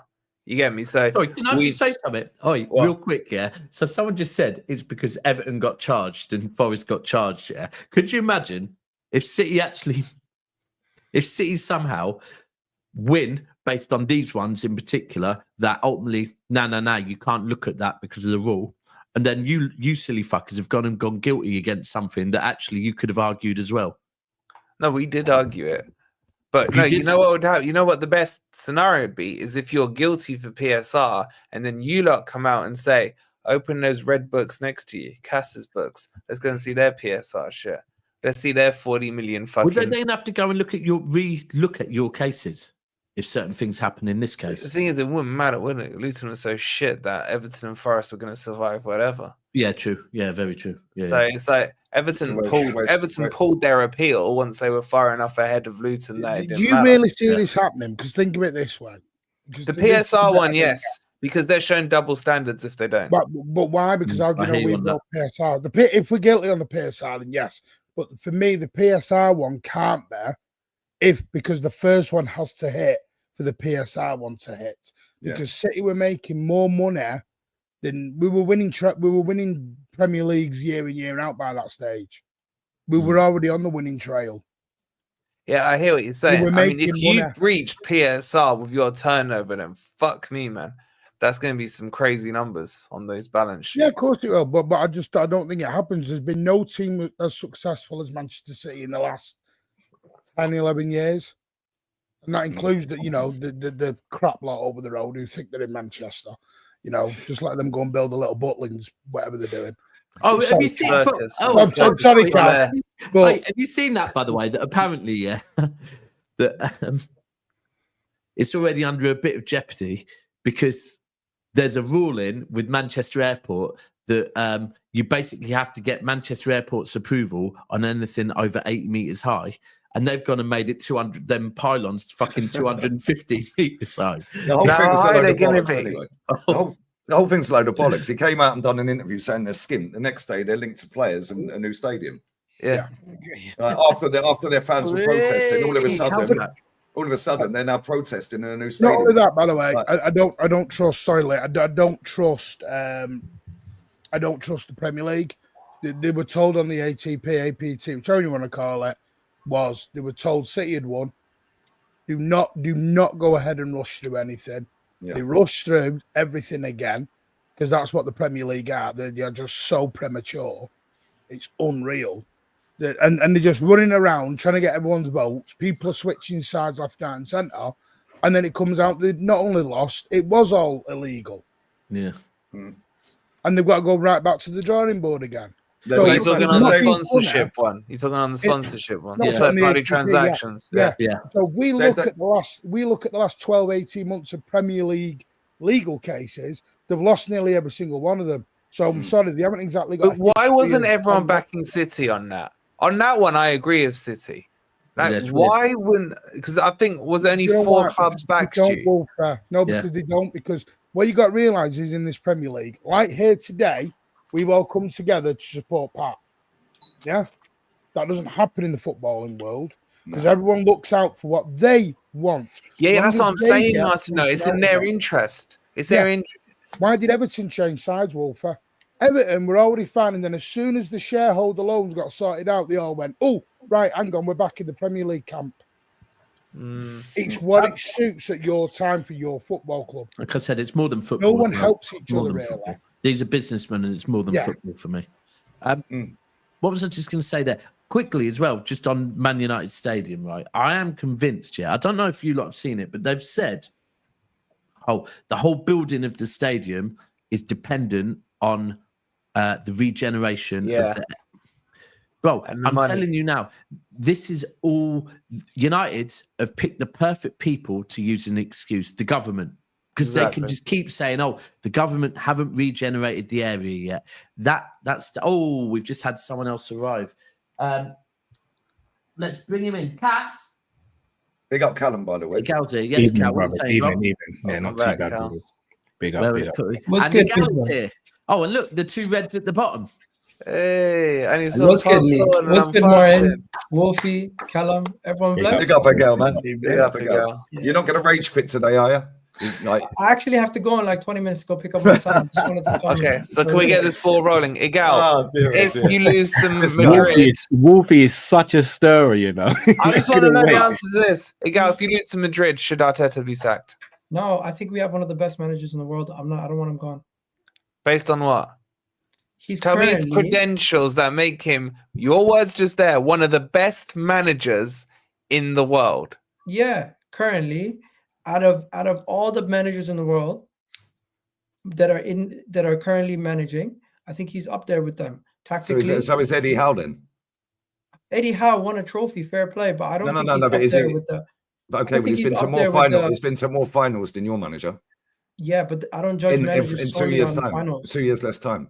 You don't judge him. Judge it on. Not to crash out on you, but what would suggest that Arteta is one of the best in the world? And when you say best in the world, what number is that? Like, that's a good question. He's in the top 10. Top 10. Yeah. So you got the Peps, you got the Ancelottis, you got the what do you call it? Diego Simeone's, Xavi's, these guys who've all won trophies. But then I think Arteta's in that mix. Just Slot, but ahead or behind him. A Slot ahead or behind him. Based on this season's performances, you put Slot ahead of him. But I think is Klopp still ahead of them, even though he's retired? What? No, retired managers don't count. So you're saying? So do you think Slot? No, take Slot's career, by the way, and his first full-time job at a team in the top division, was the same year that Arteta took over at Arsenal. He managed in the lower division. Then he was number 2 at Alkmaar. Or Alkmaar then took the job, can't remember. And his first full-time job in a top tier or a top division league was the same year Arteta got the job at Arsenal. He's been managing for 2 years longer than Arteta, but the same amount in a top league or a top tier league. And he's won more. Fair play. I think. So is he better than Arteta then? I think people don't realize what Arteta's been able to do by revitalizing Arsenal and just getting us back to contention, delivering an FA Cup, of course, and also finding a way to fix up the squad with a blend of like the youth and everything else. He's done a really good job. And where's your blend of attackers? I think a lot of blame is put on him for Arsenal not delivering, but at the same time, we also criticize the recruitment and the quality of the squad. We just weren't good enough to beat Man City, and this season we're unfortunate to go through the situations that we've gone through. Fair play to Liverpool, no fault of theirs that we weren't good enough to beat them. But I don't think all this stuff about sacking the manager is necessary. I just want to know the situations. Let me just finish. I don't think it's necessary for Wolfie and other people to always be saying sack him after this, sack him after that. It's not a necessary discussion when I think we're one of the best set up teams going into next season. You said that last Man season. City having to rebuild, a couple of times. Liverpool having to rebuild, and there seems to be a little bit more stability at Arsenal with the age and profile of our players. And just having to sort out that attack. You did say that you were in a better position, ready for this season. What have you been through this season? When you just said we did not have the summer that I expected, though. So come on. But you were happy coming out in summer. And I think the change that people want is Edu leaving. Oh, sorry. Before you, Cal, I agree with you on the new guy coming in. I think that could be a game changer, but I do think the game changer might be Arteta being sacked because of this new guy coming in. But thank you. Gal, just one thing you said when you said what you've been through this season. What did you mean by what you've been through this season? I've said it numerous times. I'm not saying I haven't seen. I'm asking. I'm not saying it to belittle Liverpool. I'm just saying Arsenal have had to go through their own struggles with injuries due to our own mismanagement of recruitment. And he gets the final say on the recruitment. Hi, over there, Miguel. You just said everything we've had all season, mate. Yeah, I agree with you, Martin. I agree with you, Martin. Miguel, which teams haven't had injuries this season? Just both of us have had massive. No, which teams? All 20. Come on, Miguel. Our injuries have been insane. The manager out of his own mouth said he gets the final say on signings. His words. That doesn't so change it's his the fault fact then, that isn't he it? doesn't. that doesn't change the fact that he doesn't have the final say on how much money we spend. Well, he knew that we had 80 million to spend, and he spent it on a left back who can't fucking defend and a midfielder who's now up front. I think Mazu Skelly's development has changed the I'm not talking perspective about of how we're Skelly. going to I'm go not talking forward. about Skelly. I'm talking about Skelly. I'm talking about the 80 million quid he could have spent on Gyökeres. Wasn't Skelly meant to be a left winger anyway? Left. I think we wanted Sesko in the summer, but number 8. he chose not to come to us because we didn't give him the guarantees. And honestly, the guarantee, which is why no strikers get of any note are going to join us, is because 29 plays up front. I respect the fact that we don't lie to the players that we recruit, unlike Chelsea, where they lie to people and they tell them these kind of minutes are going to be given, and then they show up and they're shocked. You don't lie to him. So when you bought Kai Havertz, did you tell him you were going to play him up front or in midfield? When he came, he was originally signed as a midfielder. No, he wasn't. So he was lied to. Hold up, Wolfie, because the girl loves to do this. Yeah, right. He never said that at all. He was asked in a press conference, and I do the press conference reactions, and I've got a big forehead, pause. Right? I remember a lot of this stuff. This manager was asked in a press conference, where are you playing him? He said, we haven't decided yet. We don't know. He then said, after he was dropping stink, thank you. So he was then asked after about 5, 6, 7 games with him dropping stinkers in midfield, yeah, about his performances. He also said in that press conference, the next one, when he was asked again, he said, we've got to give him 55 games before we can judge him. Why? He said we have to give. He said we have to give the team 55 games. Nope, it was about Kai Havertz. Fuck us. No, he said the midfield. No, partnership. He said we have to give him 55 games. No, he said the midfield partnership. You have to find it. Come on, go find it. And if you're wrong, you're not going to tell us. Well, I will. Gal, I can't look. I don't think Arteta is a crap manager, but to put him in the top 10, by the way, neither do I. To put him as a top 10 manager in world football when he hasn't won anything apart from the FA Cup. Hold on, let me land, bro. And he spent the amount of money he spent. I know you're going to say, look, he built them from where they were to where they are challenging now. Klopp did that with way less of a budget, but he wasn't given the time that Arteta was given to not still achieve something. Fact of the matter is, you pushed City close last season and the season before, fair enough. Everyone, including myself, said going into this season, Arsenal will win the league because I don't see how City can sustain this, especially with the lack of transfers they did in the summer. I said Arsenal best positioned to sort that out and win the league. Liverpool Football Club signed one player in the summer, Federico Chiesa, who's barely seen the football pitch. We are using the same set of players that we used last season that fell short, but yet we've put a double points tally ahead of you guys this season, and we're in March. If Arteta's the manager that you say is, that should never be happening. I'm not sitting there saying the Premier League is a guarantee for him, because anything can happen throughout a season. He should not be as far away from Liverpool as he is. Yeah. I'm sitting there telling you as a Liverpool fan right now, this ain't the Liverpool team of 19, 20, 18, 19, and the quad chasing season. We were a team this season that you could apply pressure and potentially catch. I'm not saying that you would have, but you could have caught us. If we're looking at the previous seasons and you're looking at the previous teams we had on the Klopp, you're not catching those teams once we get a league. City's the only team in that conversation. The fact that you guys are sitting here and you've spent so much money, this is completely his team and his squad, and you've not achieved anything. You can still win the Champions League. I think it's unlikely, but it can still happen. So you can't rule it out unless it doesn't happen. The fact that you're sitting there saying he's a top 10 manager, in my opinion, the guy is crazy, bro. When you look at what other managers have achieved on less of a budget, less time, and less resources, and less personnel that they have to their disposal, he has messed things up for you guys in terms of his player management, his player recruitment, and his tactics. I remember the season before last where you guys were playing free-flowing football and you were putting teams to the sword. Last season, you started to be a bit more pragmatic, but you're still putting teams to the sword. This season, it's been completely opposite. You've gone into games to not lose as opposed to go to win. We went to Man City and we set up with a plan to win. You went to Man City with a plan to not lose. And that is a difference. Bro, me and Daps, we used to go back and forth about Liverpool and City all the time. I'm sure Martin can agree with me here.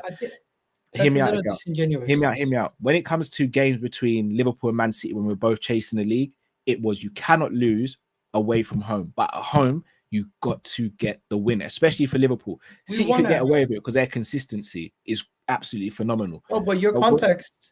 The context is there, Egal, because I get you've had injuries.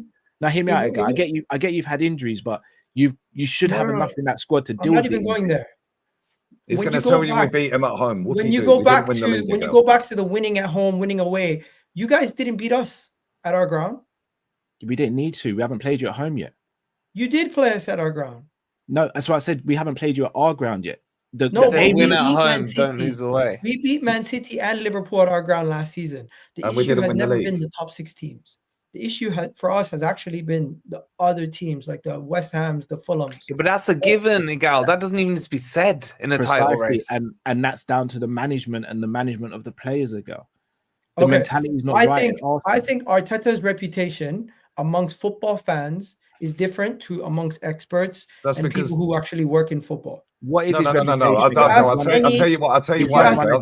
I'll tell you why. If you ask any person, who works and does the day-to-day football analysis or management at any club in the world, they would definitely tell you Arteta, based on recent performances, tactics, influence over a football club, he's definitely amongst the best in the world. Right, okay, let me just. Go on, Cam. Although he has not achieved what other managers have achieved, he's already shown in such a small time with the influence and the impact that he's been able to have at Arsenal and in one of the top leagues in the world, go up toe to toe against Worst one of the league in the best world. teams and the best managers in Pep and Man fall, City. and fall short. Again, I'm going to ask one question. If I said to you right now, Darwin Núñez is going to be Liverpool's striker next season, what would you say as a rival fan? Would you He's be not happy good or enough. upset about? Would you be happy or upset about that as a rival I'd be fan? happy. I'm telling you, as a rival fan, if Arteta is your manager next season, I'm happy. Thank And you want to know something? If what do you call it? You guys have the same season you had this season with no Mo Salah and no Van Dijk, you're gonna lose. Yeah, I agree. Okay, would you have said that?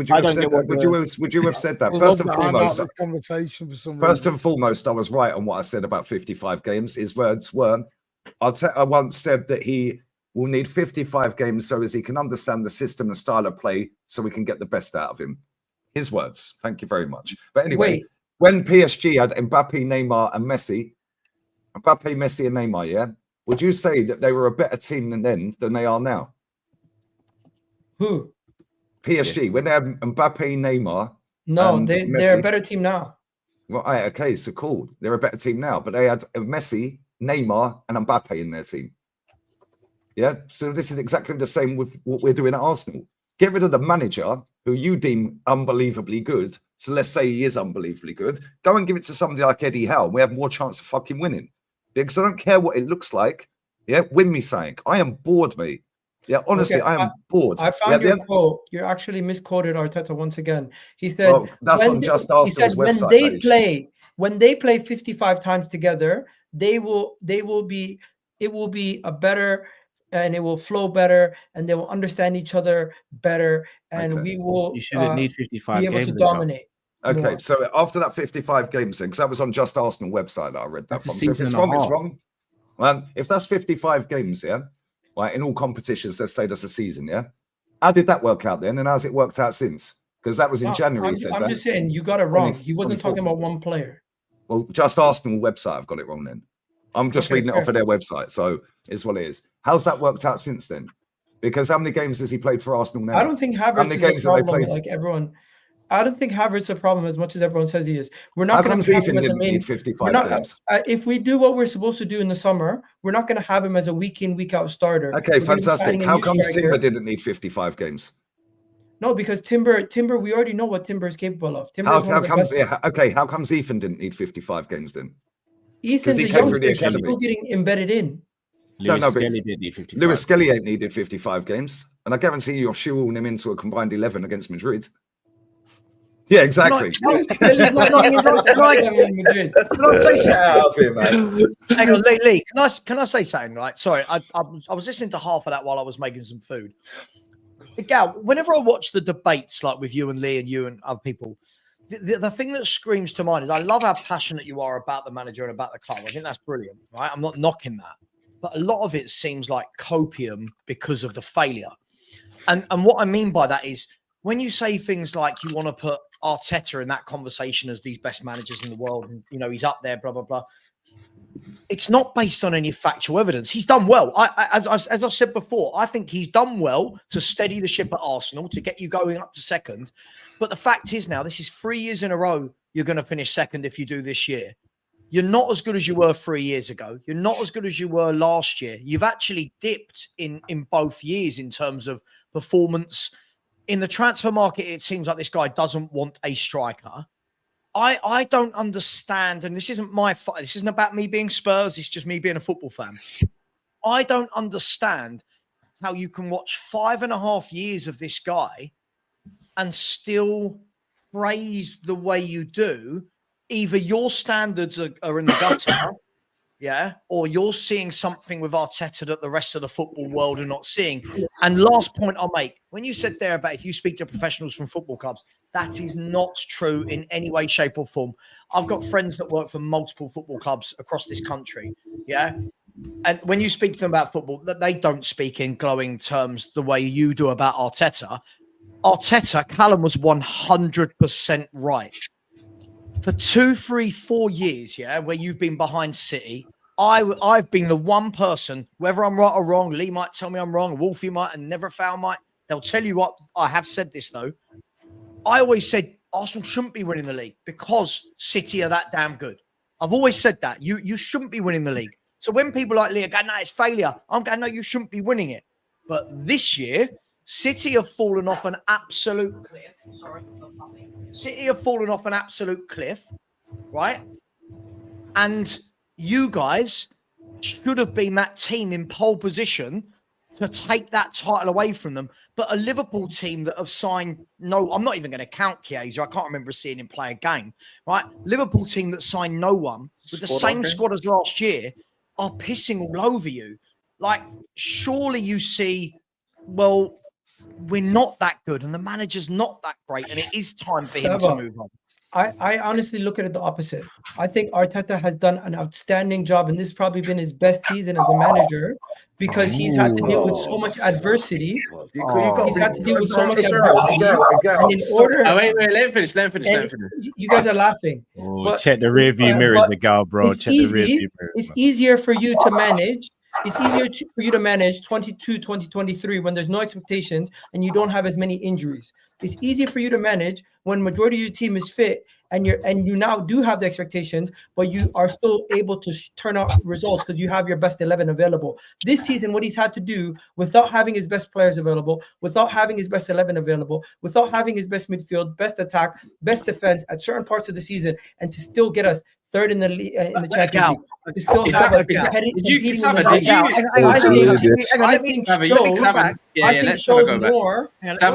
see what you did. You kidnapped win the dog. That's where he's at.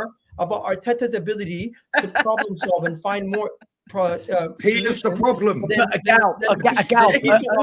He's got win. Hang on, guys. Let me respond. Let me respond to him. But Agal, when you're saying two things, I'm going to pull you up what you just said there. The fact that you think this is his best season when I think everybody can see that Arsenal are not. 2 years ago, as a Spurs fan, I'm looking at Arsenal and I'm going, look how bloody good Arsenal are. My fan, we're 8 points off last year, by the way. Hang on, let me finish. Guys, let me finish, right? My own fan base make videos about me twerking for Arsenal because I said how good you were, right? Last year, you were good, but not as good as the year before. This year, you've been nowhere near it, right? You've been, no offense, but a Nottingham Forest, who were in a relegation battle last year, they are 4 points behind you. So there's that point. And we're your rivals in the league. Hang on. And that bit there about problem solving, the gal, dude, listen, I know I don't like the word delusion, but if he was to problem solve, you can't claim injuries and then problem solve in the same sentence. Right. Because if you're using the injuries, then what you're saying is he hasn't actually found a solution to any of your injuries. 1 second. Go on.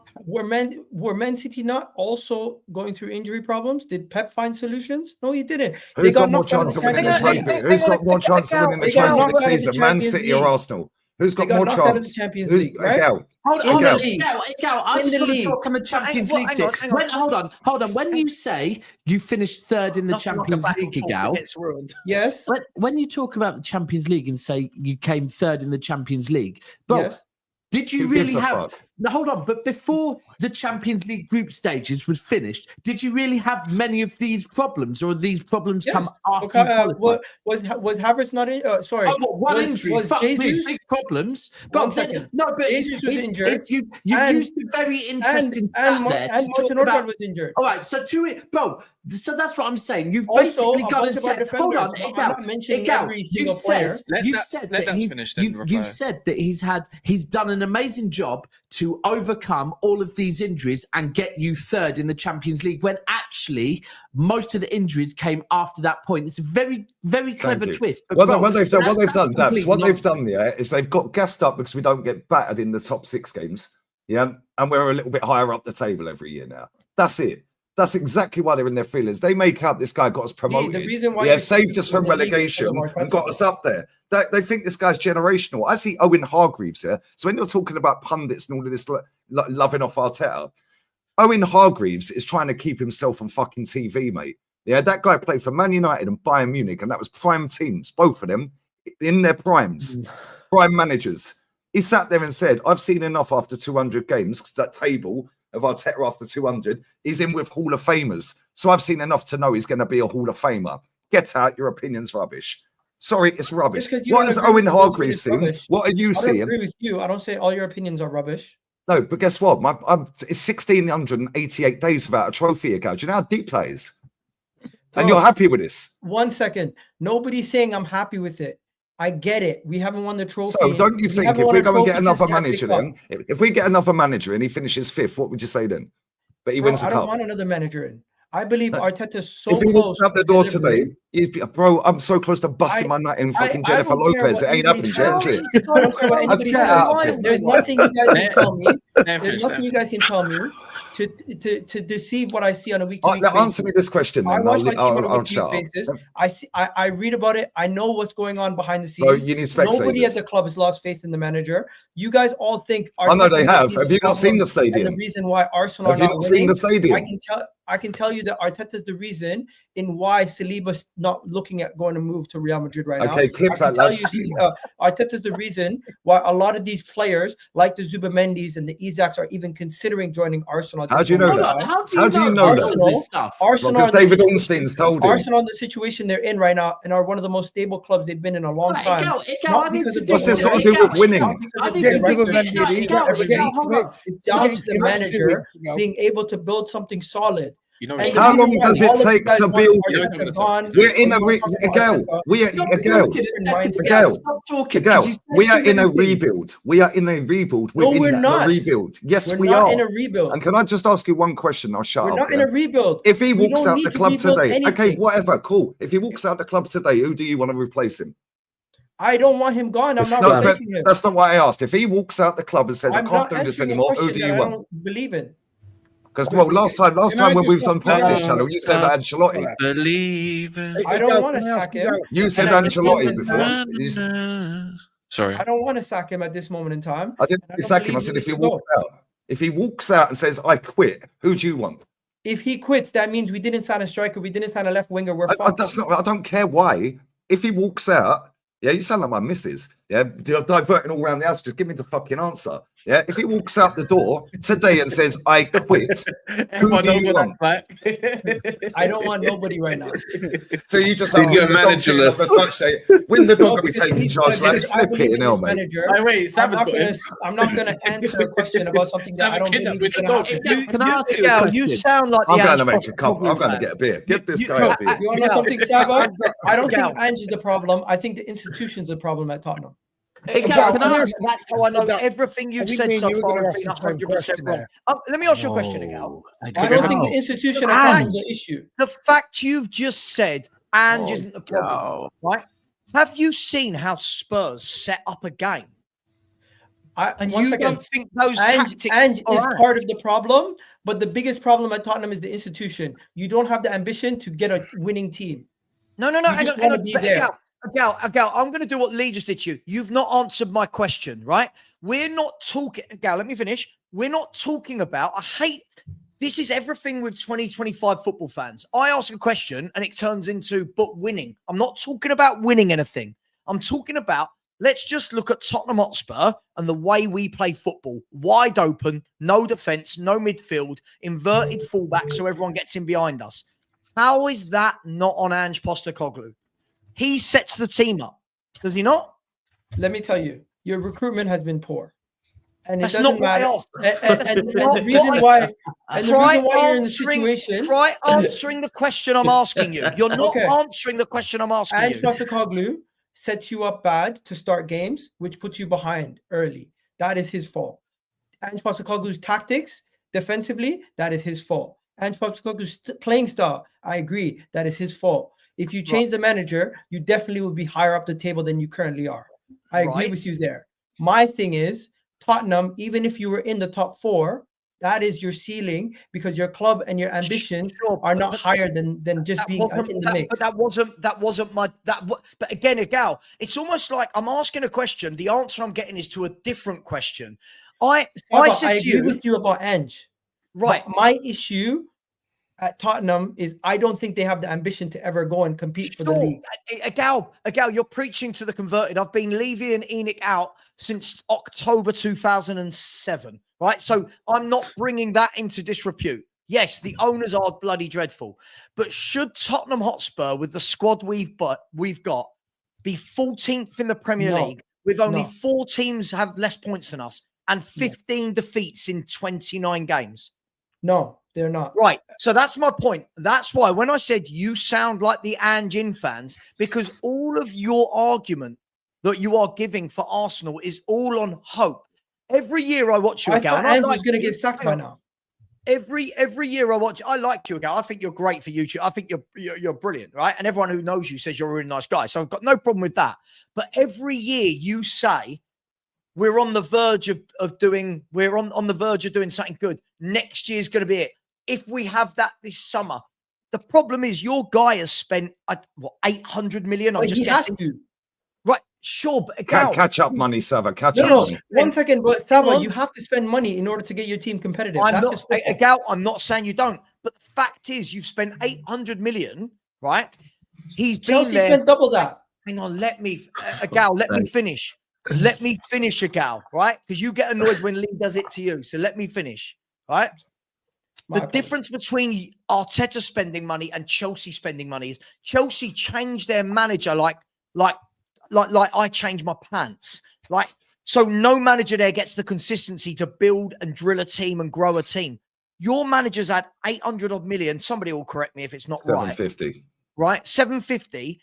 And has been there 5 years. By now, your team should be a slick, well-oiled, well-drilled team that if this player drops out, this player comes in and knows the system.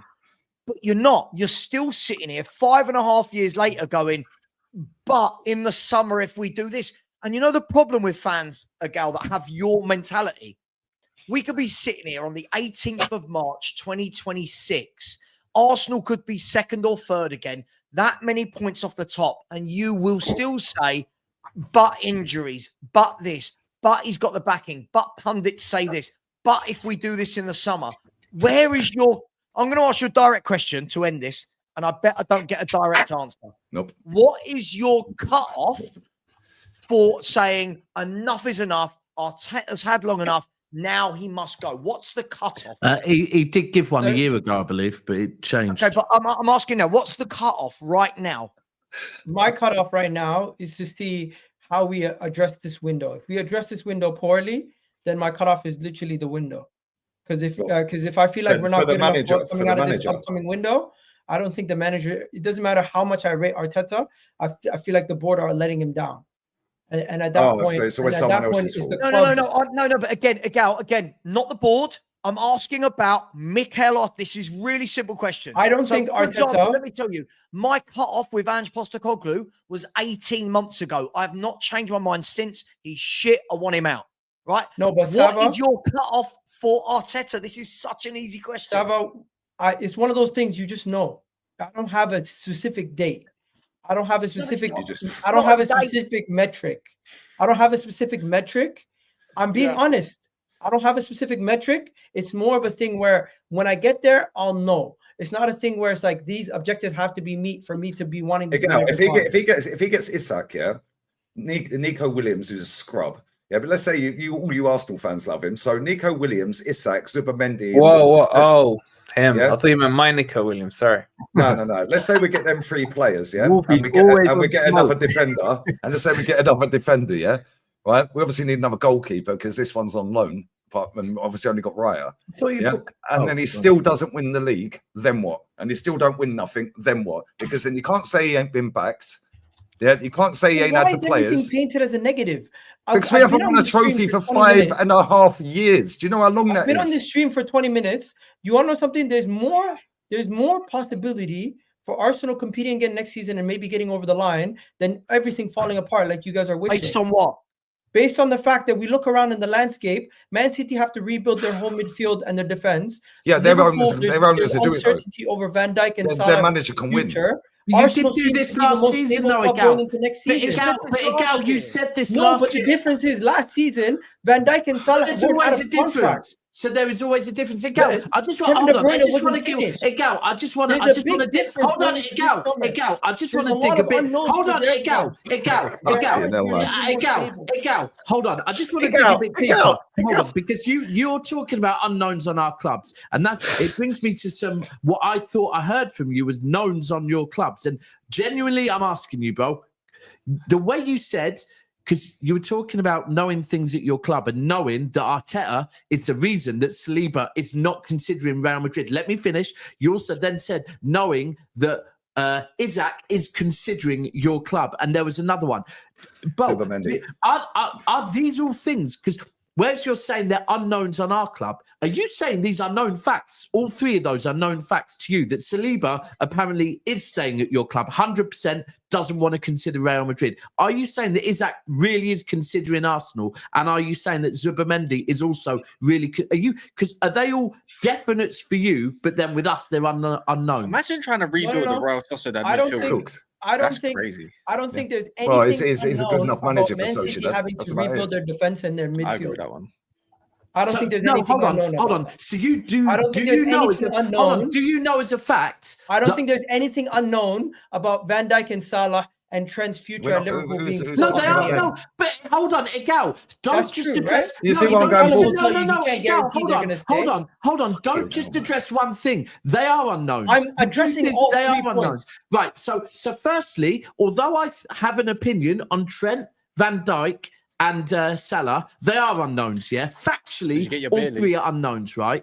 Yeah. What I'm asking you is, the fact that Isak, Saliba, and Zubamendi, are they all known facts to you? 1 second. First of all, Saliba, he's an Arsenal player. He said it himself. He wants to stay. Real Madrid can't afford... Sol Campbell said the same, Real Madrid can't afford Saliba at this moment in time. We're not no pushovers. Sol Campbell said he wanted to stay at Tottenham. The next day he was holding the Arsenal shirt. Guys. Arsenal are not the same. They're not only just admit these are all unknown quantities to every single one of us. Saliba himself, out of his own mouth, said he's not interested. Your manager said he gets the final say in transfers. So why are you blaming the ball? That's one. Number 2, Zubamendi. Basically, David Ornstein. I've heard him say David Ornstein, the biggest waffler in the game. That's my source on that. And then the final one, Isak, there's no unknown. That one is not guaranteed. But don't Liverpool one. Isak joins Arsenal. There's no guarantee he leaves Newcastle. There's no guarantee he joins Liverpool. That one right there, I'm just saying Arsenal are interested in him. And Arsenal that isn't what you said. Quick one. Who's that really shit German midfielder that City are trying to buy? Who is there? No, he's amazing.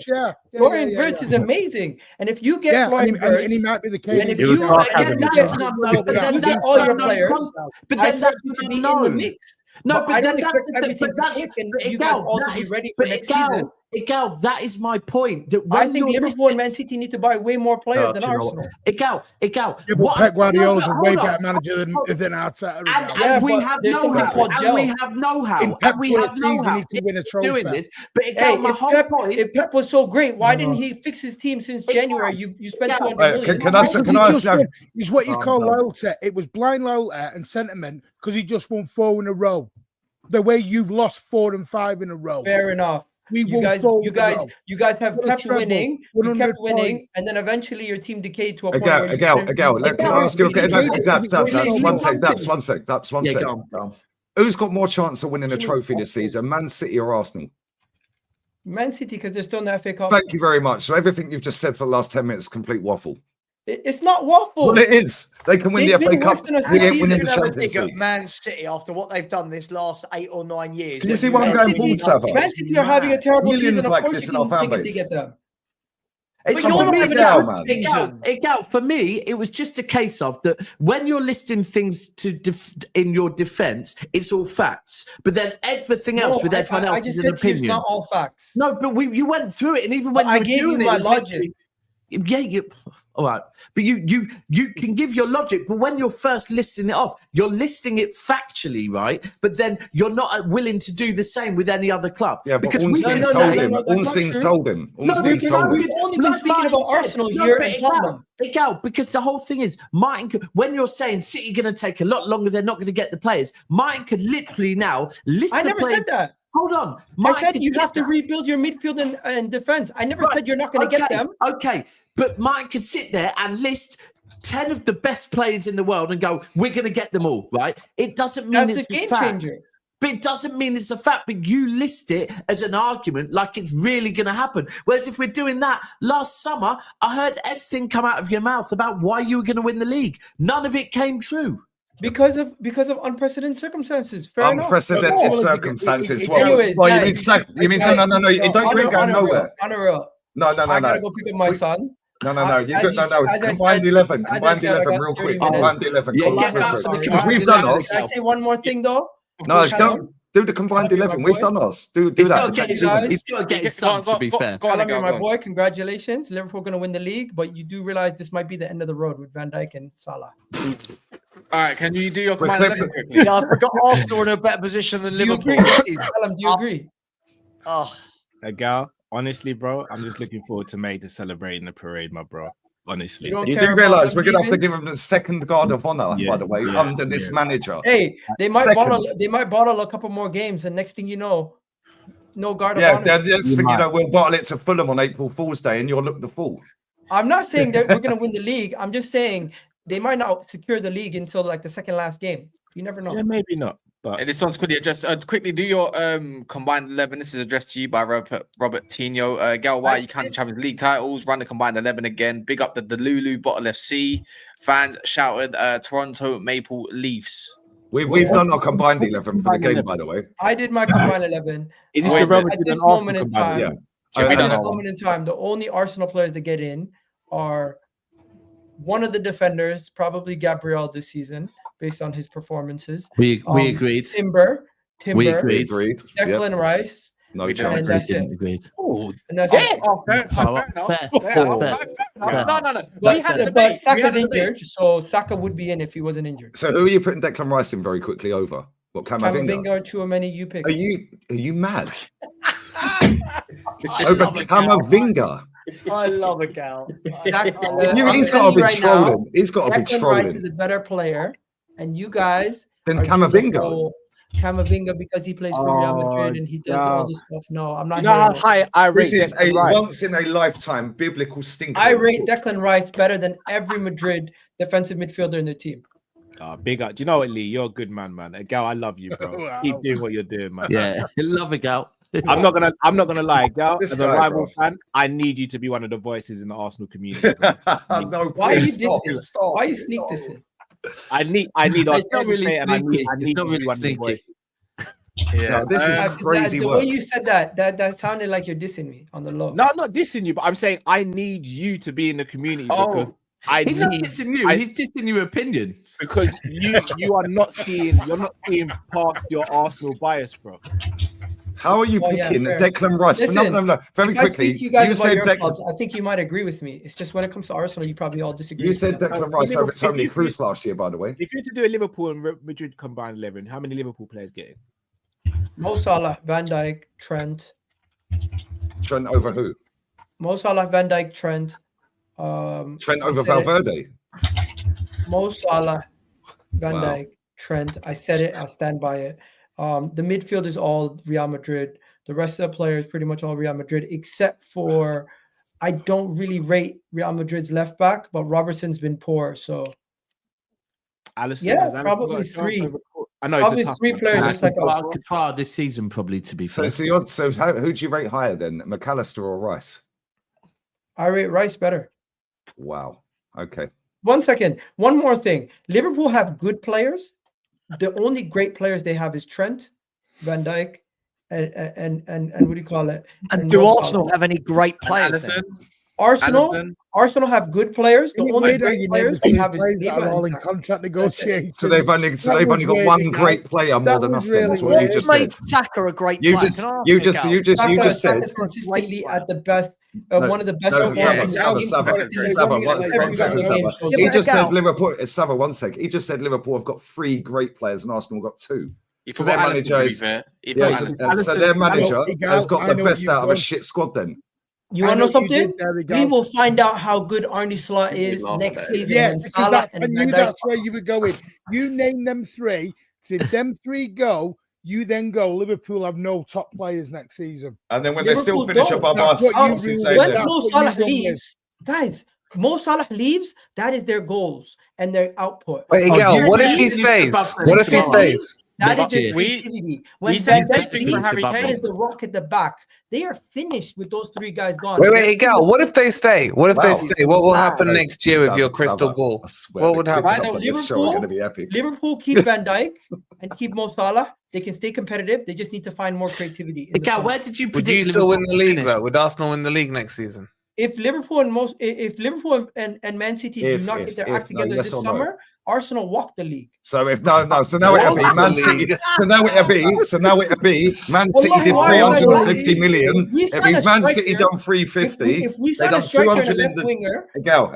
and you guys don't Gal. fix your Yeah, but when do you get your act together, Gal? When do Arsenal get the competitive? Gal, you keep talking about. Listen, City guys, and my Liverpool. son's gonna be crying if I don't go pick him up right now. I gotta go. Go. And also, I can't Callum, believe you he still just said never walk answered the my league. question. He's crying because he's watching this, bro. Gal, if you watch, Callum, by the way, picking up your son, Liverpool you're not deserve to win walking the there, are league. you? I'm not discrediting them at all. You guys deserve it. You've been better than everybody else. There's It's a not button your in it. fault that other teams have fallen off, right? But if next season you guys don't compete because Salah and Van Dijk are out, it's gonna be a problem. Wait, No, you better win I the agree. fucking We league. tried to You better Salah win the and league, By the young way, man. Problem, I've but- got an awkward question for Callum He's after. all right. Let me That's up a run gal, with man. these. Love a gal. Benjamin, big up from another stream saying for Patrick. life. Also, just want to say Liverpool still the best in the Premier League. PSG win the Champions League, by the way. That's a great shout. I wouldn't mind it. Big up Kaz and Dax for making this happen. Elite panel. I'll start this because it's not just us, it's everybody, by the way. We instantaneously everyone had pretty much the same idea when we all saw the fundraiser. If it hadn't happened on this stream, it's already happened on other streams as well. A gal done one yesterday. People might not know that. Lee done one as well. It was on my emergency meeting. I shouted it out and pinned it and all that. Probably But the best. Regardless, it still all counts in it. So big up everyone. That's it. Nearly 17,500 now as well. Yeah, by the way. Ponzi. Just under. Yeah. Look over the Horizon FC. Zia says, my account don't allow me to donate with my currency on GoFundMe, but I hope this works, guys. I wish him a speedy recovery Big up, Zia, man. as well. LB, I know you're in the background. You can hear this as well, but you're clearly Yes, professional idiot. Yeah. Insane, long time. You've had about 12 memberships gifted today. Martin Chris Wood to City this summer, 98%. No comment. Not happy with that. I'm not doing the Chris Wood shit anymore. It's got to stop. This Chris Wood thing is following me around like an absolute hoodoo at the moment. It's got to stop. Oh, Wait, I bet you was it one of your ITKs, Martin? No. What it was Rich and Ozzy, Rich and Pat on our channel love Chris Wood because he's a City fan and they're loving him and they're all like, he loves it. Let's bring him home. Because I've said he's absolute garbage. He was garbage at Newcastle. He's had one good season for Forest this year, and everyone's like, "Go and get him." I'm like, "No, let's stop."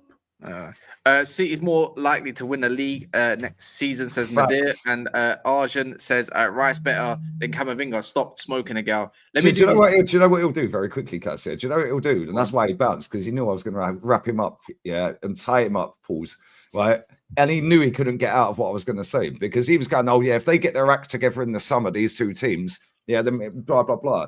Then what he'll do this time next year is go, well, Man City did 200 million in the Jan. Yeah, and they've done 300 million in the summer. How are we competing with that?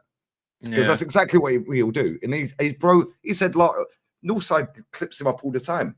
Yeah, he changes his opinion every week. He sat on a show on Dan Potts' channel with me on there, and I said, that's why he never answered that question when I said, if he walks out, who do you want? Yeah, because after waffling, he then said Ancelotti. Yeah, I said, so why do you want him? He goes, because he wins. I've got the clips. It's so jarring, man. There's millions of people. Listen, bless up a gal, man. Yeah, he stands on it. He comes onto the channels and he gets heat from everyone. Yeah. The thing is, why does there's millions of people in fan base like that? He never gives an inch. That's the thing that makes me go crazy. He just doesn't give an inch. He won't be like, well, there is a possibility if we changed manager. Sorry, it's a childish thing. Does him not giving you an inch really piss you off? He ain't got an inch to give, bro. Big up I'm Andrew tired, Palmer. man. How do you it didn't even click. Big up Andrew Palmer for donating. Big up all the anonymous. There was actually an anonymous that donated €100. Big up Khalid Ali. Big up Barinda. Claire. Bro, the comments don't miss a beat, do they, man? They're right on now. Chris McAfee, big up yourself. Mr. Leon, Sean Wilson, Biratan, and Graham Grice. Sorry if I butchered your names as well. We need to find Sava. Who's your? Oh, I think someone else just done one as well. Who's your egal? Big Tottenham fan. Big up Mr. EA Adeka as well for the €100 donation. Nah, I don't think him and George. I feel like there's. Oh, is it? A quick one. There's 1,600 people, so by the many. way. Quick one. There's 1,600 people watching from all across all sorts of spaces. You know, if there's anyone else that wants to donate, like the videos, because we don't buy likes over here, unlike some. Which is up to the next part. So please look. There's a link Do you in want the me chat. to look into it? No. Okay. No. Wait, have we hit 17 and a half? No, we need nearly 23 quid. Okay, 23. By the way, we're not ending the stream until it hits 20 grand. By the way, just saying. I've got to do a watch along. I'm doing Arsenal women against Real Madrid. Yeah, I'm jumping in a bit. I'm on his show at 7, and then I'm on. I could do another 15 minutes, but I need to go shop. I need to get some food, man. I'm starving, and then that game kicks off in an hour. So I'll be doing that. But if it's still live after, I'll jump back on. I ain't got nothing else to do. The box office. Is he a happy clap? No, I missed the box office. Not much hope. It helps Lieber coming for you. Whoa. Andy says. Hang on, box office is not like that at all. He's not a happy clapper. No way a happy clapper. I'd say Thingy from I'll tell you, Tottenham TV. Yeah, I was just going to say them. I was exactly the Chuckle Brothers. What I'll say is this isn't the detriment to any of them. There's some lovely people in the community that I love them as people, but I do think they've got crazy opinions. Sim from We Are Tottenham TV, he will not hear anything about Ange. Like, I can sit here and tell you, 15 defeats in 29. You will laugh and think it's mental, right? Fans like that back it. Fans like that. You've got 44 points out your last 38 games. Right, we're on for our worst ever season. We could have our worst ever Premier League season. There shouldn't be a single Spurs fan backing this manager. There shouldn't. But it's not your worst ever Premier League season. I wish you'd stop saying that. What? Sorry? It's not your worst ever Premier League season. I wish you'd stop saying that. Every season's been the worst ever. Is what did I just say? Said we could be on for our worst ever Premier League season. Our worst ever season is 44 points. We are on 34 points with 9 games to go, and we've got to play. It cannot be your worst ever Premier League season, bro. I don't know what's worse. Tottenham's worst Your worst Premier League season was avoiding relegation by 4 points. No, their worst ever Premier League season is every season because they've never won it. But Wolfie. So they don't want to win it. They don't want to win it. Real Madrid should sue these fuckers for playing in white, by the way. This will be real talk. Why are they playing in white? Hang on. This will be. If we get less than 44 points, this is the worst points total we've had in a Premier League. Yeah, you can say points total. You can't say worst Premier League season. Wolfie, I can absolutely do that all I want. Wolfie, I can. I mean, you Wolfie, can. I'm not going to hold a gun to your head, but your manager has got in his last 38 league games, 44 points. 44 points. I know, but people like Wolfie are telling me it ain't all. But Lee, they were 4 points off being relegated that season. Sure, but what's the difference, Wolfie? Look at the bottom three this season. This is the worst bottom three we've ever seen. The worst Premier League ever. None of them are getting points. None of them are getting points. I'm just saying, you can say it's your worst points tally ever, but you can't say it's your worst Premier League season ever. Finishing 4 points above the relegation zone is your worst one. Absolutely can. Wolfie, you always talk a load of shit about Spurs. It's mad. How is that shit? How is that dreadful. shit? This has been dreadful. Right? Look at the By me saying it's not your worst ever, it doesn't make this season good. You do understand that, yeah? I understand that, but Wolfie, this is the difference with the context. The squad we had then compared to the squad we had Here now. comes the context, okay. Right? Of course, but it's got to be context. Okay. The squad we had then was absolutely diabolical. The squad we've got now isn't. This squad should not be 14. Sava, let's not do this. They're shit.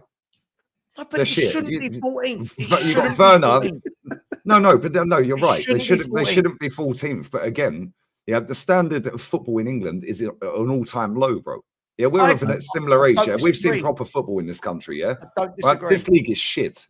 Right? I agree. Not only that, nobody cares about winning anything, bro. Yeah, why does Brendan Johnson care whether he scores or not? He's getting 100 grand a week anyway.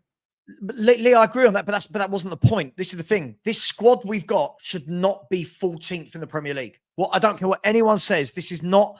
There's 6 or 7 teams that are above us that don't have better squads than us. They've got better managers that coach them. They are look at that Fulham squad that beat us. Fulham squad is not as good as Tottenham's, but they are a very West London well-drilled Reds, team. the West London Arsenal. Right. So are Brentford, a well-drilled team.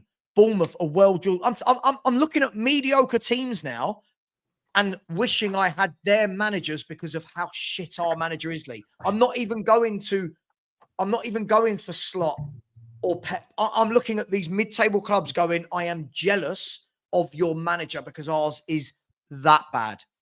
This is the worst manager I've ever seen. Ever. Would you have kept Nuno? Or would you take Nuno? I wouldn't have kept Nuno. All right, would you take Nuno back over Ange? No. So you think Nuno's the worst manager than Ange? No. I don't think he's the worst manager than Ange. I just know that if Nuno was to join Tottenham Hotspur now, right, there would be within our fan base, he wouldn't survive too because they wouldn't want to play the way you play. Forget your fan base. I'm saying what you want because you've always talked about I don't want to play that. structure. I don't want to play that way. I don't want to play. I want the structure. I don't want to play the way you play. Right? That's not a dig. Picky, man. You've gone from this guy who you literally not hate on a personal level, but he grinds your gears. Yeah, sure. You wouldn't take Nuno, who has structure, who has a philosophy. We've had Nuno. We've had Nuno. I said like what 10 games, whatever it was. Wolfie. I've been very clear for 18 months the type of manager I want at Tottenham Hotspur, but no one listens. We need another Pochettino. We need someone that can come in, right? That we need someone that can come in that's working their way up the chain, right? That wants to coach. We need a coach. We've got to have a coach. The players we've got at the moment, we don't know how good some of them are because they're not being coached. They're not drilled. There's no patterns. The defense hasn't got a structure. There's no midfield structure. The forwards aren't allowed to do what forwards do. We don't give service to Solanke. We need a coach. I need an Areola. I want a Marco Silva. We need somebody to get us steady again. Then we can think about doing what we did under Pochettino, but hopefully one day going one better. Sorry, what did you do? Oh, right. Oh, girl, you beat me to it, you bastard. Don't catch me. Listen, but you've got to remember from where we were then, Daps, to where we are now is just somebody summed it up brilliantly yesterday, right? On my show. They said a few years back, right, when we had Poch, when we had Harry, we were looking up at the Man Cities and the Arsenals and the Liverpools going, we're chasing them, right? We finished above a lot of those teams for a number of seasons. And we were teetering on, if this chairman pushes, we could be a really top team, right? Yeah. But Wolfie, again, you've got to grow up. That's such a silly... Listen to what I'm saying. Growing up? Are you not in it for trophies? Wolfie's like 50 years old. Wolfie, did you not listen to what I just said? but the owners didn't push us there to go the next step. The problem is we are now looking at teams like Bournemouth and Newcastle and Villa and saying we need to get back to where they are before we can even look at City, Liverpool, Arsenal. The whole that's where I blame the owners, not the Poch thing. I agree. Sorry, not the Postecoglou thing. The owners, agree. Yeah. But this is where the whole "but what did you win" thing is really childish because that wasn't part of my argument. I've never said we were great. It's what right. I said Next was, season, bro, don't worry. Next season, elevated ourselves to win something, and the owner stopped. We didn't buy a player for 3 transfer windows. Or you could argue you should have won it that year. Don't worry. It wasn't the greatest Liverpool team, was it, in that final? Hey, no, Sava, just wait. Just bide your time with Wolfie, right? The comments can't wait. Everyone can't wait. That Wolfie, you said it. Next season, when things are back to normal, we'll be saying to you, when you talk about last season, when we got into the Champions League, we'll turn around and say, you didn't win it. Yeah, but I've already won it twice, bro. Yeah, but the thing is, Daps, my point on this is, when people just say, but was you alive to see it? That's the key thing. Well, does that make it not have happened? Does that mean it didn't happen? You sound like a United fan.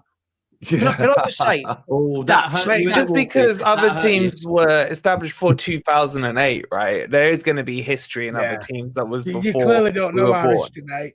Oh no! Don't worry. We don't need to do this. We will do this regular. You won't be in the top 6 shows next season when you're back in the relegation. Just make sure you get in the top 5 this season before you start worrying about my top 6 next year. Yeah. Hey, you'll be on the relegation you said we shows should have next won. season, won't you? You said we should have won the league, right, Wolfie? The year when we were challenging with Pochettino. What year was that? The Leicester one, right? Well, the Leicester one. Leicester should have won it because they were the best team. Well, when Conte won it, they were in the title race that year as well. Yeah, they were. Yeah. What's the difference Didn't between Spurs finished 3rd that year anyway? In the 2-horse race. finished 2nd behind Chelsea and 3rd the year behind Leicester. Yeah, and so just to mud Wolfie, because as much as I hate this club, well, I don't really hate Spurs; they're irrelevant. But they were actually they were top of the league that season. Yeah, and it weren't a 3-horse race, to be fair, because Arsenal were never top. So it was really only a 2-horse race. The Leicester season, they were only top for about 1 day, I think, or 2 days. Sounds stupid. We were never. I feel people look at this. No, sorry. Let me rephrase that. Sorry, I got that wrong. Arsenal were top. Tottenham never were top in that season. Tottenham were never top in that season, but fans do this. Arsenal fans do it. Oh, they bottled a 2-horse race and finished 3rd. They were never top. We were always chasing. Danny Welbeck scored that goal against Leicester. I was in Tenerife on holiday. Yeah, I went, fuck it. I thought we're going to win the league. Yeah, should have known. Yeah, they were never top that season, but they were in technically. You only need to be top on the last day. It doesn't matter. I mean, you guys know you're 93% and what have you. But at the same, you have to be within touching distance, don't you? Like we were never. It was never a if we win today and they don't win, we're going to take them. It was always we were, and they just kept winning. Catching up. This is the thing, Wolfie. I'm not one of these fans. It's like what I'm saying isn't what you're hearing. I don't come on here and go, that team was amazing. It won everything. I'm saying our owners didn't give us enough to push us over the line.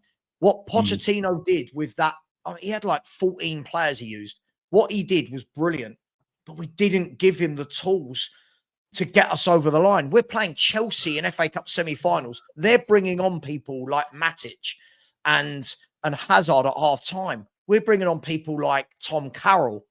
Like, do you know what I mean? Like we didn't have the squad for it. He never, ever, ever gave what he needed. He never gave Poch what he needed. So no, we shouldn't have been winning those titles because we didn't have the best squad. We didn't have anywhere near the best squad. Well, that doesn't mean most people have said Leicester had that best squad. It doesn't mean we can't. It doesn't mean we can't. But over that period of time, there were better squads than us. Leicester's squad was not classed at the time as being a better squad than Spurs'. I'm not saying it was, but Leicester, I think we can all agree, was an anomaly. No, I think what he's saying is he should have won it when it wasn't a case of when they were there, it was never they should have won it. No, I wasn't talking about that. I was talking about the Champions League final. That wasn't the strongest Liverpool team. That was their best chance. No, it wasn't. But it wasn't a strong Tottenham team as well. So But still, if Poch was this magician, he would have, could have, should have found a way. No, again, that No, won't work. Wolfie, I never that said was he's like the our- magician. that was like Liverpool's peak team, bro. You've got to remember, we went into that Champions League. Yeah, it final. actually was. You're right. It's probably Liverpool. Was it? What year was it? I can't remember. It was. That was a That Bro, was Mane, Salah, Firmino. That was actually maybe Liverpool were favourites. That was basically bro. We were landslide. But then again, Liverpool were favourites against Newcastle, and Newcastle won this weekend. Newcastle. What are we doing here? So a team who are favourite wins the tournament. Now that's bad on Poch because he didn't beat the favourite. That's what we're Wolfie's saying. doing. Yes, to confirm. Yeah, I know. So you're saying there was no point in Spurs turning up then? What are you saying? I never. Whoa, who said? Whoa, where do you hear this shit from? Who said that? Who's Wolfie? Because you're saying the favourite that won it was the favourite. That's bad on Poch. Well, yeah, it is. Nice plan. That's me. Martin, I will see you later. You got Martin. Yeah, because you're getting owned. You're going to get so owned in about 2 hours. Pardon? What's going on here? Owned. For what?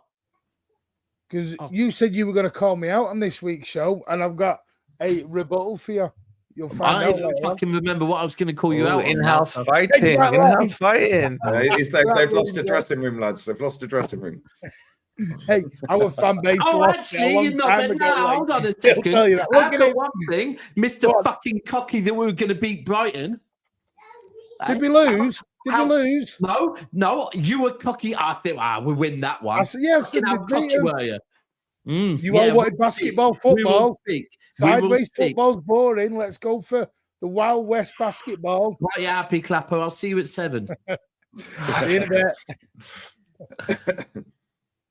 Oh crap! I got my next stream. I'll be back in a bit. Woo! Wolf is gone. Ding dong, the witch is dead. Which of it? The wicked witch. He can go and do some research on what actually happened in these games where he's talking about. Why would I want to research Spurs, man? It wouldn't take it long. Because you seem to think you know what happened when you don't. It's funny. I think I've seen them win You about 4 lost. trophies. I'm pretty sure that was right. Yeah, we lost. I thought we were going to lose. We went into the game without. Listen, we needed a fully fit, firing Harry Kane to win that game. That was the only chance we had. Only chance, and we didn't have that. Is that the one where he played half injured or half of it? He hadn't played for about 2 or 3 months, and he was 50-50 if he was going to play, and he played. Lucas Moura didn't. Wolfie. Sorry to cut you, Sava. Wolfie. You see when we won the Champions League,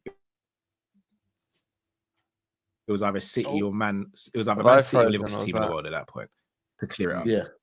Say again, Cal. I think I City froze or you froze. When we won the Champions League, Man City and Liverpool were the 2 best teams in the world.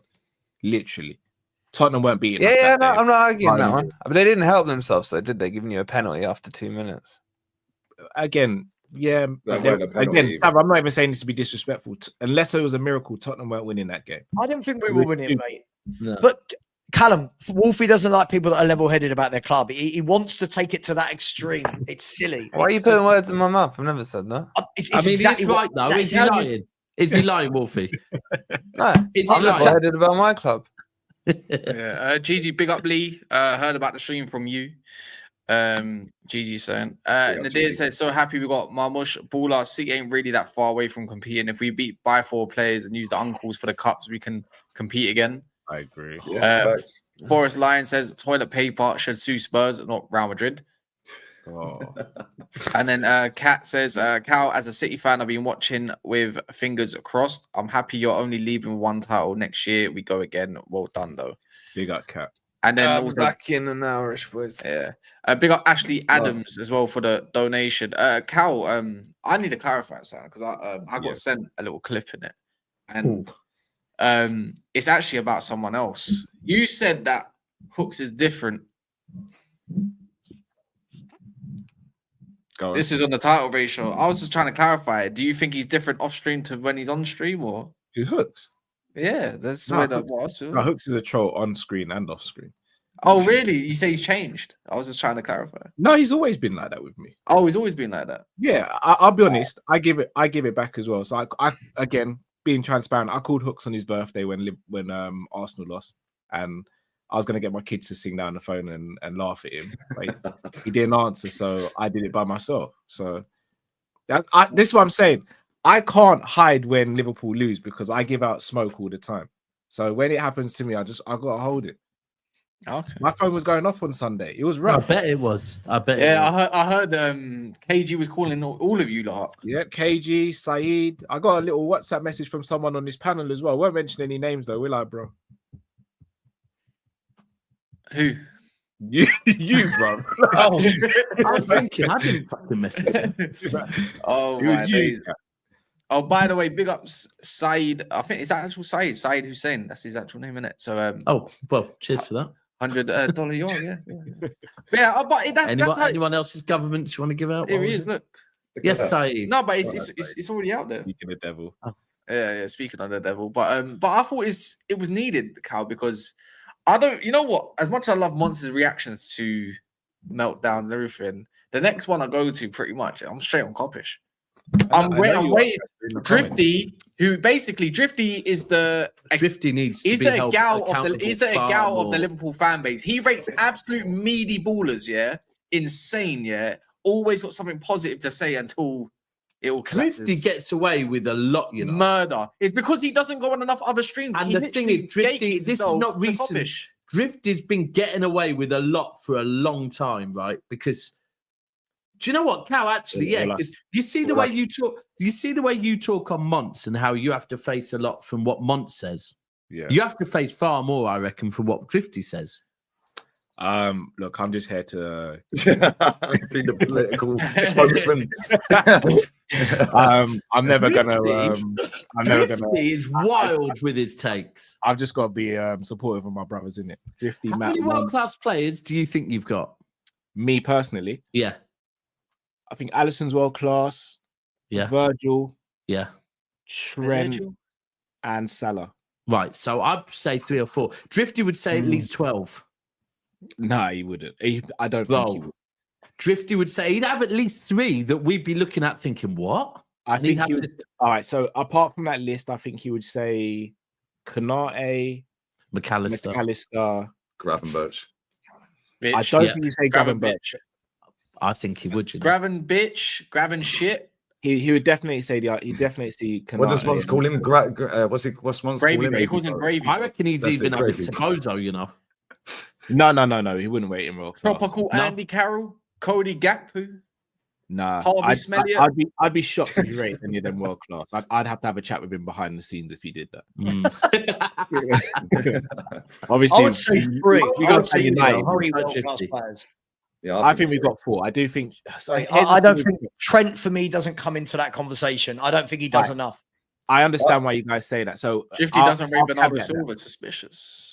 I think McAllister's borderline though. McAllister's unreal. So do I. I think McAllister's borderline. I'm going to take that back. I'm putting him world class because I think he's your best player.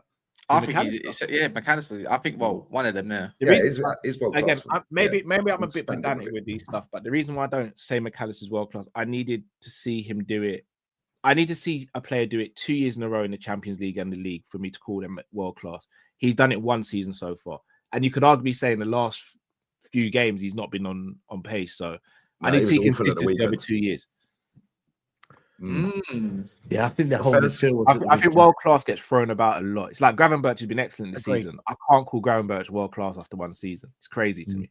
Yeah, but me and Savra are old boys, man. We're old, so like this version of world class is nowhere near the version we grew up on, is it? No, I agree. I agree. No, yeah, these players right now wouldn't be in conversations. Like, no. I think Mo Salah is a world. Here you go.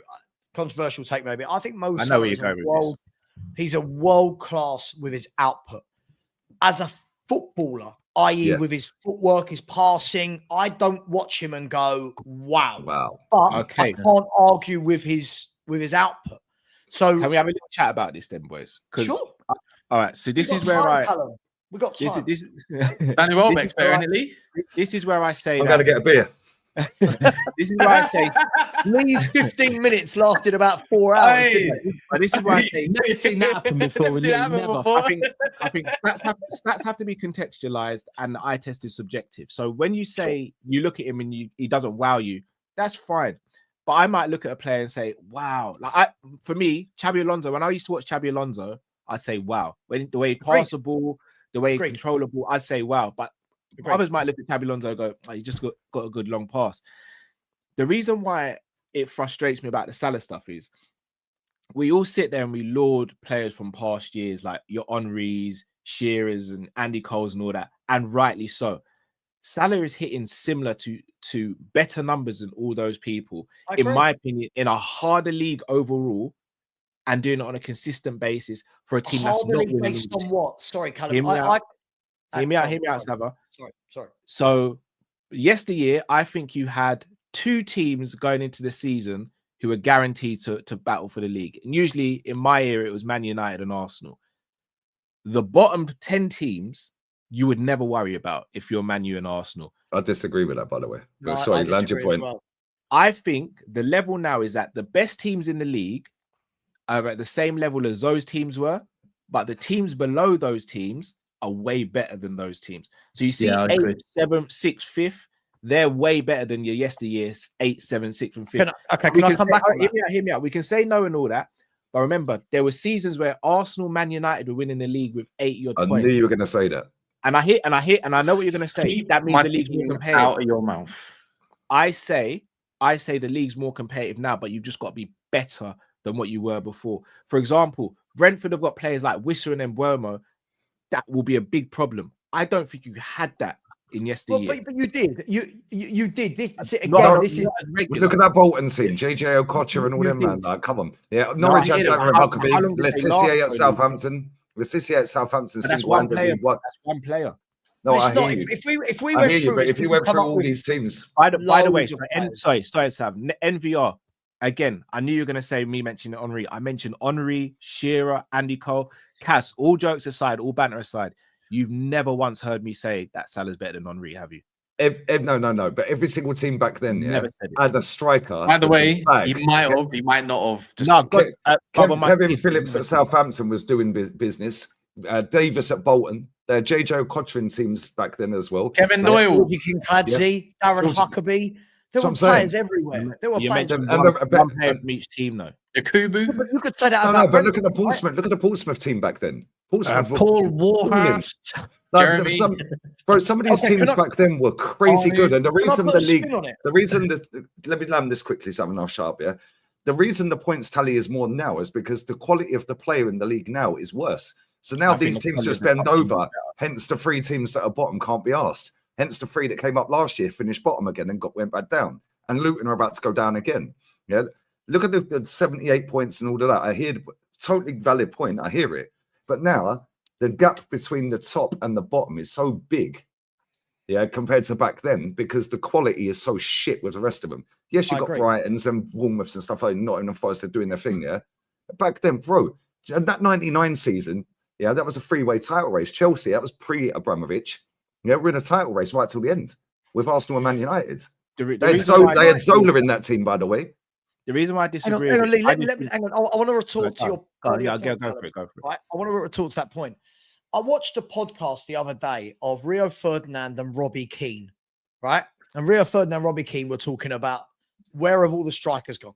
Right? They were talking about where's all the goal scorers gone, and it was really good watch because what they said is, in this day and age, right?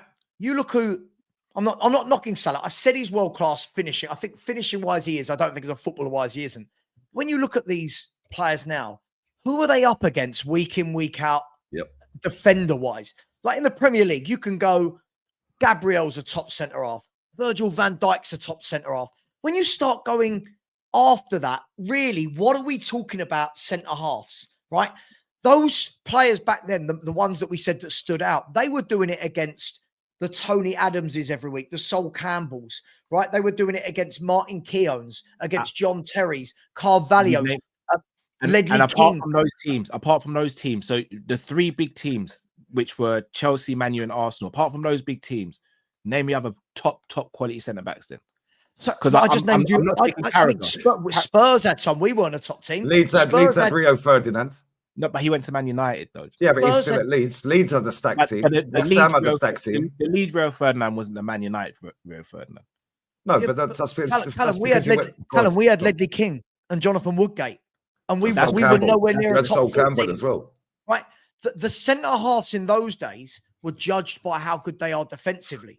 Nowadays, football fans want to judge every centre half by look how well he brings the ball out. That's great. I love that. But who right now, Callum, I'll ask you, name me 5 top centre halves in the Premier League. Top centre halves. I probably couldn't. And right. and name me 5 strikers. Name me 5 top again, forward. I probably couldn't. But here's where I counteract what you guys are saying. You guys are naming fantastic, brilliant individuals. And a lot of these teams had individuals. Why I say the seasons and the leagues are harder now is because most teams have a system. So yes, I know it's going to be touted as, oh, it's a system game now. It's harder to beat a system than it is to beat a team full of individuals. Lee, you said it earlier. PSG are a better team without Mbappe, Neymar, and Messi. Why? Because they're a well-oiled machine now. Superstars can only take you so far if they don't have the work ethic. But you did have different styles back then, Bolton and Stoke and no, of course, teams yeah, like of course. that. And 100%. now it's just everyone plays the same way. No, I still think you have different styles, but just slight tweaks and nuances. What I will say now, though, is there are more teams with a registered system and harder to beat and harder to break down than they were in yesteryear. So even though the actual players themselves were probably better yesteryear overall, I would say that systems now is harder to play, especially if everyone has a system. Everyone has an identity to an extent. It's harder to build a season whereby you have to go against different teams, different oppositions, different managers, and still find a way to win on a regular basis. I think Man City are the team that have taken things to a whole nother level. If Man City weren't knocking about and hitting 90s and 90s and 90s and 100 at one time, we may still have an argument. When I'm seeing Man City hitting Centurions, I'm seeing Liverpool get 97 points and still saying we can't win the league. 92 points, still can't win the league. For me, that shows that the league has improved because you've got the top team doing stuff. No, but everyone had systems back in the day. Yeah, it's the worst league you've ever seen. Everyone back then had different systems, and you just said yourself, yeah, that they had to set off for different teams back then. But you just set up the same for every team now. Yeah, we know that everyone's going to try and do this ball playing crap at the back, out from goal. We know that everyone's going to play inverted wingers. Yeah, where's the Stokes in this era? Well, actually, Arsenal. Sorry. Right. You had Everton. You had Everton with wingers that could cross a ball. Yeah, but Stoke wouldn't survive in this league. Stoke would get played off the park. No, but that's my point. The managers back then were better because they had to pick apart a fucking Sam Allardyce Bolton team. Then the next week they're going to play up against Man United. Then the next week they got Southampton where Matt Letizia could ping one in. Then you go and play Leeds. They had Woodgate and Rio at centre half. He's rage quit, lads. Who is that? Oh, it'll be. Like you said, we're older, Lee, right? I weren't doing it in the guard. That was my laptop. I think this is as worse as the Premier League's ever been. I think the quality's on its arse. If allow me for a minute, right? I think the standard of goalkeepers, I think, is absolutely shocking. I think hardly anyone can defend. Like fullbacks now can't seem to properly defend. Yeah, right? It's hard. Hang on. Great either. Apart from the top teams, the goalkeepers weren't great back then either. No, but there was goalkeepers everywhere. There was proper goalkeepers. Yuri Jaskalainen was a top goalkeeper. Hang on, right? You look at it. A top keeper. There isn't any playmakers. Hang on. Oh, there isn't playmakers anymore. Hardly any playmakers. Hardly any wide men can actually cross a ball like they used to. The level of strikers. If I ask somebody to name me 5 strikers that will get 20+ goals this season, no one can name it. Back in the day, loads of strikers were banging in goals. 5 on their own. But they weren't getting 20+ every season, though, Sava. That's the problem. They weren't getting 20+. Michael Owen is seen as this generational talent. Obviously, he was. He never hit 20 in the Prem. Never. Sure, but Callum, there were so many other than Michael. This is my point. There were so many strikers. You look at the England team back then. There were strikers that couldn't get a game for love nor money for England. Ian Wright couldn't get in. Ian Wright. Right? These people couldn't get a game for England. There were centre halves. Have a look. Honestly, so I'm not saying this because I'm Spurs. Matt Letizia couldn't get in the England team. If Ledley King was playing right now, he'd have 150 England caps and be the best centre half in the country by a mile. Ledley King couldn't get in the England team. Jamie Carragher couldn't get in the England team. People like Steve Bruce and Gary Pallister couldn't get in England squads. These players now would be now we've got fullbacks that are having to play at centre half because there's no good centre halves. I hear what you're saying. I do hear it, but even when you say all right, again, I haven't got the stats to hand, so I'm genuinely asking a question. how many times did People say it's old man talk. What? No, it's not. I don't because I don't think I'm younger than you guys. I don't think it's a. No, it's talking about the chats. No, somebody in the chat said nostalgia merchants, bro. I've lived it, so I can talk about it. Yeah, like when you speak about people like Les Ferdinand and Ian Wright and all those, and obviously, like I was young when they were at their peak, so I don't remember their full prime or anything like that. But I know what they were and I know what they're about. But how many times did they get 20 goals plus in the season? Yes, Lewis. Big up, guys. Yeah, but let's just be real with it, right? Let's just be real with it. They're up against proper defenders every week that can defend. Proper defenders. Yeah, so when they're finishing on 15 goals, 17 goals, 19 goals, Michael Owen, if that guy had stayed fit, and never went to Madrid either, he would be the Premier League's all-time top scorer. And he might not have still. He's unreal, mate.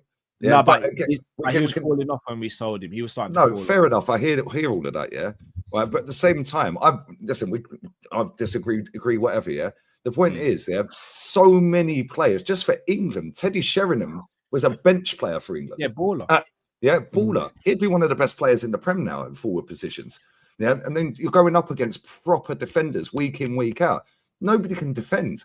Nobody can tackle. Nobody can pass. Yeah, nobody can cross a ball, and the goalkeepers are fucking shit. Yeah, and the managers are crap as well. All they do is just set up the same system. Yeah, and when you see a team like Bournemouth and see a team like Forest doing what they're doing this season, and Brighton bopping the ball around, yeah, you go, wow, because all the other teams are just trying to copy Man City, and their managers ain't tactically good enough to break down low blocks. So this is why Man City end up winning, because everyone folds. But this is what I'm saying. Back in the day, no one really dealt with low blocks and all that. It was Mourinho who really brought low blocks into the season. I'm not saying that team didn't defend deep in certain games and stuff, but in terms of the low block, Mourinho was the first manager to really implement that in this country, in my opinion. But even when you're speaking about strikers and stuff like that, how many times were those strikers having to play by themselves up top? They were playing in a two, which is going to make life easier. This is why they didn't all get 20 goals, Callum, because you had strike partnerships. So one would get 20, one would get 13, 14. All right, cool. So surely, Saba, based on what you're saying, if Salah's not even a striker and he's getting striker numbers, he's getting assists. Remember, this isn't just the goal scorer for Liverpool. He's our top goal scorer and top assist maker, and has been for a while. Yeah, but we didn't count assists back then. We just watched the game. We didn't do all the stats and analysis. Can I just say one thing quickly? Can I say one thing quickly? So I've just got to call this out, and I get told off for doing this, right? Somebody's hear this out, and I'm sure most people on this panel will agree with me. Josh Wigan at 5'14" has said, wingers and fullbacks, you could argue better now. Saka, Sancho, Palmer, Foden, Rashford, Gordon would all get in that England team. Now, guys, I don't know if you will remember the England team, right, of Neville, Ferdinand, Terry, Ashley Cole, Gerrard, Lampard, Scholes, Joe Cole, Beckham, and Rooney. Not one of the players he's just mentioned gets in that 11. And that's the problem now. You've got too many fans now that think these players are better than those players. That's just blasphemy. That is. Yeah, I'll agree with you there. 100. Lads, I've got a bounce, by the way. I need to go. Lovely, love for coming on. No, how long are you live for? What's up? Till 7, I'd say. Okay. To about 7. That's fine. I'm jumping on a watch along anyway. I'm going to watch Arsenal women get slapped by Real Madrid women because that's how I roll, bruv. Do you know what? Anyway, I'm lovely. Take care, bro. Take care, what lads. you're saying there, during the Euros, I remember having this conversation, right, where people were talking about the group of players we had during the recent Euro that we should have. That group of players was good, and with a different manager, we could have done more. And I was actually like, is this group of players really good? I agree. I'm going back to like the exact group of players you just said there, right? That squad in particular. I think this is something we always do. We talk about the here and now like they're that good, where I'll be honest, like I'm just talking about the England squad during the Euros. I think that squad was shit. I think it's full overrated. Yeah, shit's harsh. Admittedly, shit's harsh. Do you think it's more of an individual thing though, or a setup thing?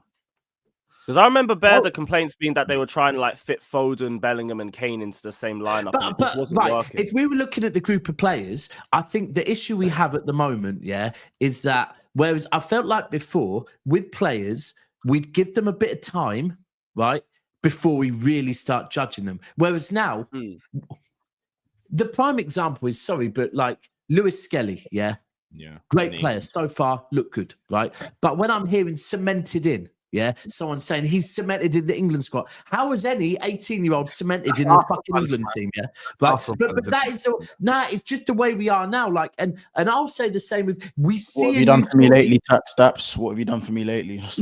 We just get so excited right now over players. Before they've even done anything, it's like, they look like a good raw player. Yeah, let them land, and then let's have these conversations about it. Not let's instantly start waxing Liverpool. That's not an England problem. That's a modern day. No, I agree. Bro, 1,000,000%. I do agree. Yeah. The what have you done for you? What have you done for me lately? Tax has been inflated so much, and it also goes hand in hand how players are scrutinized heavily on a literal game-by-game basis. Literal game-by-game basis. Yeah. So when you have players like Skelly who are really good, it's always going to be inflated as to much more than it actually is. Obviously, there was a time where in football, as I said, you couldn't go and tweet after a game. Do you know what I'm saying? You couldn't put a tweet out after a game. And I'm not gonna lie, you could even go live after a game. No, you couldn't. You had to watch a player play for 1, 2, 3 seasons. And then they'll get their flowers, or not maybe 1, 2, 3, but a player would have to do a lot more for a lot longer to get the recognition. And you couldn't just put a tweet out. Now that everything's so quick, now that you can put an opinion out so quickly with one tweet, pick up a device and do that, it's so much easier to scrutinize players, and the opposite, to inflate players when they haven't actually done anything. Do you know what? And I'll just to take club bias away from it. I've got a prime example, right, for me. Yeah.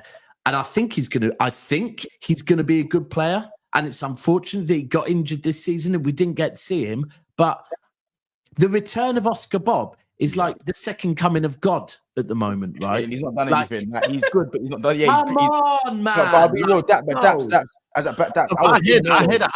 hear the hype though with Oscar. No, but that's fine. The hype. I'm just using it as an example. That's not even a Man City thing, bro. I was in Norway, bro. I was in Norway earlier, back in the last year. Yeah. Brother, he is the second coming. The way they speak about him, when they speak about Odegaard, bro. If you go over there, they are, but that's just it is. You know what it is though. What it is I think what it is as well is shining new toys. That, bro, I bet you if you went there when Odegaard was 17, it was the same about him then, right? That people just get bored of their shiny new toy and want to gas up something else. Yeah, it's true, but it's this. Look how quickly. That's the way everyone in Brazil's moving with Esteban, from what I'm hearing. Huh? Yeah. Not heard much from Esteban. Is he the hype still there with Esteban? Yeah, like that hype's they're still moving like he's the next Neymar and everything, and he might be that player, but I don't think it's going to be an immediate impact when he comes to the Prem. And I feel like some Chelsea fans are doing a bit too much with it. He's not walking into the starting 11. He's going to earn his place like everybody else. He might hit the ground running. He might need a year or two. Lewis, you know what that is though? That's top 4 syndrome. We used to do the same thing. I think everyone, when you're only fighting for top 4, you're not fighting for a league. Your focus very much goes on those type of players. Yeah, I don't want everything. Do you know what I'm saying? Like Lewis, if you were competing for the league, like that, Esteban would be like nice, you got Esteban. Not my days, Esteban's gonna come and because when we had Roman in the loan army, we didn't give a damn about them youth players. You're right, because I'm not talking about Esteban like that. The other thing I didn't even clock we had Courtois to like his second or third loan spell. Alex, you had Alex as well, that centre back Alex. Yeah, Alex. No one knew. Yeah. You'd have been calling for Courtois the second he signed if you lot were only fighting for top 4. Yes. But it's not just that. It's also with the keepers we have now, we'd want him in immediately. But the thing is, it's not just about it's when you're fighting for top 4. Ultimately, it's not even when you're fighting for top 4. It's when you're not winning. Yeah, when you're not winning, basically. Yeah. When you're not winning, literally they think any change. Like I saw the other week, when we go, this is now we're pretty much through our tough run, but this is when we still had like Forest, I think we still had Tottenham, we still had 4 or 5 difficult games ahead of us. And I'm seeing something like McAtee, they listed 3 young players and said they need to get more game time. I go, cool. So what games are we playing these young players in? Yeah, because are we saying we're going to start them against Arsenal away, Liverpool at home, Tottenham away, yeah? Like, come on. And Echeverry's 18 years old. He's just arrived in the Premier League. Don't get me wrong. I told LB to relax on that. There he is now. Because no. Remember that Maxi Perone guy. Maxi Perone. Bro, Perone, the mad thing is, Perone's actually cooking right now. But the mad thing is, he's cooking. You lot were saying. Yo, what's this guy saying, man? I want to join, bro. Said. Any hype we put on young players, we just took from your club because we've been watching you lot get gassed over young players for the last 25 years. So you know, we all do it. Yeah, your trendsetters, 100%. That new stadium's a fucking trendsetter. That's what that is. It's a great looking stadium. Disney princess market. But no, Echeverry, don't get me wrong. I'm thinking more Cirque du Freak. I'm not gonna lie, bro. What do you mean? It's nice. So rattled by it. I've never seen anyone so rattled by something that's never gonna get fucking built. That's the maddest thing. So why is everyone rattled then? I don't know. We're not rattled. We didn't tell you to put the tent. I'm rattled as everyone else can get a ground except me. Said, as a Manc, you know the biggest fan base rattled by that fucking stadium is your own fans. What? In what sense? That they fucking aren't in favour of it. Well, they need to grow ours up as well. Ours as well. Yeah, they need to grow up. They knew what they were in. And the roofs leaking and whatever, and the actual infrastructure of Old Trafford, they wouldn't say it, man. Listen, can I ask you something? The sound is a big thing in it. They want to stay. Can I ask you something, Said? A question. Would you rather that Old Trafford is completely like refurbished, or that you move to a new stadium? Move to a new stadium. Really? Because you got to remember, when you renovate that stadium, right? To whatever standard you do it in 20, well, let's say 20 years' time, the problems will still come back. And I feel like for me, it's like that feeling there of just having a brand new stadium, brand new facility. Like, don't you feel you're selling your soul doing that? So what soul, man? What would you mean? What soul? No, it's Old Trafford. Like, I'm sorry. No, it's not that though. But for me, yeah, and I'm a City fan, but it's Old Trafford. Like, I get it, but the thing is, Old Trafford. Yeah, but we got told the same thing, by the way. Last night, on with a couple older heads, he said, I was there when Old Trafford wasn't even built. It was just ground. And he's like, things had to change. He went in and actually, now it's after the World War. Yeah, the World War. So even 70s and stuff like that. It wasn't even really built. It was just basically because the World War took it out. Yeah, and I think it looks stupid, man. To be honest with you, but the truth is, I don't like these new stadiums, man. Do you know what I mean? Like, even the Etihad, I prefer like old school football stadiums, which is why the Villa ground. I like the Villa ground. I like Villa ground. That's why even then they don't even turn on the lights outside at the Villa ground no more. Did you know that? Like before, how it used to. There used to be mad lights outside the Villa ground. It used to light up, and used to look like the Crystal Palace back in the day outside and all that kind of. You look mad. Yeah. And then now they don't even do that now. Villa's grounds always look the same, bro. No, but what they used to do around it, they don't do the same thing no more. It's all out, cancelled. The thing is, they're all arenas, and LB. So you're telling me Everton, who literally have council houses right next to the stadium, when you go to seats, you're literally blocked by the little holes in it. Yeah, but I think that's part of. I think that's how I like that, man. I like when I'm in that stadium. Man, non-restricted view. Yeah. I'm good. No, I know it's a bit dead, but like when I'm in Palace's stadium, I got to go through them bricks like that. Yeah, you all know the drill. You all They still got wooden seats. Yeah, but it's history, man. It's wooden seats. You're in that stadium. Piece of concrete. Soul, man. It's got soul to it. Have you seen the inside of Anfield? It looks horrendous. By the way, hey, have you seen the inside? The thing is, it's all refurbished on the outside. By the way, it's all refurbished on the outside. Yeah, he's talking about Anfield. I'm going to let him carry on. By the way, it's refurbished. It's all refurbished on the outside. Looks nice, but don't lie. On the inside, it looks shite. It's shite. We're doing a lot now, bro. What are we doing? What are you doing, man? With your fake, with your mate, man. Anfield not the same, man. Anfield's not the same. For a sec. We were friendly. Nah, man. If you want to be more friendly, welcoming. The new stadiums are too welcoming. Loads of people say to me, like, when we come to sorry, I still call it White Hart Lane. When they come to the Tottenham Hotspur Stadium, people love it. It's like, oh my god, look how nice it is. It's not called White Hart Lane. Is No, it? no, That's it's the old not ground. I right. didn't even know that. You know, I've always called it White Hart Lane. Everyone says like No, it's called the Flower Cup Stadium. Go on, Sava, go on. Everyone says like the food's nice, the drink's Mario good, Kart. the seats are comfortable. You know what I mean? Like everything Wi-Fi there is great. lovely and shiny, and that's great. I've never for an seen a entertainment. TV with so much great. The TVs let there, him yeah. land, let him land. The That, HD No, quality go on. on the TVs No, no, Sava, let him is land. Go on, insane. go on. Savi, your stadium was wicked though.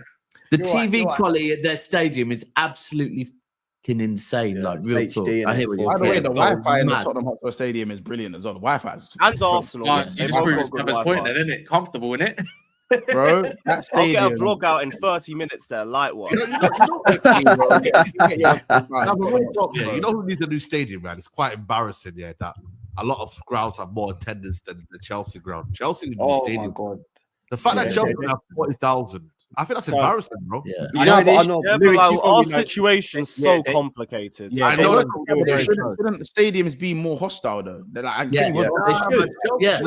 It is, but our match day revenue's like just so low that it's Yeah, starting but to who impact. cares, bro? Like, You spent 1.5 billion. You don't need the match day revenue. Yeah, you know, No, yeah, I, exactly, hear, yeah. I hear all of that, but like every seat is being turned into hospitality in the West and East Upper, and it's killing the atmosphere. Yeah, Like, I know people would still Yeah, raise hang on a price minute, and hang on a minute, everything at Lewis, the yeah, new because ground, I but tell there'd be you more now, seats yeah, I going. tell you now. But Lewis, yeah, here's the thing, yeah, you saying that right, but I promise you now, just if you get a bigger stadium, they ain't going to start making cheaper tickets, yeah. No, no, I City, hear all Daps of can that. tell you about that. No, I hear that. You're not wrong. They're getting rid of concessions. Yeah, I know they you're do not. this You're for not myth wrong, when- but like that's not the point. The point is that there's more seats to still go around in general. Yeah, you need Right now, it's impossible for like your average Yeah. match-going fan to actually get a ticket because Matthew Harding is majority season ticket holders, same as the Shed. West Upper has been turned into Westview, and parts of West Lower, East Lower, and East Upper are now hospitality as well. So at least there'd be more seats to go around. But they're going to be at like £200 a pop. Yeah, they're both going to be more expensive. They're going to be expensive regardless, but they'd still be less expensive and more accessible to like your But average Lewis, match-going fan if we just had a Lewis, bigger ground. Watch if you ever watch a Spurs game, right? If we use, I think I'm well versed in this area to talk because of our stadium is absolutely brilliant. Yeah. Shame about the players, but our stadium's great. You watch when they pan around that stadium, we got pockets of thousands of South Koreans that have just turned up to watch some play. Now, I've got nothing against anyone who's from South Korea. That's not my issue. But that's what we're turning it into. It's being turned into the tourists' attraction. So now when people turn up to our stadium, there's no, like we used to have singing from this stand at White Hart Lane to that stand, and they'd sing back at each other. And So you we're had the that South vibe. Stand chant or something. Yeah. I like Now that. I used to like you've that. got so many tourists. Like we've got a band playing on the concourse at half time. Got a bloody band. This is a football. This is a football team. These players, right, they come out. These Yo, we players get a come out. DJ at halftime. Lewis, we have a light show. We have a light show with our stadium lights, right before the game when the players come So out. it's Etihad. I That is want wicked. them coming Etihad- out. Etihad one as well. Etihad do I have like that. Etihad one, to be fair. Go on, Go on, Lan. You want them coming out to it? Sorry. No, you're right, man. You're right. Go. Go. You're saying you want them coming out to like just no, it's straight. great. I'm just saying, I want them coming out to. I want it to be. I want it intimidating. I don't want people arriving to hostile. Tottenham Stadium and going, "Wow, look how beautiful this is." Yeah. Everyone, oh, your stadium's nice though. What does it mean? Like, No, so we all agree in it. But Even I as think a fan, they're you're not benefiting from a fan. If anything, the tickets are going to go up as well. Like if better stadium, ticket price is probably going to rise. But Even Sam, as a- isn't the bottom line why you're saying that because the players and the team on the pitch ain't doing the business? Because if you're doing the business on the pitch, then I don't think you'd be as upset about the stadium and all that stuff. look, the problem is I'm a Spurs fan. We'd never know, right? So we don't do that. We'd never know. But You know what it is, yeah, for me? I think it's down to the fans because you could blame stadiums, right? But if you look at the Wanda Metropolitano, there's a new stadium, right? The Atletico Madrid. You don't listen, Spanish people are very passionate, yeah, but you wouldn't say like every single one of them are there to sing. But what happens is it reverberates around the ground. So if one end starts it goes around the whole ground. Then it becomes like a party atmosphere. It's down to the fans as well. Yeah, but not if a lot of it is corporate side. You've got to remember how much of this is now corporate. I know, Like but then again, Lewis was saying. So but it depends. you've got For us, a lot of it, they are making more corporates, but there's still a lot of match going fans and fans who are at the stadium, like, you know, that are there to support the club. So if you just if like I said, if it goes around and everyone creates that atmosphere, you can do it. But the problem is, like, not many people just want to sit. Like for me, I was at the penalty shootouts for the Fulham game. I don't know about you guys, but do you stand up when it's penalty shootouts, or would you sit down? In my seat, they're standing anyway. I'm standing. No matter how hard. Right? Depends where. So I felt like, okay, cool. Everyone else, but my whole stand, bro, they were sitting down. I was like, what's going on here? I'm like, Where do you sit? I was on the east stand, which is normally quite like, you know, they're always up. I was thinking to myself, because it's always the east and west stands that only really like get up when there's a big chance or something. So I was like, hold on a minute, it's penalty shootouts, man. Like, what was we sitting down for? Like, this is like meant to be intense. Like, I think it depends what stand you're in, the side, innit? Eh? Yeah, but East Stand used to be notorious. It depends what stand you're in a little bit. I think everyone should, like, because some people, believe it or not, there's some people that go to games and genuinely want to just sit down and not. Yeah, I don't mind that. I think everyone's a different fan. Me, as I said, I prefer to stand up. Yeah, I prefer to stand in. But that's a personal preference. I think, you know, everyone, and it's difficult because you can never speak for everyone because there's so many different types of fans, whether that's tourist type fans, whether that's match going fans every day, whether that's ultras. You know what I'm saying? There's different types. Let me tell you something though, So I think you boys. Big up Callum, man. Love, big up everyone. Big up Patrick as well, guys. Keep the donations coming in, man. And big up Cass, big up Daps, Sava, Wolfie, all you lot for doing this as well. Big up as well, man. So yeah. I've loved you all, brothers. Have a good one, Big up, bro. 18, by the way, 18 has been raised. 18.1. Yo, come on, man. Big up, guys. Because you know what it is, single one who's donated. Big up to you, man. Yeah, everyone, man, everyone. You know what it is? We got to differentiate what a tourist fan is and what a kind of almost like, I don't know, like a day tripper. No, day tripper versus a tourist fan. So for me, there was a couple of weeks ago, there was a fans from Australia. They came all the way down from Australia. For me, I wouldn't necessarily see them as like a day tripper. I might see them as a tourist fan, or they've come across from overseas, but I wouldn't look at them any differently. But I can clearly see who's a day tripper and who is a fan who's come from overseas. Yeah. Correct. So I always say to my chat, there's a difference between an overseas fan and a tourist, right? Because an overseas fan is a City fan who lives overseas, who comes over to watch a City game. A tourist is like, when I'm gonna go to America in the next 2 years, I'm gonna go watch an NFL game, innit? Yeah. I don't support the NFL team. I'm gonna go in there. I'm gonna watch the game. Yeah. So that's different though. Say if Monts comes with me and he actually supports the team, he'd be different because he'd be like, he'd know what's going on. He'd be supporting the team. I'm just sitting there. Do you reckon they should section it? Should they section it? Do you reckon they should just section it? No, you can't do that. You get into a whole lot of mess around. You reckon? Because if I'm not being funny, if Stretford then should that not be prioritized? That part I understand. Like you want the tunnel supporters there. It's like the wall, the yellow wall. You want the yellow wall to be the most vibrant. That's what Germans and Spanish do so well. Is that their ends that are singing, it is prioritized for the match goers. No, okay, but they got the 50+1, don't they? Yeah, but you might be lucky if you go get a ticket. But here's the thing, Cass. Here's the thing, right? So the other day, City versus Brighton, it was £61 for an adult ticket. That's insane. Leverkusen, you can get a ticket for a Leverkusen game starting at €13, and I've just gone Atletico Madrid. I've just gone off Atletico Madrid versus Real Betis, 22nd of March. Tickets start from €15. Yeah. Wait, and isn't that in 5 days? That's on March 22nd. Yeah. That's in 5 days, 4 days. How much? 4 days. €15. Because how much revenues does each club really get? I saw a stat earlier. I know it's like 18 million or something like that. English team are greedy, man. They're greedy. It is. That's the truth. That's why the Germans and all that have got it all patterned, because it's like you can get that. You can make up that money revenue. They all have a 50+1 ownership. Some PSG tickets to me. I'm asking for a friend. How much? I don't know the 50+1. That's the truth. They're greedy, and you know what they do? This is the grimmest thing about it, because some people are dumb and think it's legit. They use PSR as an excuse, man. They go, we've got to charge you this money for PSR, and some fans go along with it, which is sad. It's sad because, like, when you realise that it's not that they don't need to charge you that money.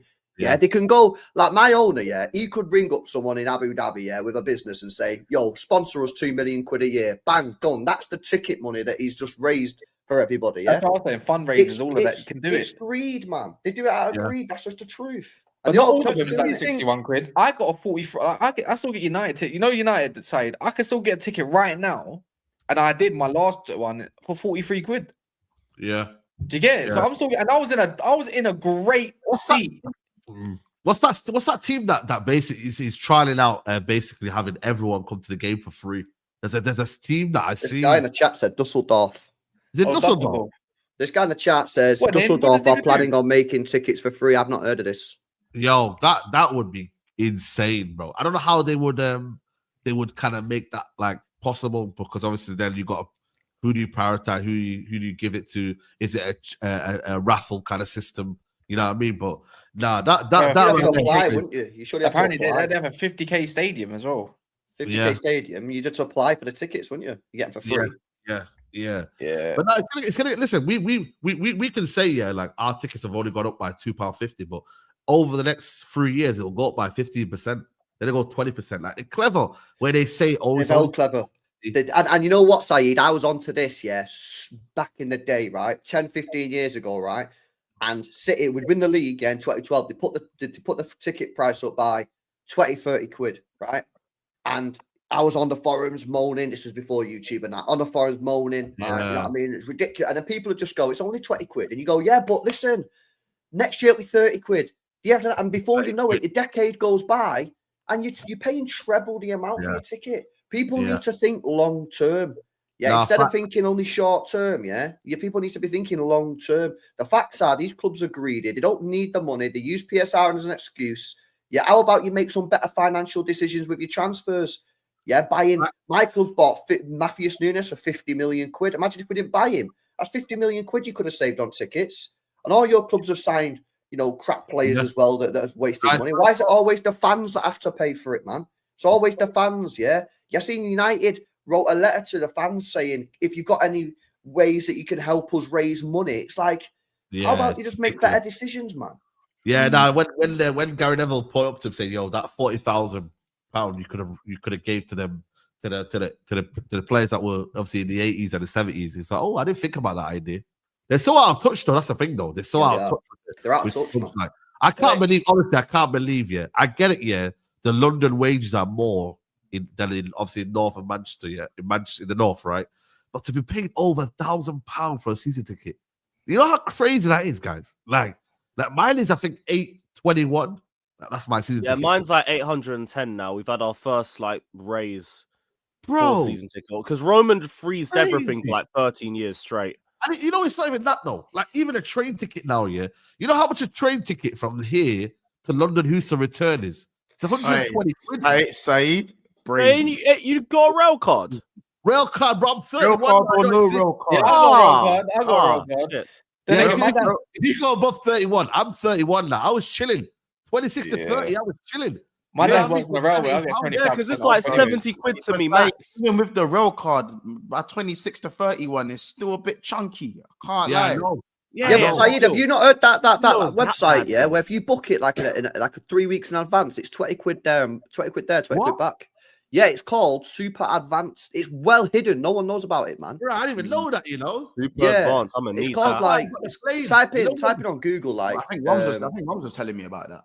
Yeah, basically, what you got to do is, you give them a time slot between when you want to travel. So you'll say that between 9 and 11, and they'll just whack you on a train. And it's 20 quid a pop. You know what's mad, yeah? That's why I got the back or £20 one more. The flight cost me £85. When people say, "Oh, you're getting on the flight," I was like, "Yeah, it cost me £85 from London Heathrow to Manchester.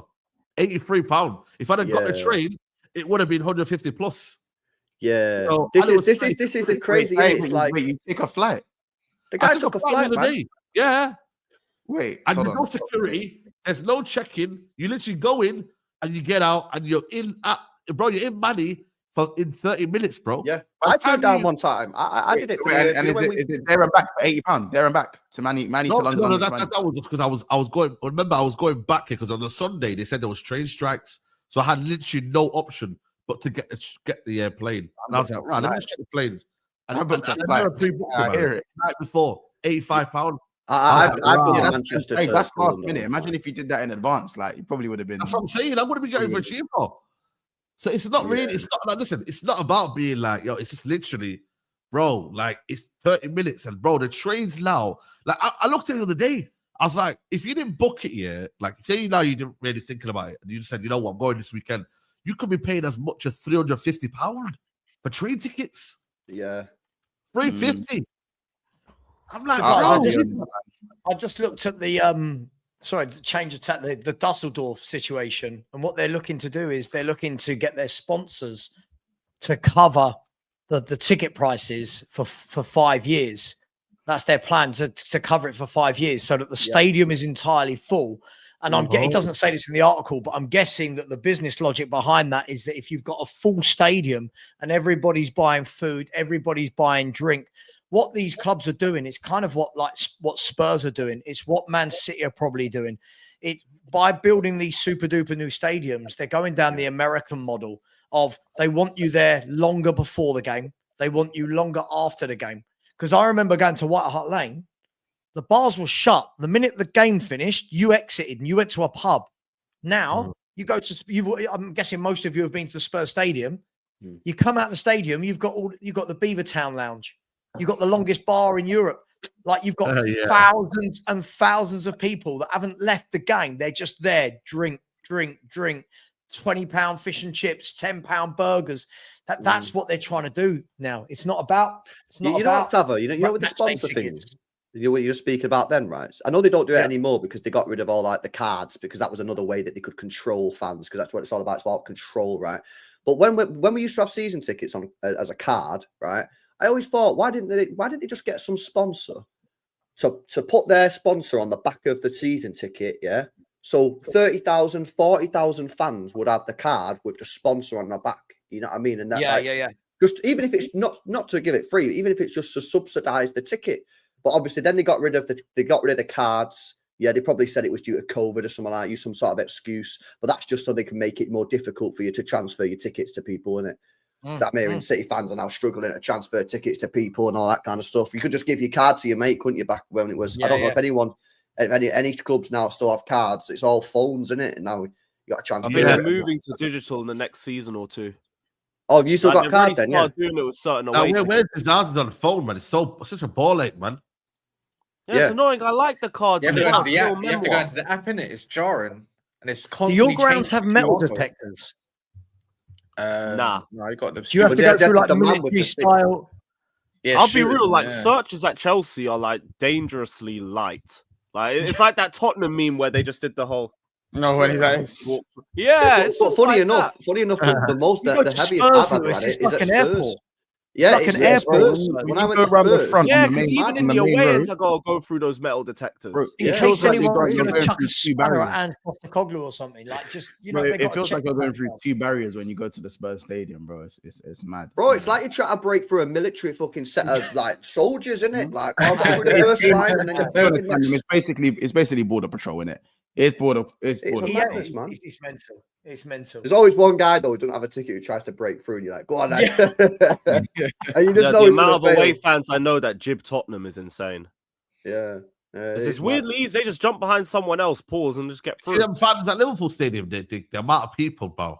You know what? Do that better at Wembley. At Wembley, they got caught. I'm not gonna lie. You know what? I'm talking too much, man. We're live, bro. Wembley's easy. Yeah, don't do that. I'm talking way too much. There's a brother that I know. Yeah, obviously I won't name his name, but he gets in everywhere, bro. Any stadium, this guy's there, bro. You know what I'm saying? And he's just, bro. I don't know how he does it. Every away game, I just say, "Yo, have you got a ticket today?" Go, "Nah, but I'll make my way in," and he just finds a way in. It's crazy, bro. I swear down, bro. Hey, that guy, protect that guy, man. We got some supers here, by the way. Guys, let's be honest. This was from before. We saw Pep's system against the best that the Premier League had to offer. Pep versus Ferguson was not pretty. Let's just be honest. Yeah, maybe. Fabregas doing a madness at Como with Perón. Believe so. He's in the squad, isn't it? Argentina squad, man. Yeah, just like Spurs, Terry is saying, it will be an entertainment complex and football will become secondary and you'll feel push out while you fans pay for it. Ask Saba, which was kind of just talking about as well. Yeah, and it's probably worse for the London clubs as well, isn't it? You know what I mean? Yeah.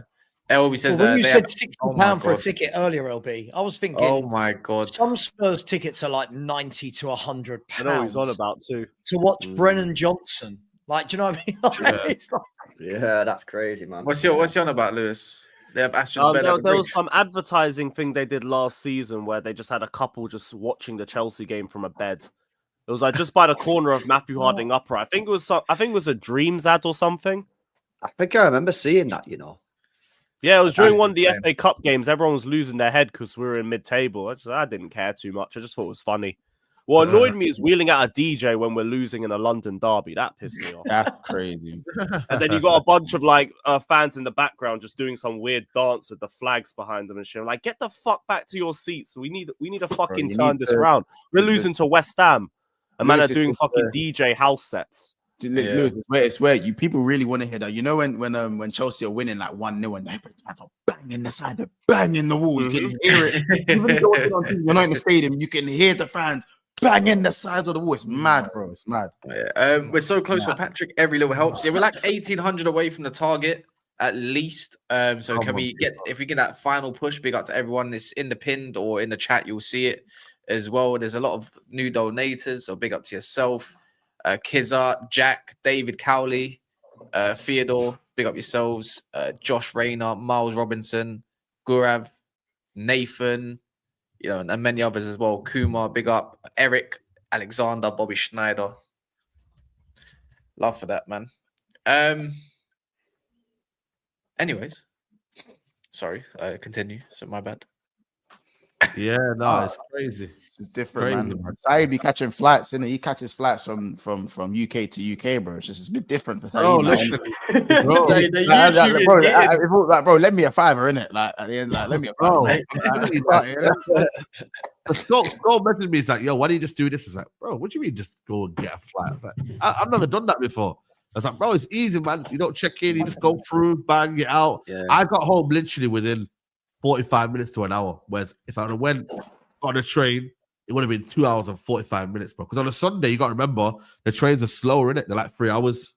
So it's long. I know that Manchester, Piccadilly to Euston. I know, Saeed. I know you're all too familiar with that. Do you actually consider like leaving the UK? Because the way it is right now. I didn't have a daughter, I'd be gone. Of course, brother. Right now, bro, more than ever, bro. I've looked into it quite a bit, and like it's defo appealing. You know what I mean? It's about where to go. Dubai, UAE, Oman. Oman's actually up and coming. To be fair, I didn't have a daughter, Paris. I'd be gone. I'd live in Dubai. I'm not trying to get taxed and all that crap. Yeah, I'm trying to be around other Muslims. I think it's time, man, because right now everything is just through the roof. You know what I mean? It's like it's not even a great place to live anymore. Like generally, it's all kicking off everywhere. You know what is? I can't trust the government. You know what I'm saying? Like, be honest as well. When you come out your house, like, and you see grey skies, does that not even just affect your mood in general? Sometimes, yeah. And then we don't even get a good summer at the end of all of it. Yeah. No. Yeah, I mean, I was thinking of Asia in it, but the thing is with Asia is the time difference is a big thing, man. It is a big. I would love to live in Asia. Thailand. Why is everyone complicating it? Go France. Bro, nah. See, the thing with France is I have my own reasons, brother. I have my own reasons, brother. You know what I mean? Do you know what? The thing is, it's nice over. The one thing I'd say is, it's like realistically, I think most people here probably, if you haven't already. Maybe I might be the only one with kids, but is where you would feel safe bringing your children up. Right? I'm Jamaican. I might have kids. I don't know. For me, it would be the UAE because I've been there multiple times. I know how safe it is. Like I know, it's a no-brainer for me. You know what it is. You know what it is, Daps. Yeah, people just want to live in a country which is safe. Yeah, and I like you want to live in a country that's clean. Yeah. Do you know what I mean? Then stuff like weather is personal dependent. How much tax you want to pay? Like some people don't want to pay anything. Some people don't mind paying a bit. Like that's all up to you, man. But like, yeah, I've been looking into it, man. Do you know what I mean? For me, I'm a big like I perform better, yeah, when I'm in the hot weather, mate. Like, bro, honestly, man. Bro, man. When I'm in Spain, what do you mean by that? Bro, What do you mean by that? No, what I'm saying is, Man's got the night tech on the fleece as well. Like, what do you mean by that, LB? No, I'm telling you, man. When I go to Spain, yeah, bro, my arms aren't clicking, my back's not hurting, my knees. Yeah, no, real talk. That is so true. Yeah. You might have just doing that because your teams ain't winning and that, bro. You'll be fine. Whoever was shitting your team was winning. You lot will be flexing, bro. Trust me, man. Nah, man. Yeah, big up, guys. Big up, Sav. Wait, so LB, are you saying you stream better? Or you're I'm healthier, innit? Oh, you're healthier. Okay. Okay. Yeah, and obviously a big thing. You know what? As well, I'll tell you something as well. Yeah, for me, yeah, is like in this country, yeah, like obviously I'm a big drinker, innit? Do you know what I mean? And like when I go Spain, even though like I'm in the sun, I'm not drinking that much, man. I'm like drinking my water and that. But like in this country, watch a video, by the way. If you watch a video, you would love Spain, yeah, because in Spain, yeah, their idea of a nighttime is like night. Yeah, standard. You don't go home till 7 a.m. in the morning, man. Yeah, like they don't. There's this idea of like, oh, we got to go home now. It's 7 o'clock, 8 o'clock now. That don't exist. That's when it starts. And then Barcelona 3,000. Yeah, bro. Like they start at night, like the nightlife over there, but it's not like everyone just drunk. It's more like I'm almost like because I went Alicante on my own. They're definitely drunk. Was just booming at night time. Everyone just having a jolly up, like just chilling, innit? Yeah. Yeah. Like people proper go out and because you can sit outside and that. People go out and they're chilling and they're eating nice food and that. Sometimes just to change of scenery, like even like I wouldn't like say like I've been to like places like Prague, yeah, and it's just everything feels sometimes just a change in weather, not even weather, sorry, change in scenery just feels better. You know what I'm saying? Obviously, I wouldn't say it's as nice as like a Barcelona. Do you know what I'm saying? Or you know what I'm saying? But trust me, like I think changing in weather isn't always the answer. I think that's a personal. That's a personal thing, man. Like I was saying, for me personally, I massively prefer it. Vitamin D is a thing, bro. Like, yeah, it is. It is a thing. The sun shining is a thing. 100%. It helps your mood. So fresh, man. When you go over there, it's the freshness of the food. It's the fact that when the warmer it is, flying back home. The warmer it is. Shout out Patrick. Hope everybody's well. Saeed, I'm on to you, man. I'm on to you. Is this a pre-record? I don't know what's going on here. Big up, Mr. Lig. I think he's ready to say a few pieces. Comments, by the way. Yeah. Oh, is that him? Yeah, big up to him. Yeah, even abroad, well, not even abroad, but even here, when it's warmer, you can eat lighter and you can eat healthier. Like it's 100% a thing. Yeah. Wow. What have I returned to, by the way? I left and we were talking football. LB's talking about performance and stuff like that. I left for you guys. You've just lost 3-0 to I don't know, let's say Manchester Derby. Lost 3-0. But then you can go do your stream, finish it, go out on the beach and just enjoy the rest of your day. Chilling, yeah. Like, bro, like it just suffers a blow. But you go out here, you're like, oh man, I've got to see him down the road, Bob down the road, this guy in the corner shop. You got beat. I'm like, bro, I don't want to talk to nobody. No podcasting has no. I just want to literally, that game's done. You know what I'm trying to say? That's what I'm saying. That's what I rate about people who live abroad. They can just get about with their day. Like, I'd rather the game be early, it done, and I can get on with my day.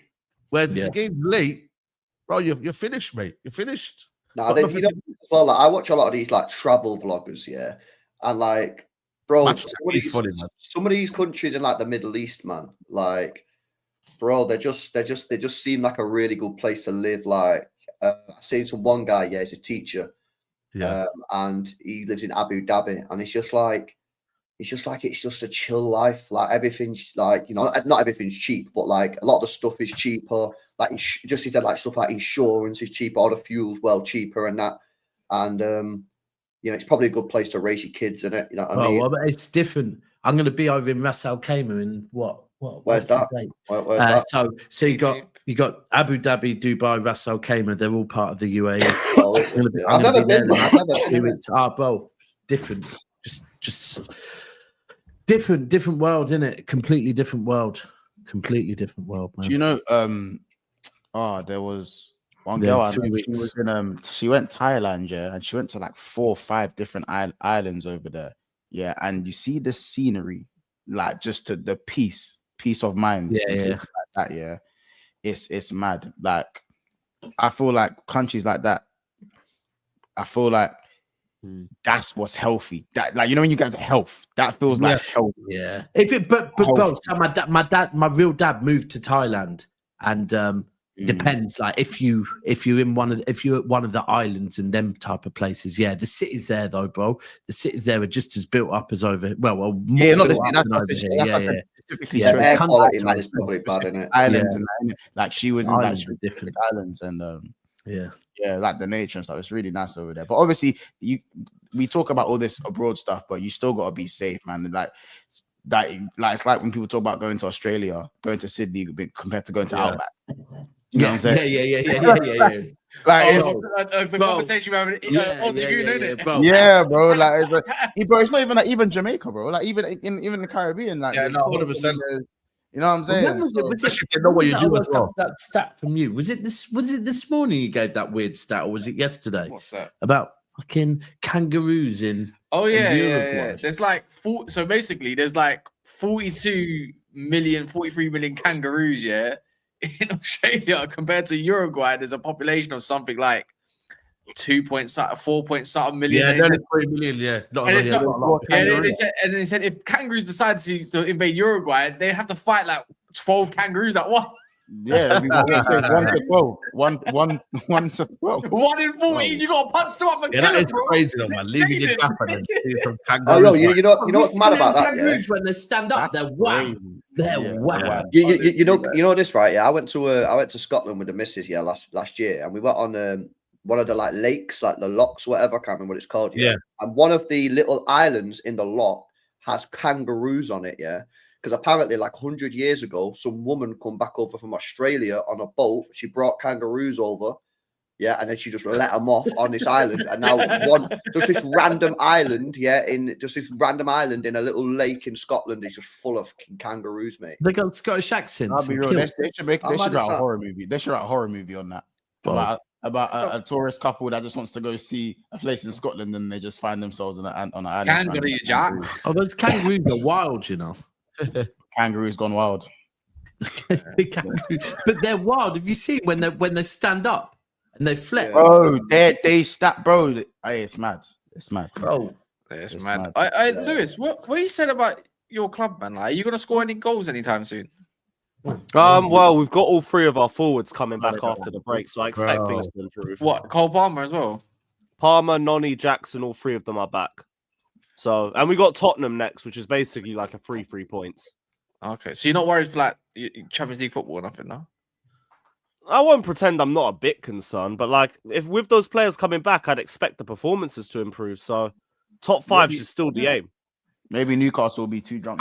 They've only won 4 games. That's what I'm hoping as well, man. I've seen it happen to teams. It's a bit of a joke though when you're deep in like 4 wins since December, and yet they're still going to get top 4 or they're going to get Champions League football next year. I'm just going to say we're 12 points away, innit?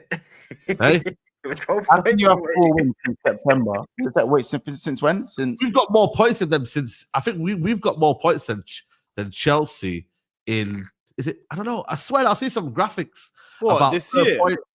No, in the last how many games I think it is something like that. Oh, the last 5 or something. Yeah, something like that. Bro. I was like, what? Defo have like 4 wins since like December though. It's defo like only 4 wins.